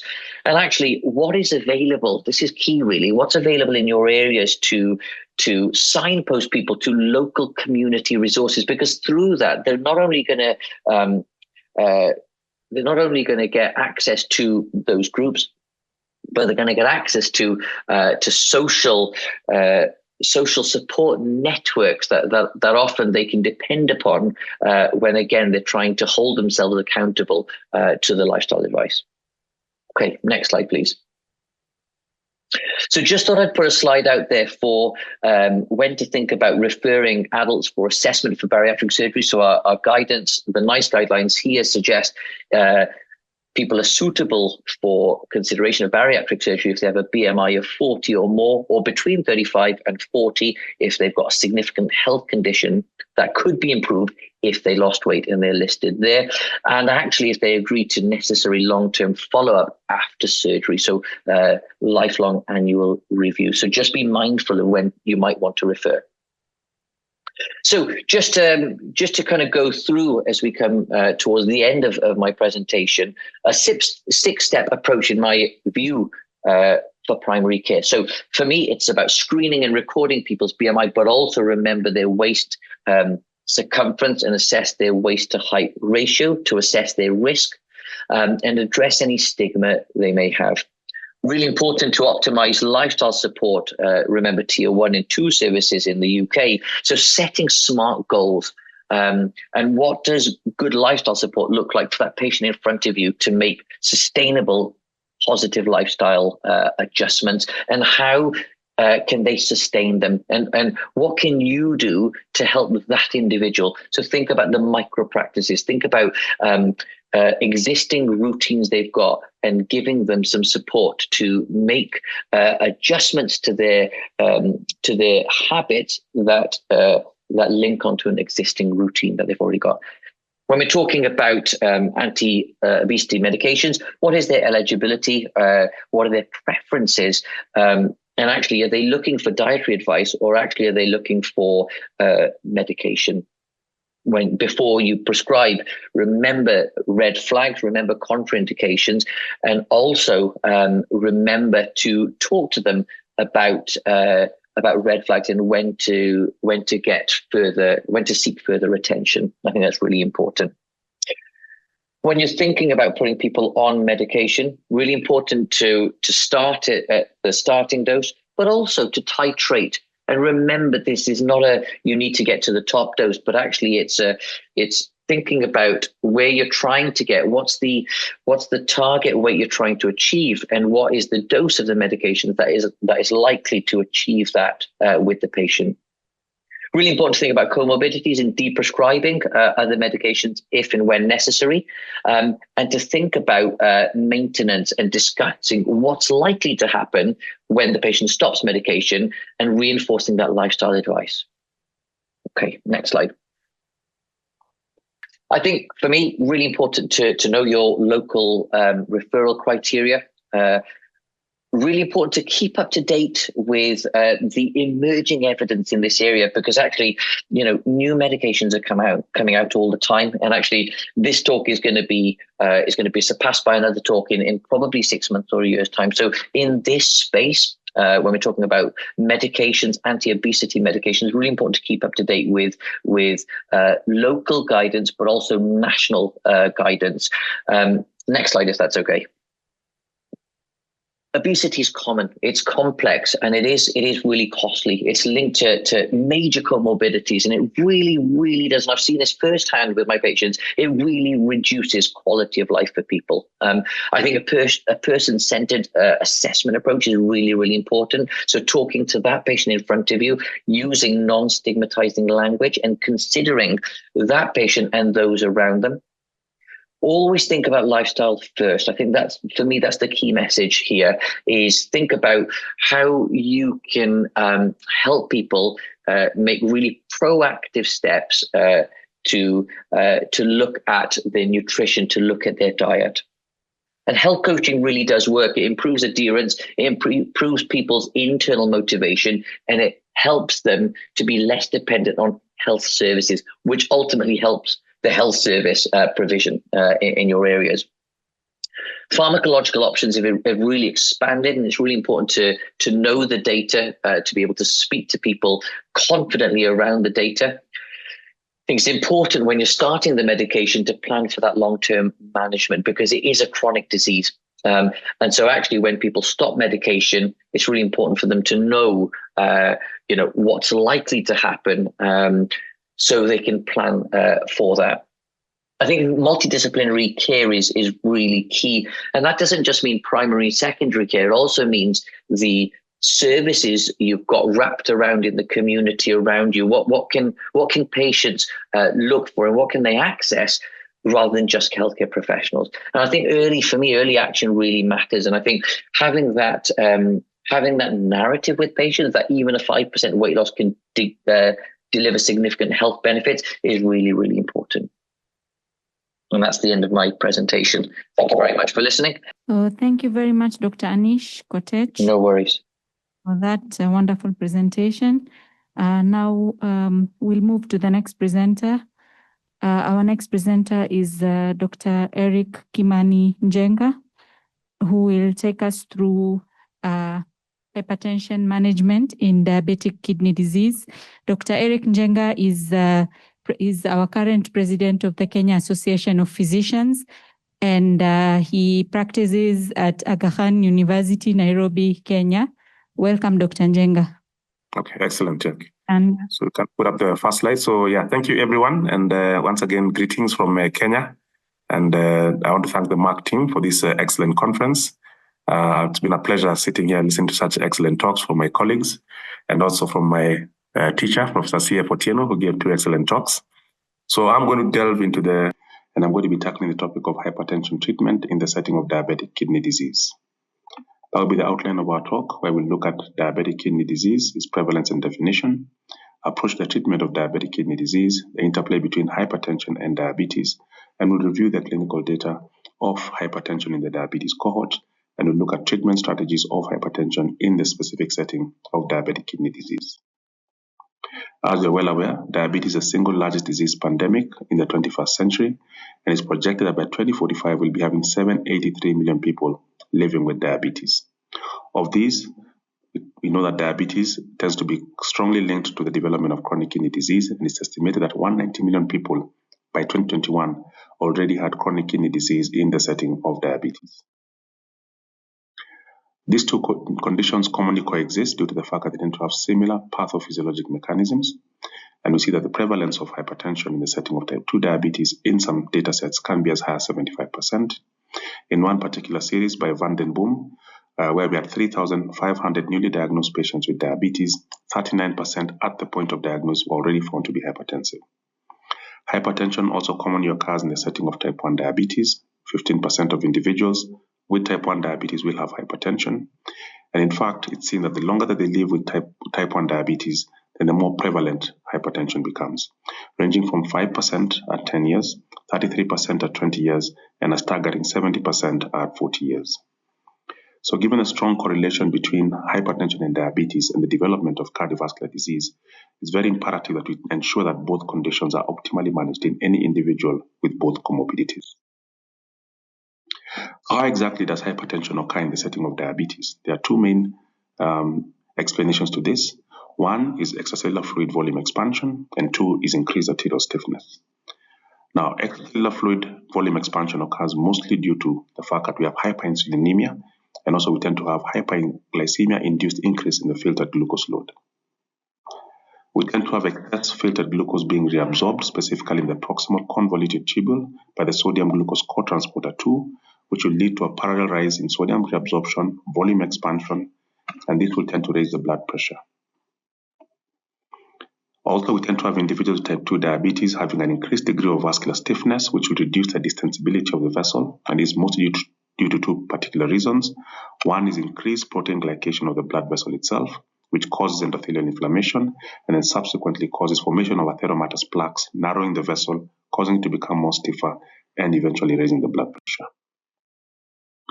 If we look at this in a bit more detail, once we develop insulin resistance from a number of factors, genetic factors, central obesity, diet, and environment, then this will lead to hyperglycemia, dyslipidemia, and hyperinsulinemia. And these factors tend to lead to an increase in your sympathetic nervous system overdrive. It will lead to sodium retention, activation of the renin-angiotensin-aldosterone system, and also we tend to have some inflammation, which is deleterious, which tends to lead to vascular smooth muscle proliferation, increase arterial stiffness, increase in the vascular tone, thereby leading to hypertension.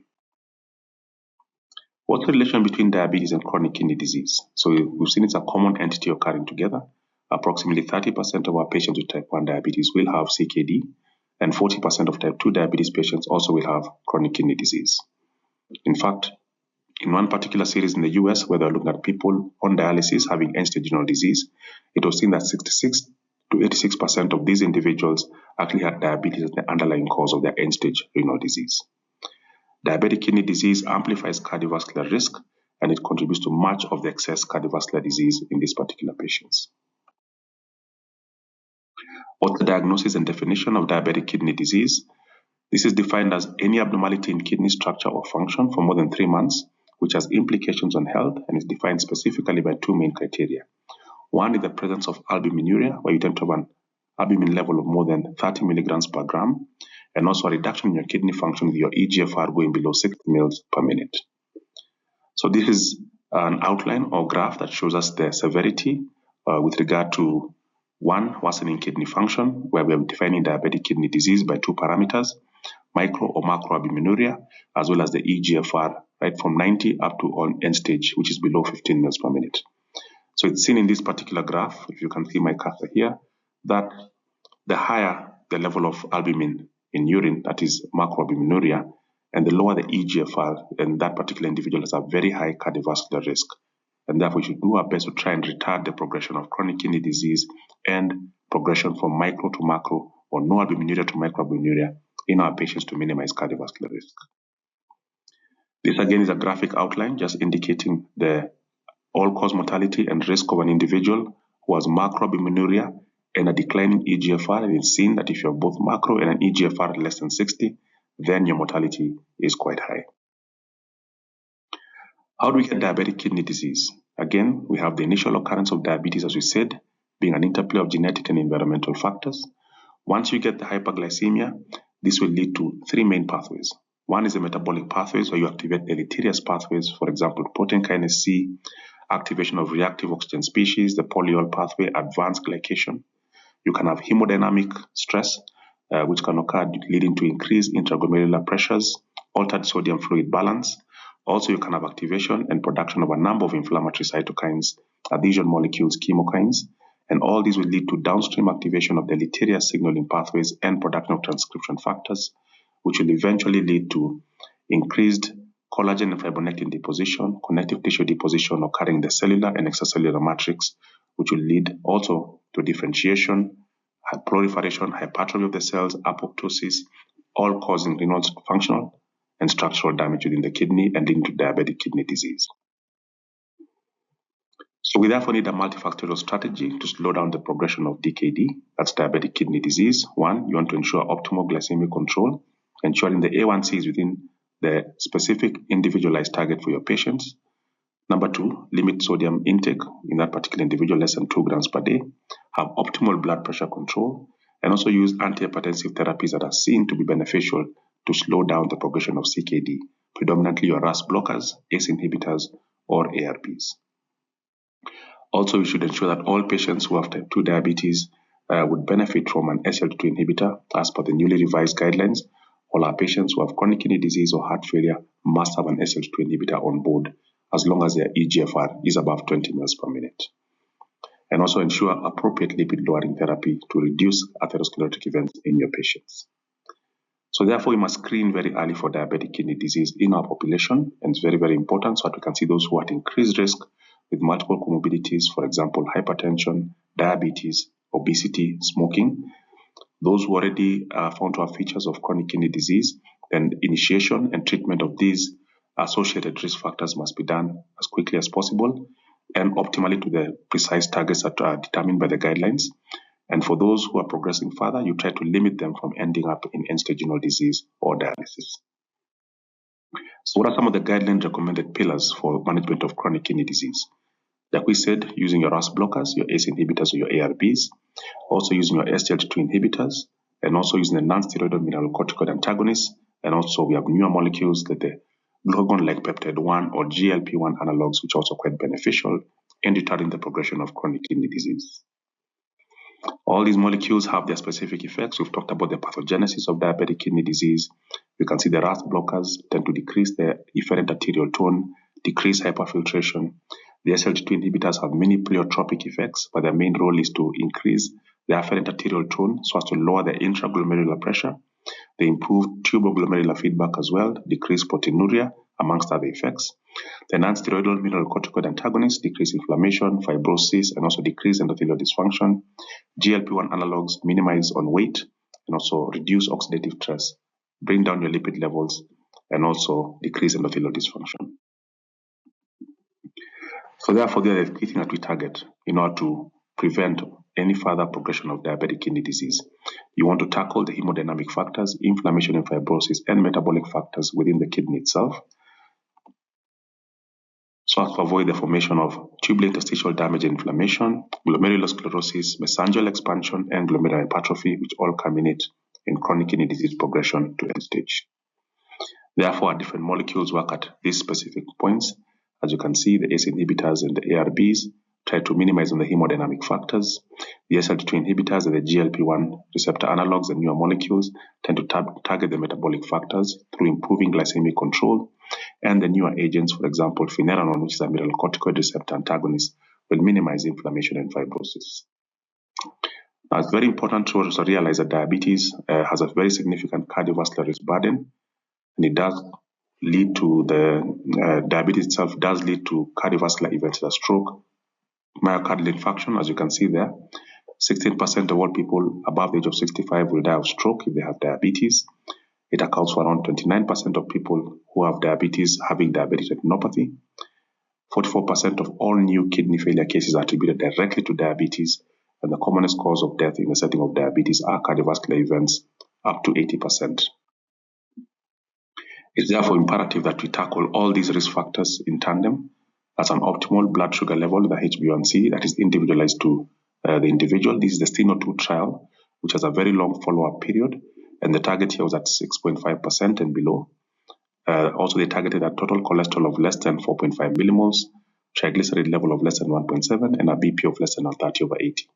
The overall take-home message from this particular trial, which had a 21 follow-up period, is that if you're able to tackle these factors over the period of time that an individual has type 2 diabetes or hypertension, and you also take into account other predominant risk factors, they could actually experience a gain in life years of approximately 7.9 years.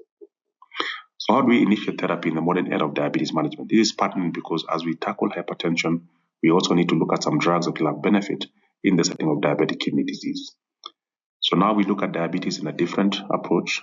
We individualize our HbA1c target, then we look at our key priorities. What are they?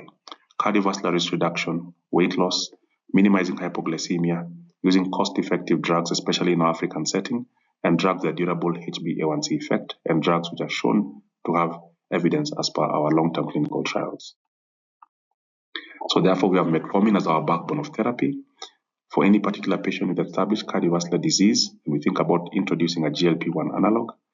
If they have established cardiovascular disease and the predominant comorbidities of heart failure or chronic kidney disease, then we must introduce an SGLT2 inhibitor very early on. If you want to minimize hypoglycemia, those are your options for treatment. DIP4 inhibitors, SGLT2 inhibitors, GLP-1 receptor analogs, thiazolidinediones. If weight loss is a compelling indication, then you must think about GLP-1 very strongly. And you must think about drugs, like I said, that are cost-effective.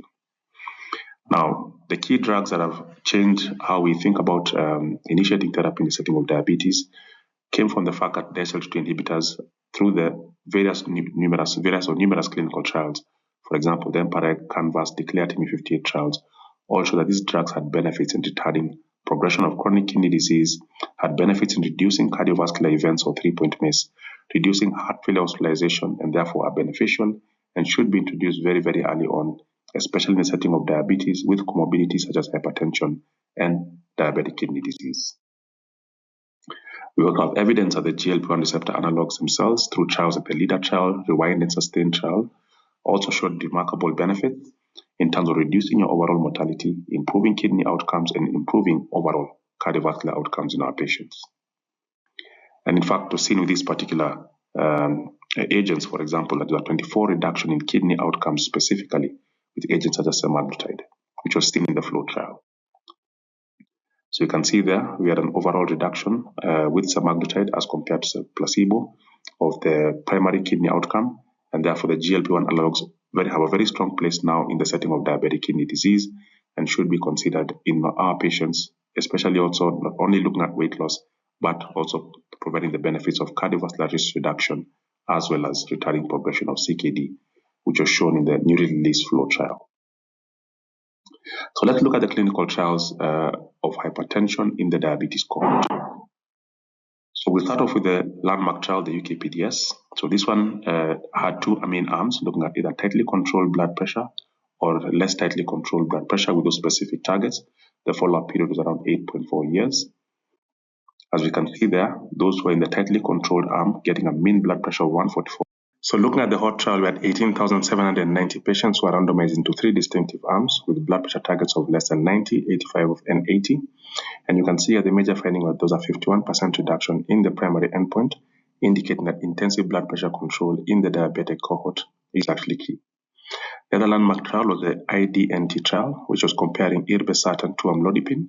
And these were patients who are hypertensive, with a urinary excretion of at least 900 milligrams over 24 hours. And you can see there that the primary composite endpoint, which was either doubling of the baseline serum creatinine concentration, development of end-stage renal disease, or death from any cause, was significantly achieved with the use of irbesartan in comparison to amlodipine or placebo. We also had the ABCD trial, which had two arms, a moderately intense blood pressure lowering arms and an intensive blood pressure lowering arm with those distinctive targets, as you can see on the screen. Smaller cohort of 470 patients. Didn't show much benefit with regard to the reducing the progression of albuminuria, but it did show a likely favorable trend towards reducing the overall incidence of death. The advanced trial, which was a very large cohort as well, showed that intensive blood pressure lowering had benefits across various spectra of mortality. 14% reduction in total mortality, cardiovascular death, as well as a reduction in the renal events by 21%. The ACCORD trial went a bit further in terms of having a more aggressive approach towards BP lowering, targeting a systolic of less than 120 millimeters of mercury. And as you can see there, the follow-up period was around 4.7 years, but we know that it was actually stopped prematurely due to the fact it was seen that a more aggressive approach of BP lowering in this particular cohort of patients did lead to more adverse events, hence the trial was stopped prematurely. Also, it is seen on average that patients who have diabetes tend to require more drugs to control their blood pressure as compared to age and sex match controls. And it is shown even across these clinical trials, specifically looking at the diabetic patient cohort with hypertension, more drugs were actually required, with a minimum of 2 drugs and even up to 3 to 4 drugs may have been required to control their blood pressures in all these clinical trials. Looking at the summary of the evidence with the pooled meta-analysis of 2 distinctive studies, the African American study of kidney disease, as well as the modification of diet in renal disease. These had prolonged follow-up periods of 14 to 19 years. The overall conclusion is that intensive blood pressure lowering does actually bring about a reduction in overall mortality, and also it tends to reduce the progression of end-stage kidney disease to end-stage kidney disease. We can also look at combination therapy, and this is very, very key in the setting of patients with type 2 diabetes. As we've said, they require multiple drugs to control their blood pressure. Choose agents that are not likely to increase insulin resistance. Older class of beta blockers should be avoided because they mask hypoglycemia, and also thiazide diuretics should always be used at lower doses. Let's now look at the management of hypertension in patients who have diabetes.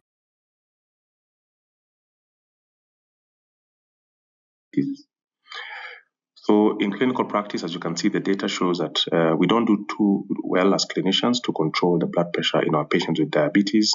You can see the NANS, VA, community primary care, and academic medicine studies show that on average, only between 23 to 35% of patients who had type 2 diabetes had well-controlled blood pressures.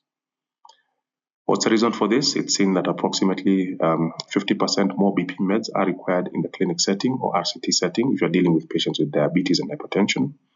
And it's due to a number of factors we've already discussed: activation of the renin-angiotensin-aldosterone system, volume overload in the setting of chronic kidney disease, comorbidities like sleep apnea, obesity, as well as the vascular stiffness which occurs in the setting of diabetes. Also, increased age can also contribute and increase BMI. Also, clinical data also shows that on average, there is failure to alter the drugs at clinic visits, and only about 30 to 60% of the visits ended up in alteration of the dosing of the medication for blood pressure. This could be due to inadequate knowledge or knowledge gaps on the part of the clinician, competing time demands where you have very long queues and not enough time to look at the home blood pressure measurements for our patients, and a soft approach where you want to watch and wait and tell them to come to the next visit, or you can attribute it loosely to white coat hypertension. So therefore, how should we improve blood pressure control in our patients? One, let's screen our patients with diabetes at all circumstances that we can come across them. Ensure that all our patients who have hypertension tend to have blood pressure monitoring devices in their homes and that they chart their blood pressures at homes. Look at cost-effective drugs to ensure sustainability. Use fixed combo pills to ensure adherence. Address side effects. So some drugs that we are aware in male patients could cause erectile dysfunction, cause them to stop the medication. So it's very, very important to ensure that all these factors are addressed, and let's also take into account we as clinicians can have inertia. So let's be a little bit more aggressive in terms of trying to get our patients to targets. The choice of therapy should try and bring or lower cardiovascular risk in our patients, prevent mortality, and also retard the progression of chronic kidney disease. Home blood pressure devices are very, very key, and all our patients should be encouraged to get devices that are well calibrated, that are validated. And you as a doctor should also take time to look at these particular logs. They should be advised to check their blood pressure twice a day and then chart it on a book or even a smart app. And these will be very, very useful tools for ensuring that the medication that they're taking are actually working, to ensure they are at target, to ensure their BPs are at least below 130/80. Also, where available, ambulatory blood pressure monitoring does play a role to try and exclude causes such as white coat hypertension, to try and check if drug therapy is effective. And also, it could also try and pick up patients who are on the borderline, those who are pre-hypertensive, you don't know where to start them on therapy or not, and you can let them have an ambulatory blood pressure monitor. They can walk with it for 24 hours, come back to the clinic, and then you can be able to look at the readings to try and decide whether they need to be on therapy or not. So what are the normal values? Less than 135/85 for daytime values, less than 120/75 for nighttime values, and an overall mean of 130/80 over 24 hours. The daytime and nighttime ABP loads should be less than 20% above the normal values, and the mean daytime and nighttime measurement should differ by at least 10%. So let's look at the recommendations for the management of hypertension in diabetes. So one, it's very clear that the target should be less than 130/80 in all our patients, and we should ensure that we use any of the first-line class of agents, but please ensure that you try and prioritize the use of ACE inhibitors or ARBs in the presence of albuminuria, and consider the use of newer agents such as non-steroidal mineralocorticoid antagonists, such as finerenone, as well as ensuring that your patients are on SGLT2 inhibitors if they have CKD as well. We opt for combination therapy from the beginning, and this has better effects in terms of ensuring adherence to our patients, combating therapeutic inertia, and reducing cardiovascular events, as was shown in the HOPE-3 trial. So let's look at recommendations for patients specifically with hypertension and diabetic kidney disease. We now have new data from 3 landmark trials, the Figaro trial, DKD, Fidelio DKD, and the Fidelity trials. So these are all trials looking at patients who have diabetes as well as diabetic kidney disease. And the key thing, as you can see across those 3 clinical trials, we had specific primary composite endpoints and key secondary endpoints that were seen, and they were comparing finerenone versus placebo. So at baseline, if you look at the Fidelity study, these particular patients, as you can see, were all treated with maximum tolerated doses of either an ACE inhibitor or an ARB. Blood pressure and blood sugars are well controlled, and you can see that at least most of the patients had an eGFR of less than 60 mL per minute, and most of the patients were adherent to therapy. So you can see for the Fidelity study itself, there's a 23% reduced risk of CKD progression and a 14% reduction in the CV composite endpoint. Looking at the Fidelity study, you can see again the finerenone significantly reduced the risk of cardiovascular death as well as total heart failure, as well as the total risk of heart failure hospitalization. So 21% in the risk of heart failure hospitalization and 18% reduction in cardiovascular death. And as we said, this particular molecule, the non-steroidal mineralocorticoid antagonists, have key roles. They reduce arterial stiffness, they decrease smooth muscle proliferation, they decrease inflammation and oxidative stress, reduce fibrosis, sympathetic activity, and also are very beneficial in terms of improving myocardial contractility and efficiency. So they have benefits in the heart as well as the kidney as well as the liver. So what are the guidelines now? Most of the guidelines now advocate for addition of finerenone in patients who are previously receiving an SGLT2 inhibitors, and this is in line with KDIGO 2024, ADA 2025, ESC 2023 guidelines, as well as the ABCD UKKA guidelines. We then had the confidence trial, which was looking at determining the role of simultaneous addition of finerenone and SGLT2 inhibition in patients of CKD and type 2 diabetes, and those were the key primary and secondary endpoints. And as you can see here, there's actually benefit in this particular patient, where the simultaneous addition of this particular drug led to an additive reduction in UACR in up to 52% of patients with CKD and type 2 diabetes. So definitely the conclusion is that simultaneous addition of finerenone and SGLT2 inhibitors leads to an absolute reduction in UACR by 52% at day 180, and as early as day 14%, there's already a 30% reduction in the UACR. So what are the key take-home points? Hypertension and diabetes are common comorbidities and must be optimally treated and controlled to retard the progression of chronic kidney disease, as well as reduce cardiovascular mortality. Combination therapy is required in our cohort of patients with DKD with a target of 130/80 and below. Newer agents can be used and should be used as per the guidelines, and therefore we advocate for the combination of SGLT2 inhibitors with finerenone in patients who have type 2 diabetes and diabetic kidney disease. Thank you. Thank you so much. Thank you very much, Dr. Eric Njenga. Move to the next presentation. That will be, it's the last presentation of the day. Yes, thank you so much for the audience, and I'm truly grateful. Thank you very much. Thanks. So it's one last presentation, which will be a video. So the last presentation is on hypercalcemia and hypocalcemia, a practical bedside diagnosis and emergency management approach, which will be presented by Professor Dr. Chandrasekhar, UK. He's a professor in the Department of Medicine, Manipal Academy of Higher Education, India. Hello, everybody. My warm regards from Kasturba Medical College, Mahe, Manipal, India. I thank the organizers from Merck Foundation for inviting me to this scientific session. So I've been asked to speak on hypercalcemia and hypocalcemia, practical bedside diagnosis and emergency management. So I will be covering this topic in the next 30 minutes.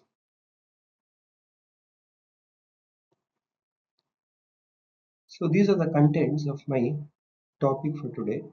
So I'll be talking about the normal physiology and regulation of calcium in the body, how the disturbances in the calcium regulation can lead to calcium disorders. So I'll be touching on hypercalcemia, hypocalcemia, and some of the clinical scenarios.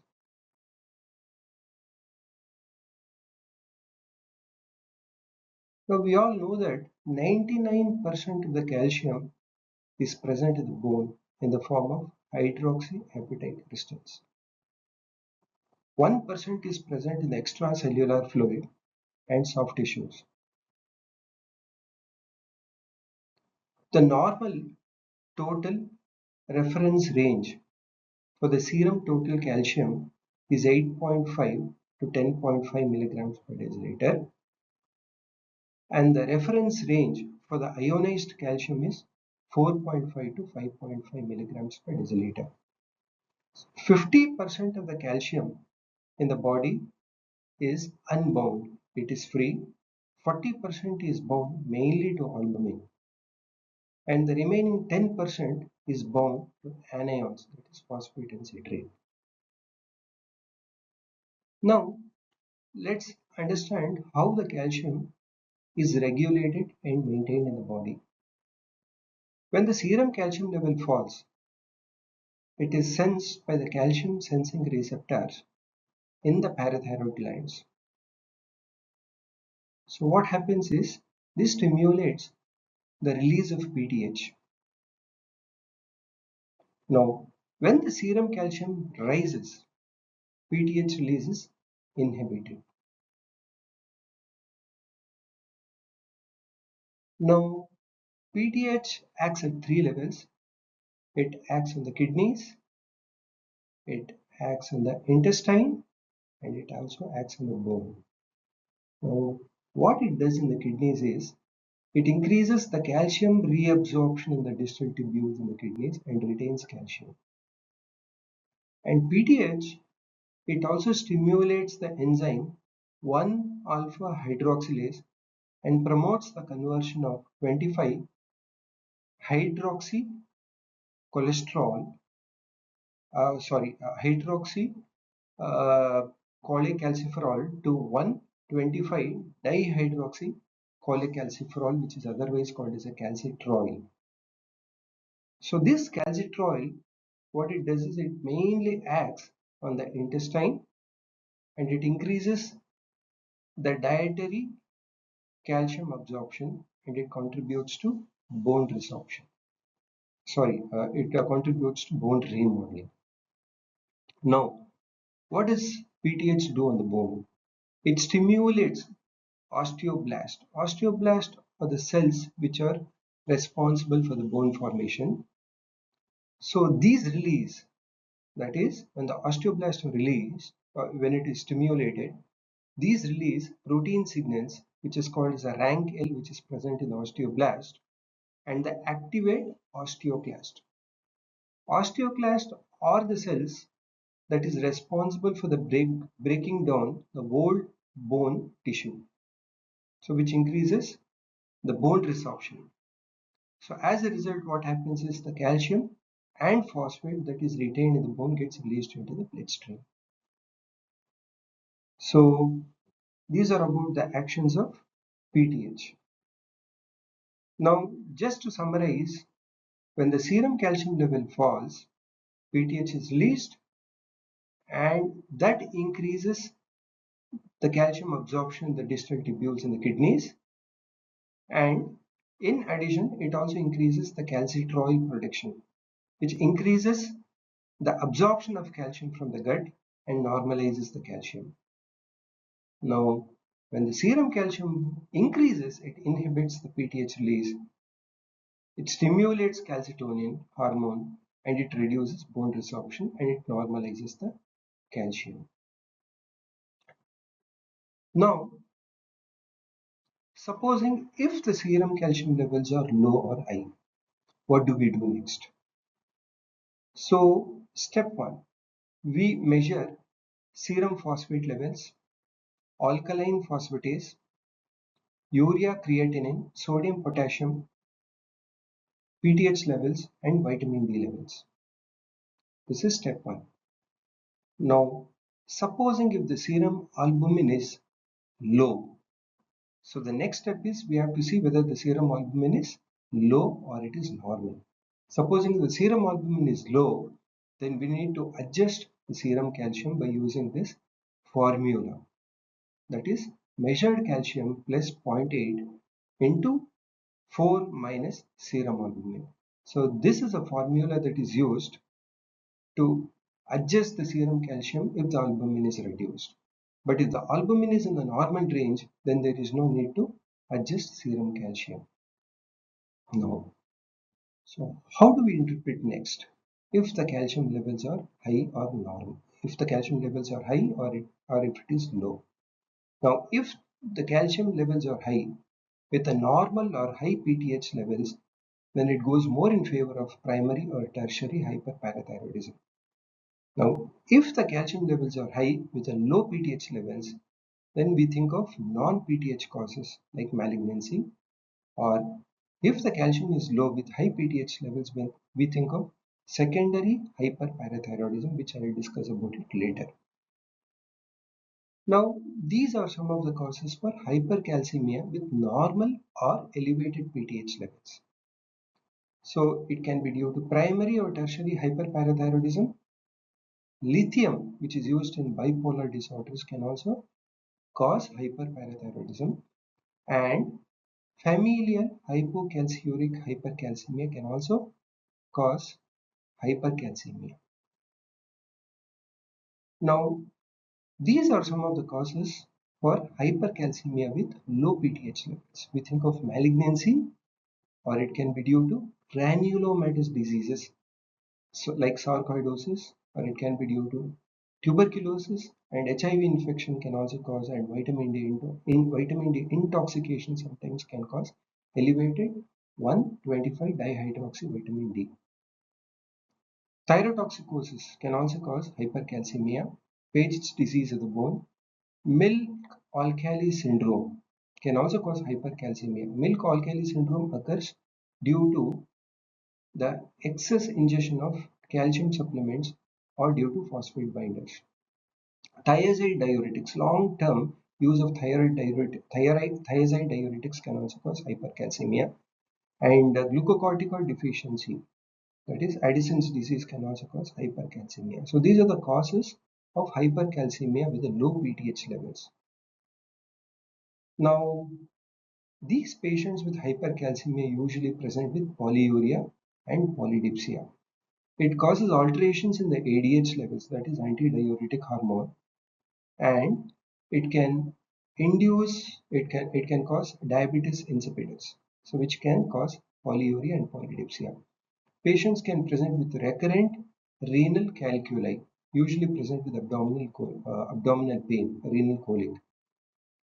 Hypercalcemia can also increase the gastric acid secretion. It can give rise to dyspepsia and peptic ulcers.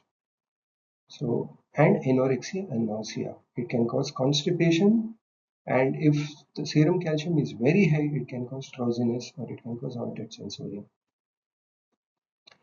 Now, the classical manifestations of primary hyperparathyroidism is bones, that is bony pains, renal stones, and abdominal groins. They present with abdominal pain. 50% of the patients with primary hyperparathyroidism are asymptomatic, while rest of the patients will have non-specific symptoms such as aches and pains. Now, if a family history of hypercalcemia is present, it strongly suggests familial hypocalciuric hypercalcemia. Now, the most common cause for primary hyperparathyroidism is usually parathyroid adenoma, which is usually diagnosed by doing a sestamib scan.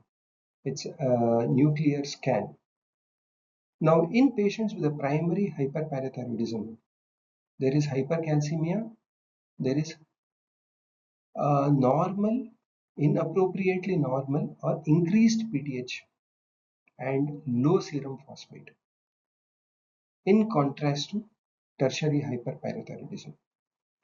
Now, the alkaline phosphatase is normal in patients with primary hyperparathyroidism, whereas in cases of tertiary hyperparathyroidism, which is usually because of long-standing kidney disease. In a patient with a long-standing kidney disease, that is CKD, chronic kidney disease, it usually causes secondary hyperparathyroidism. So long-standing secondary hyperparathyroidism over a period of time develops tertiary hyperparathyroidism, where the parathyroid glands become autonomous and they continuously secrete PTH. There is a continuous release of PTH. So patients with the tertiary hyperparathyroidism will have high phosphate, they will have high phosphate. Okay, whereas in cases of primary hyperparathyroidism, patients will have low phosphate levels. Now, the key differentiator to differentiate primary hyperparathyroidism from secondary hyperparathyroidism is serum phosphate levels. Serum phosphate, if it is low, then we think of primary hyperparathyroidism, and if the serum phosphate is high, we think of tertiary hyperparathyroidism, usually because of CKD. Now, no renal disease, we think of primary. there is a renal disease, we think of tertiary hyperparathyroidism. Now, to differentiate primary hyperparathyroidism from familial hypocalciuric hyperparathyroidism, we usually measure 24-hour urinary calcium levels. So in cases of primary hyperparathyroidism, urinary calcium excretion is very high, whereas in cases of familial hypocalciuric hypercalcemia, urinary calcium excretion is very low. This will help us to differentiate primary hyperparathyroidism from familial hypocalciuric hypercalcemia. Now, in all the patients with the calcium disorders, whether the calcium is low or high, we ask for an ECG. So in cases of hypercalcemia, usually we find a short QT interval. It is very important to do ECG because it can contribute to arrhythmias, which is one of the most common cause of death. Now, we say the serum calcium is it's very if we say severe hyper we say hypercalcemia is severe if the serum calcium is more than 12. Okay, most of the patients are symptomatic. So in that case, what we do is we hydrate the patients with normal saline, usually at a rate of 150 ml per hour. Now, subsequently, we also start the patients on loop diuretics, that is furosemide.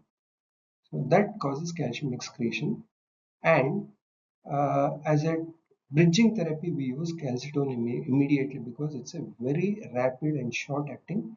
Maximum it can be used for about 48 hours, not more than 48 hours, because it can cause tachyphylaxis. Then subsequently, we start the patients on bisphosphonates. Preferably, we go for zoledronic acid, provided the renal parameters are normal. So this starts acting in about 48 to 72 hours. Supposing if the patient has a refractory hypercalcemia, or if a patient has renal failure, then we go for dialysis. Now, these are some of my cases. A 60-year-old man presented with, diagnosed with squamous cell carcinoma of the lung. He presents to us with confusion, constipation, and polyuria. On examination, patient was dehydrated. He was tachycardic. His ECG showed short QT interval. A lab showed serum calcium of 14.2, low phosphate, and PTH was suppressed. So, so what is the diagnosis here?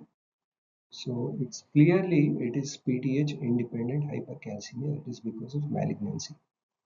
Now, in these cases are managed as how we manage a case of hypercalcemia, that is with normal saline. So patients are immediately started on calcitonin and start the patient subsequently on calcium, bisphosphonates, and in refractory cases we go for dialysis. Now this is a second case where the patient presents, a 45-year-old woman presents with abdominal pain due to recurrent renal stones and generalized body pain. On examination, patient has mild depression and muscle weakness, and lab shows serum calcium of 11.8. Phosphate is low here and PTH is elevated. So what is the diagnosis here? So it is PTH dependent hypercalcemia, that is primary hyperparathyroidism. So the management is same. So it's treated with IV hydration, and parathyroidectomy here is curative. Now let's discuss about hypocalcemia. The most common causes of hypocalcemia, what we see in day-to-day practice, is CKD, chronic kidney disease, followed by post-thyroidectomy status, and of course hypoparathyroidism following post-parathyroidectomy. Now, pancreatitis, we see a lot of cases, so that can also present with hypocalcemia. Severe sepsis can cause. Massive blood transfusion, hypomagnesemia, very common in patients with malabsorption syndromes or in patients who take excess amount of alcohol on regular basis and patients on long-term use of PPI. So even phenytoin sodium, it's an anti-epileptic drug. It used to be prescribed previously for seizure disorders. Nowadays, it's less commonly used. Supposed to be one of the most common causes for hypocalcemia. And cisplatin-based therapy is used for malignancies. That can also cause hypocalcemia. Now, Patients with a mild hypocalcemia are usually asymptomatic. Patients with severe hypocalcemia presents with tetany. Tetany is due to increased excitability of the peripheral nerves. So classically they present with carpopedal spasms, carpal spasms, that is flexion of the metacarpophalangeal joints, flexion of the metacarpophalangeal joints, you can see here, and thumb adduction, thumb is adducted. And the patients will also present with stridor. It's usually because of spasm of the glottis, and more common manifestation is convulsions. Most of these patients present with convulsions. So whenever we see a patient in the emergency department presenting with seizures, we usually ask for calcium levels. Now, there are some signs which can be used to detect the latent tetany.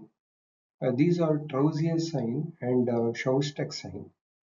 Trousier's sign is, so what we do here is we inflate the sphygmomanometer cuff on the upper arm to more than the systolic blood pressure. So following which there is a carpal spasm within 3 minutes. And in cases of Shostak sign, when we tap over the branches of the facial nerve over the parotid gland, so following which there is a twitching of the facial muscles. These are the two signs which are elicited to detect latent tetany. Now these are some of the complications which we anticipate in cases of hypocalcemia. It can a long-standing severe hypocalcemia can cause papilloedema. It can cause seizures and psychotic episodes. Long-standing hypocalcemia is usually associated with cataracts. And as I told you, ECG in cases of hypocalcemia shows QT prolongation. So QT prolongation causes risk of there is a risk of ventricular arrhythmias in patients with a QT prolongation. Chronic hypocalcemia with hyperphosphatemia produces basal ganglia calcification, which is seen in cases of hypoparathyroidism. Now, hypocalcemia with hypophosphatemia causes rickets in children and osteomalacia in adults, which is usually seen in cases of vitamin D deficiency. Now, these are some of the differentials for hypocalcemia. Now, in two situations, we use ionized serum calcium, that is in cases of hypoalbuminemia and alkalosis. So, in cases of hypoalbuminemia, ionized serum calcium will be normal, whereas in cases of metabolic alkalosis, ionized serum calcium will be decreased. Now, in the other situations, we ask for a serum phosphate and serum PTH levels. Very importantly, to differentiate chronic renal failure from hypoparathyroidism, we look at the serum PTH levels and serum phosphate levels. In cases of chronic renal failure, serum PTH will be high. In cases of hypoparathyroidism, serum PTH will be low. And pseudo hypoparathyroidism is not a very common condition. This is usually because of genetic mutations where the patients will have short stature and they will have short fourth metacarpal and metatarsal fingers and toes. And of course, as I told you, even in cases of acute pancreatitis, there will be severe hypocalcemia. And in cases of acute pancreatitis, serum PTH will be high and serum phosphate may be normal or it may be low. Now, in cases of severe hypocalcemia, if the serum calcium is less than 7.5, most of the patients will be symptomatic. They may present with seizures or the signs of tetany. Now, airway management is very important because of the risk of laryngospasm. And as I mentioned, ECG monitoring is very, very important, cardiac monitoring, because these patients are at a risk of arrhythmias. And all these patients should be started on IV calcium gluconate. It is given as a continuous slow infusion. It has to be given over 6 to 8 hours with ECG monitoring. And once the patient improves, they can be started on oral calcium supplements and vitamin D supplements. Now, whenever there is severe hypomagnesemia along with hypocalcemia, magnesium deficiency has to be corrected. So only after correcting the magnesium deficiency, then the calcium supplementation has to be given. But usually what we do is we simultaneously correct both calcium as well as magnesium. So magnesium is very much important for the PTH release. So without treating magnesium deficiency, calcium will not get corrected. And of course, the treatment of underlying cause is very important in cases of hypocalcemia. Now, this is one of the patient who comes with tingling around the mouth and carpopedal spasm 24 hours after total thyroidectomy. On examination, she has a positive Troisier sign, and ECG showed prolonged QT interval, and lab showed serum calcium of 6.5 milligram per deciliter with a high phosphate and low PTH. So what is the diagnosis in this patient? It's hypoparathyroidism causing hypocalcemia. Now the treatment is same as any cases of hypocalcemia. Patients are treated with IV calcium gluconate. It is given as a slow IV infusion, and of course airway management is very important, and cardiac monitoring. Now this is one more case where a 40-year-old alcoholic is admitted with upper abdominal pain since one day and seizures. ECG showed prolonged QT interval, and the lab showed serum calcium of 6.8 milligram per deciliter. Phosphate is normal, magnesium is normal, and PTH is normal. So he is a chronic alcoholic. So what is the most probable diagnosis here is pancreatitis. So hypocalcemia secondary to pancreatitis.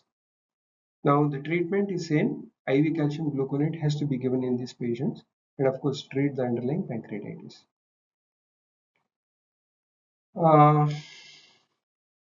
Thank you all. Hope to see you in Manipal. Have a good day. Thank you very much, Prof. Thank you. So we need to have a panel discussion.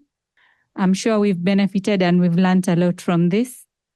So the panelists can move to the front. Okay, so the discussion for the panel would be, we would like to discuss on managing diabetes in resource-limited settings, prioritizing what matters most. So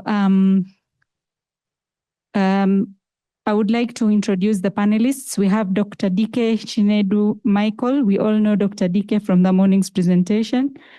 And we have Dr. Elizabeth Mabel Banka.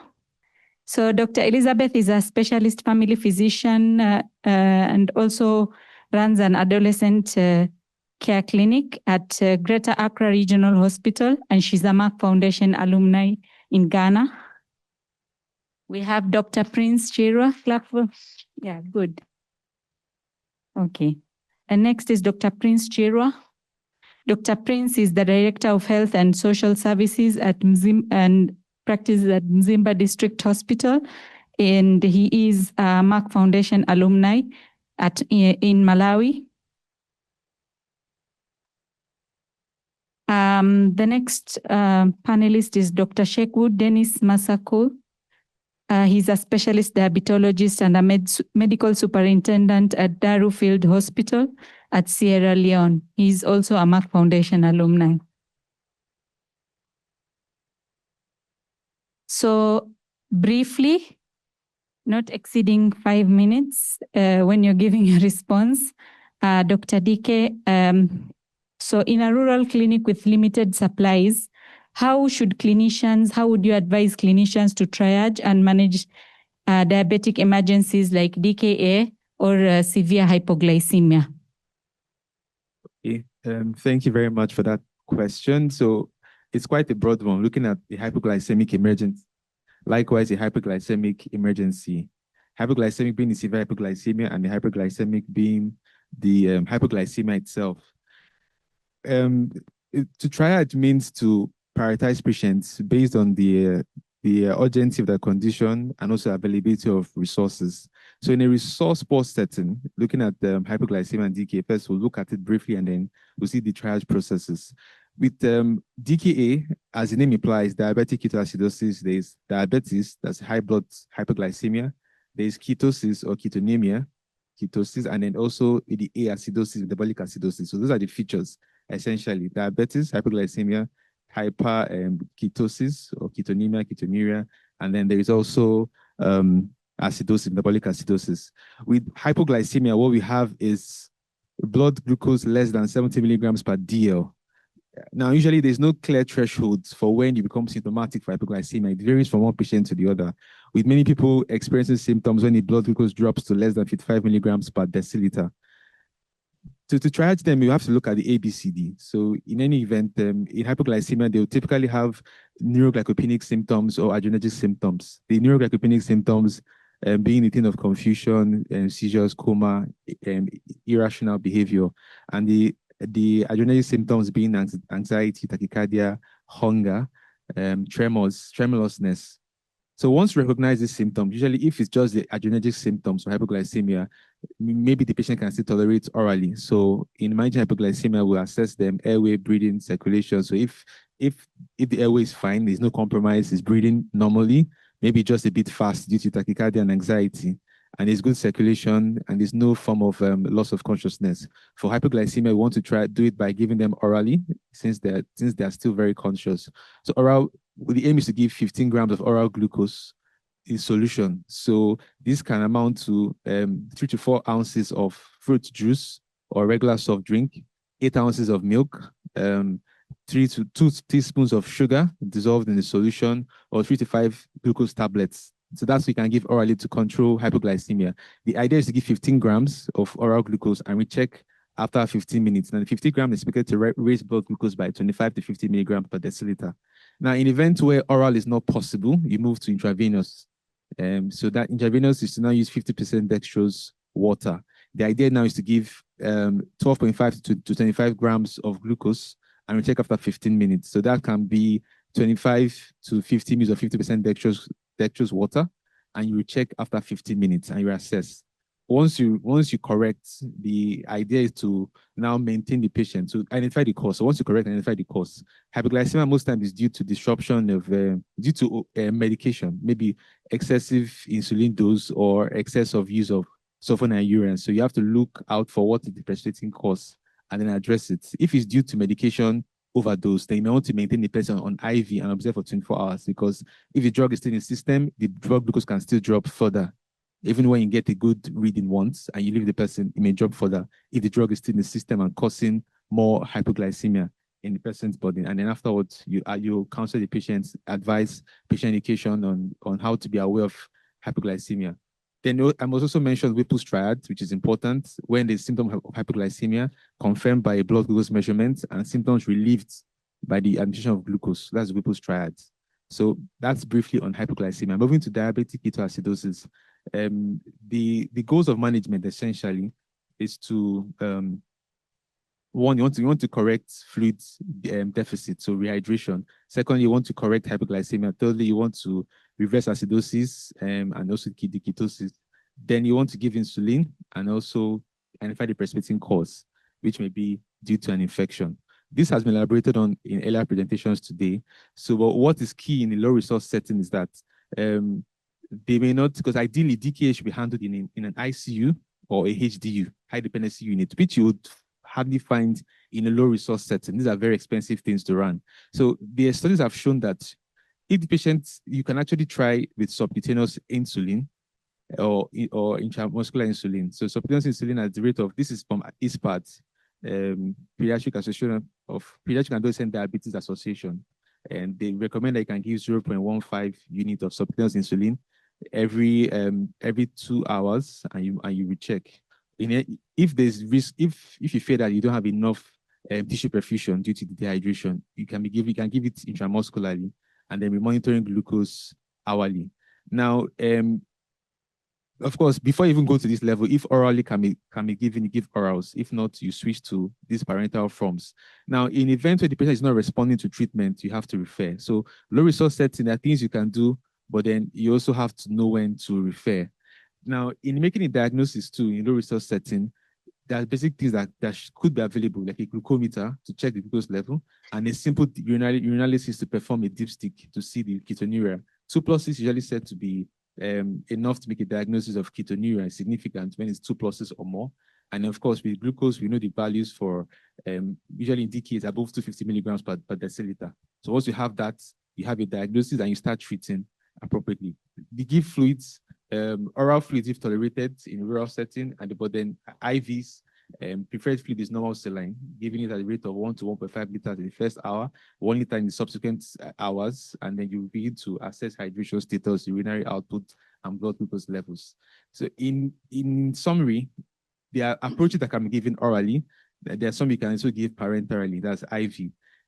Once you carry out the steps, if you see no response, because the key thing is to monitor regularly vital signs, urine output, blood pressure, glucose pulse rates, looking out for signs of dehydration. In events where these are not working or the patient is not responding adequately, you have to refer to another center. Thank you. Thank you very much, Dr. Dike. So the next question goes to Dr. Elizabeth. When we have limited resources, what clinical interventions would you prioritize to prevent the most severe or serious diabetes complications? Thank you very much. I know time is fast spent, so I just quickly go through. We know that the challenges in low resource settings are the rising prevalence, which we've talked about already, and the limited resources, and also the health system. So we know that primary care lacks the integration of chronic disease management, and also the social economic burden. So this is something that is very important for us to know, the estimated time from disease onset to diagnosis, and this helps in managing in low resource settings. For type 1 diabetes, we know that it takes about a few weeks to months. Then it's often diagnosed at the DKA stage. So it comes on with a sudden onset of, and then there's low awareness, there's limited access to accurate diagnosis, and then it only presents when the patient is very much unwell. And the clinical signs, as we know, is polyuria, frequency, polydipsia, fatigue, they may have enuresis. And then all of this is usually attributed to. Can you hear me? Hello? Okay. All right. So for type 1 diabetes, we know that the onset is about a few weeks to months. And it's sudden onset, and sometimes we missed it because there's low awareness, there's limited access to accurate diagnosis, and also they present only when they are very ill.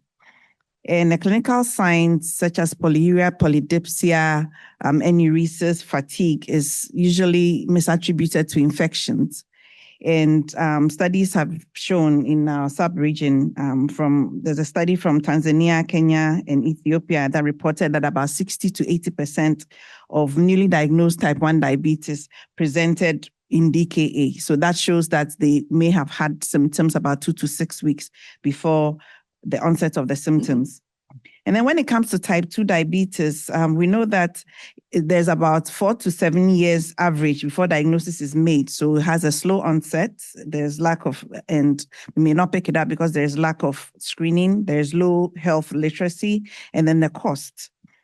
And some certain community studies that were done in Ghana, Nigeria, and South Africa showed about 30 to 60% already have complications. So we are talking about neuropathy, retinopathy, hypertension at the time of diagnosis. And so that means there's been several years of hyperglycemia before it's picked up. And usually it's asymptomatic. So then they may have been living with hyperglycemia or dysglycemia for about 5 to 10 years before detection.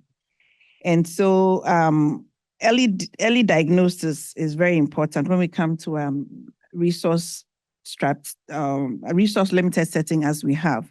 So the first one would be early diagnosis and risk stratification. We've talked about risk stratification already, so I won't belabor that point.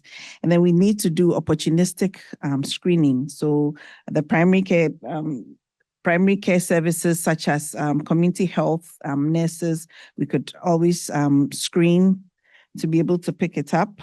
We could do point of care, fasting blood sugars, HbA1cs, and then urine dipsticks, which is quite common to have. And as we've talked about before, stratification of the patients at risk. So we are looking at patients who are obese. We are looking at patients who have gestational diabetes. And then we can also do community outreaches in our settings. We know that, especially when it comes to adolescents and young people, which I work with, there's always the misconception that children don't get diabetes. And because of that, there's a lot of misdiagnosis. There's a lot of, it's usually not the first thing that people think about when they present with all these things, as have been mentioned before. That's the polyuria, polydipsia, urinary tract infections. So basically, that would reduce the risk of DKA in type 1 diabetes if we do this early detection, and then also delay the complications in type 2 diabetes. And then we need access to essential medicines. So insulin and then oral hypoglycemics. We know that this is quite expensive. And so if our governments are able to make those available to us, that would also help to control glycemic, to maintain glycemic control, and also to reduce cardiovascular risk. That makes it. And then also basic monitoring. So if you're able to self-monitor, in that would be good. And also task sharing, that has been mentioned already, so I'm not going to go through that. We talked about nurses, community health nurses also contributing to task sharing. And then also monitoring for complications, foot complications, foot ulcers, eye, kidney. We have to advise our patients about daily inspections of their feet, and then also to wear protective footwear, advise them about pedicure and things like that. And then when it comes to eye, we have to have retinopathy is one of the, retinopathy screening is very important. So they need annual checks. And then with nephropathy, we should initiate ACE inhibitors early when we find that there's microalbuminemia when we do the urine dipsticks. And then patient-centered education, and we talk about patient-centered education sometimes, but because of our resource constraints and human resource constraints, we don't do enough patient education when it comes to diabetes, and that goes a really long way. So that is something that's very important, and for us to also include the community, because we know about myths and misconceptions that contribute to poor adherence of patients' care. All right, thank you. Thank you very much, Dr. Elizabeth. So in summary, she's advocating for proper blood pressure screening and control, of course, foot inspection, which also Professor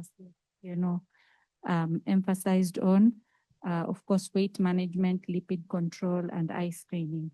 So next panelist is Dr. Prince Chirwa. So Dr. Prince, how can clinicians effectively manage common diabetes comorbidities like hypertension or foot ulcers when specialist access is limited? Thank you very much.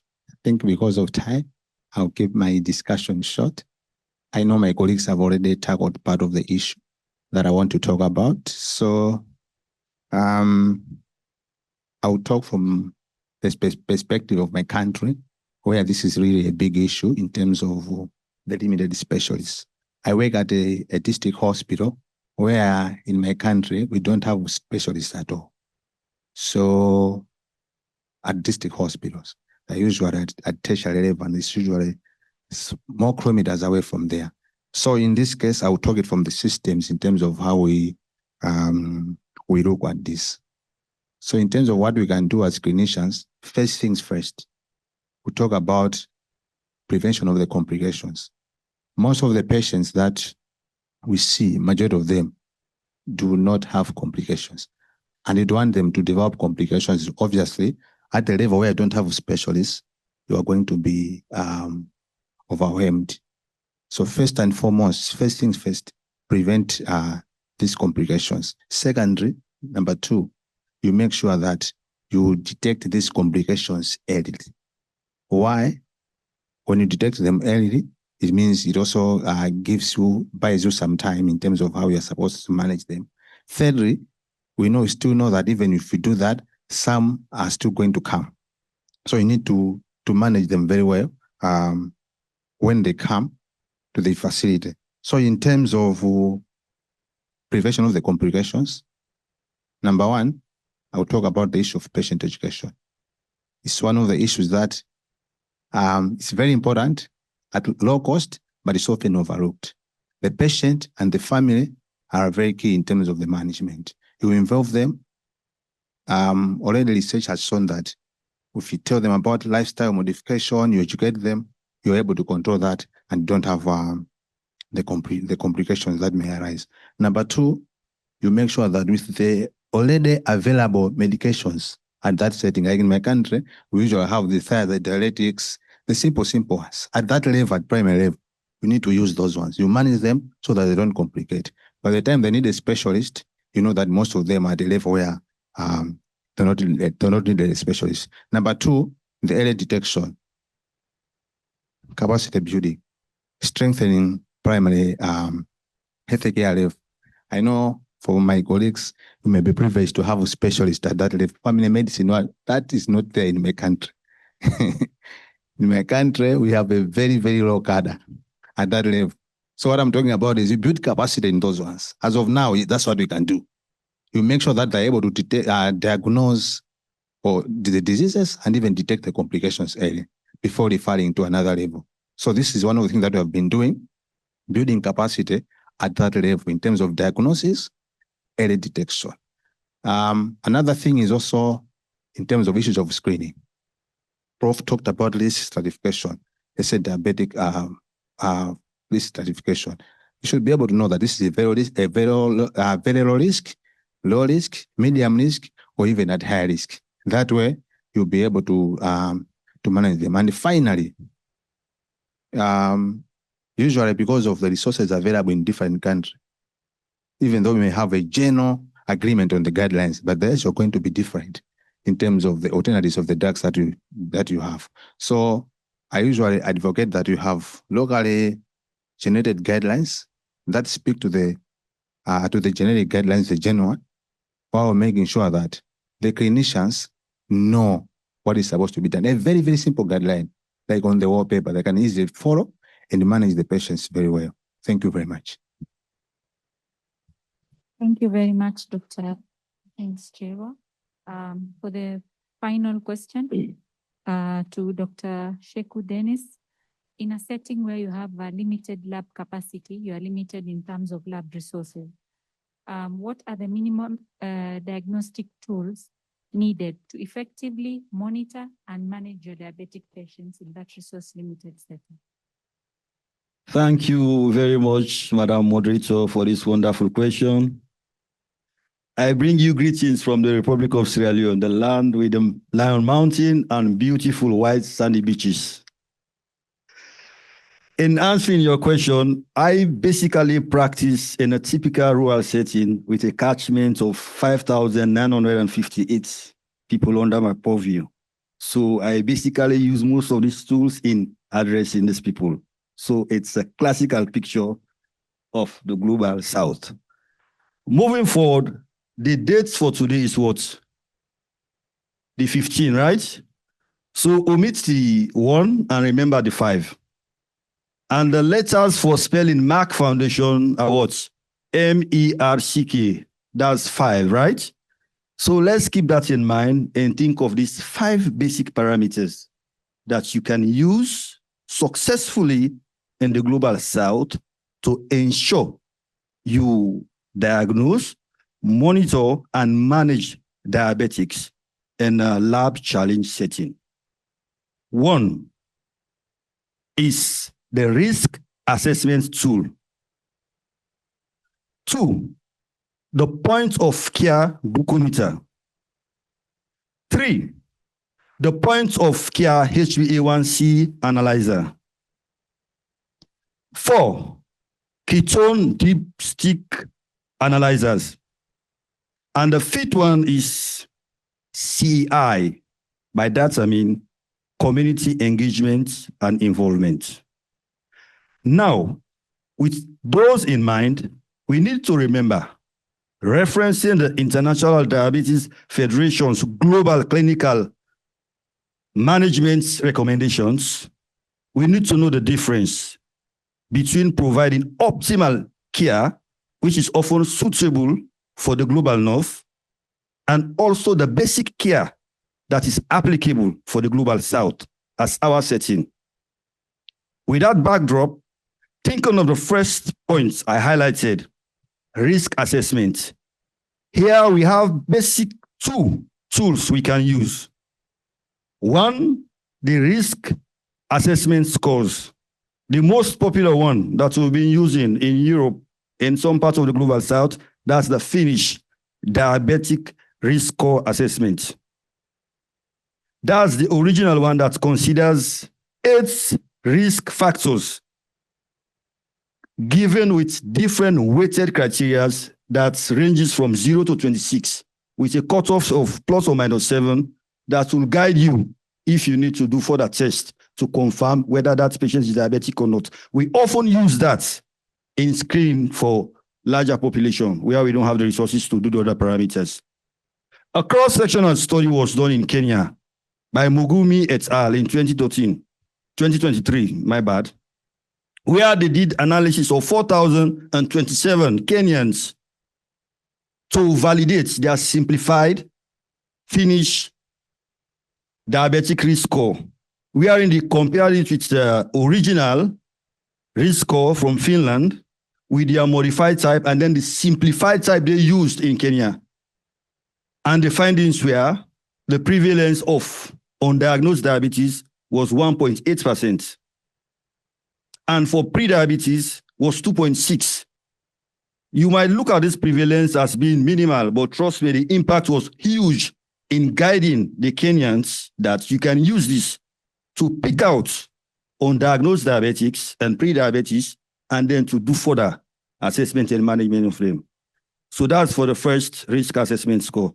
For the second one, the points of care glucometers, these are very effective for rapid diagnosis and for saving of our patient's life in the global south. But one thing we must consider, and the WHO is recommending, we need to ensure these tools are validated by the International Organization for Standardization, the ISO 15197, 2013. With that backdrop, you can use that to diagnose that patient that is unconscious to detect whether he's hypoglycemic or hyper, and then you can manage. So the third one is the points of care HbA1c analyzers. These are very effective for long-term monitoring and management of our diabetic patients.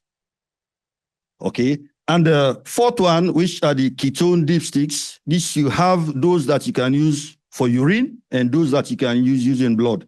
Those are very useful for picking up complications of diabetes and also guide you in monitoring and management of diabetics. And the fifth and final one, which is the CI, community engagement and involvement. This is crucial for us in the global south, and we need to embrace this. Community here we are referring to are one, us the healthcare workers are one community. The second one is the patients. The third one, the relatives of the patient. The fourth one, the community at large. We have a lot in that package to guide us in not only picking out undiagnosed diabetics, but also help us in monitoring and managing patients with diabetes. So with that said, I would like to thank you all for listening to me, and thank you very much for making this day a success. Thank you, Madam Moderator.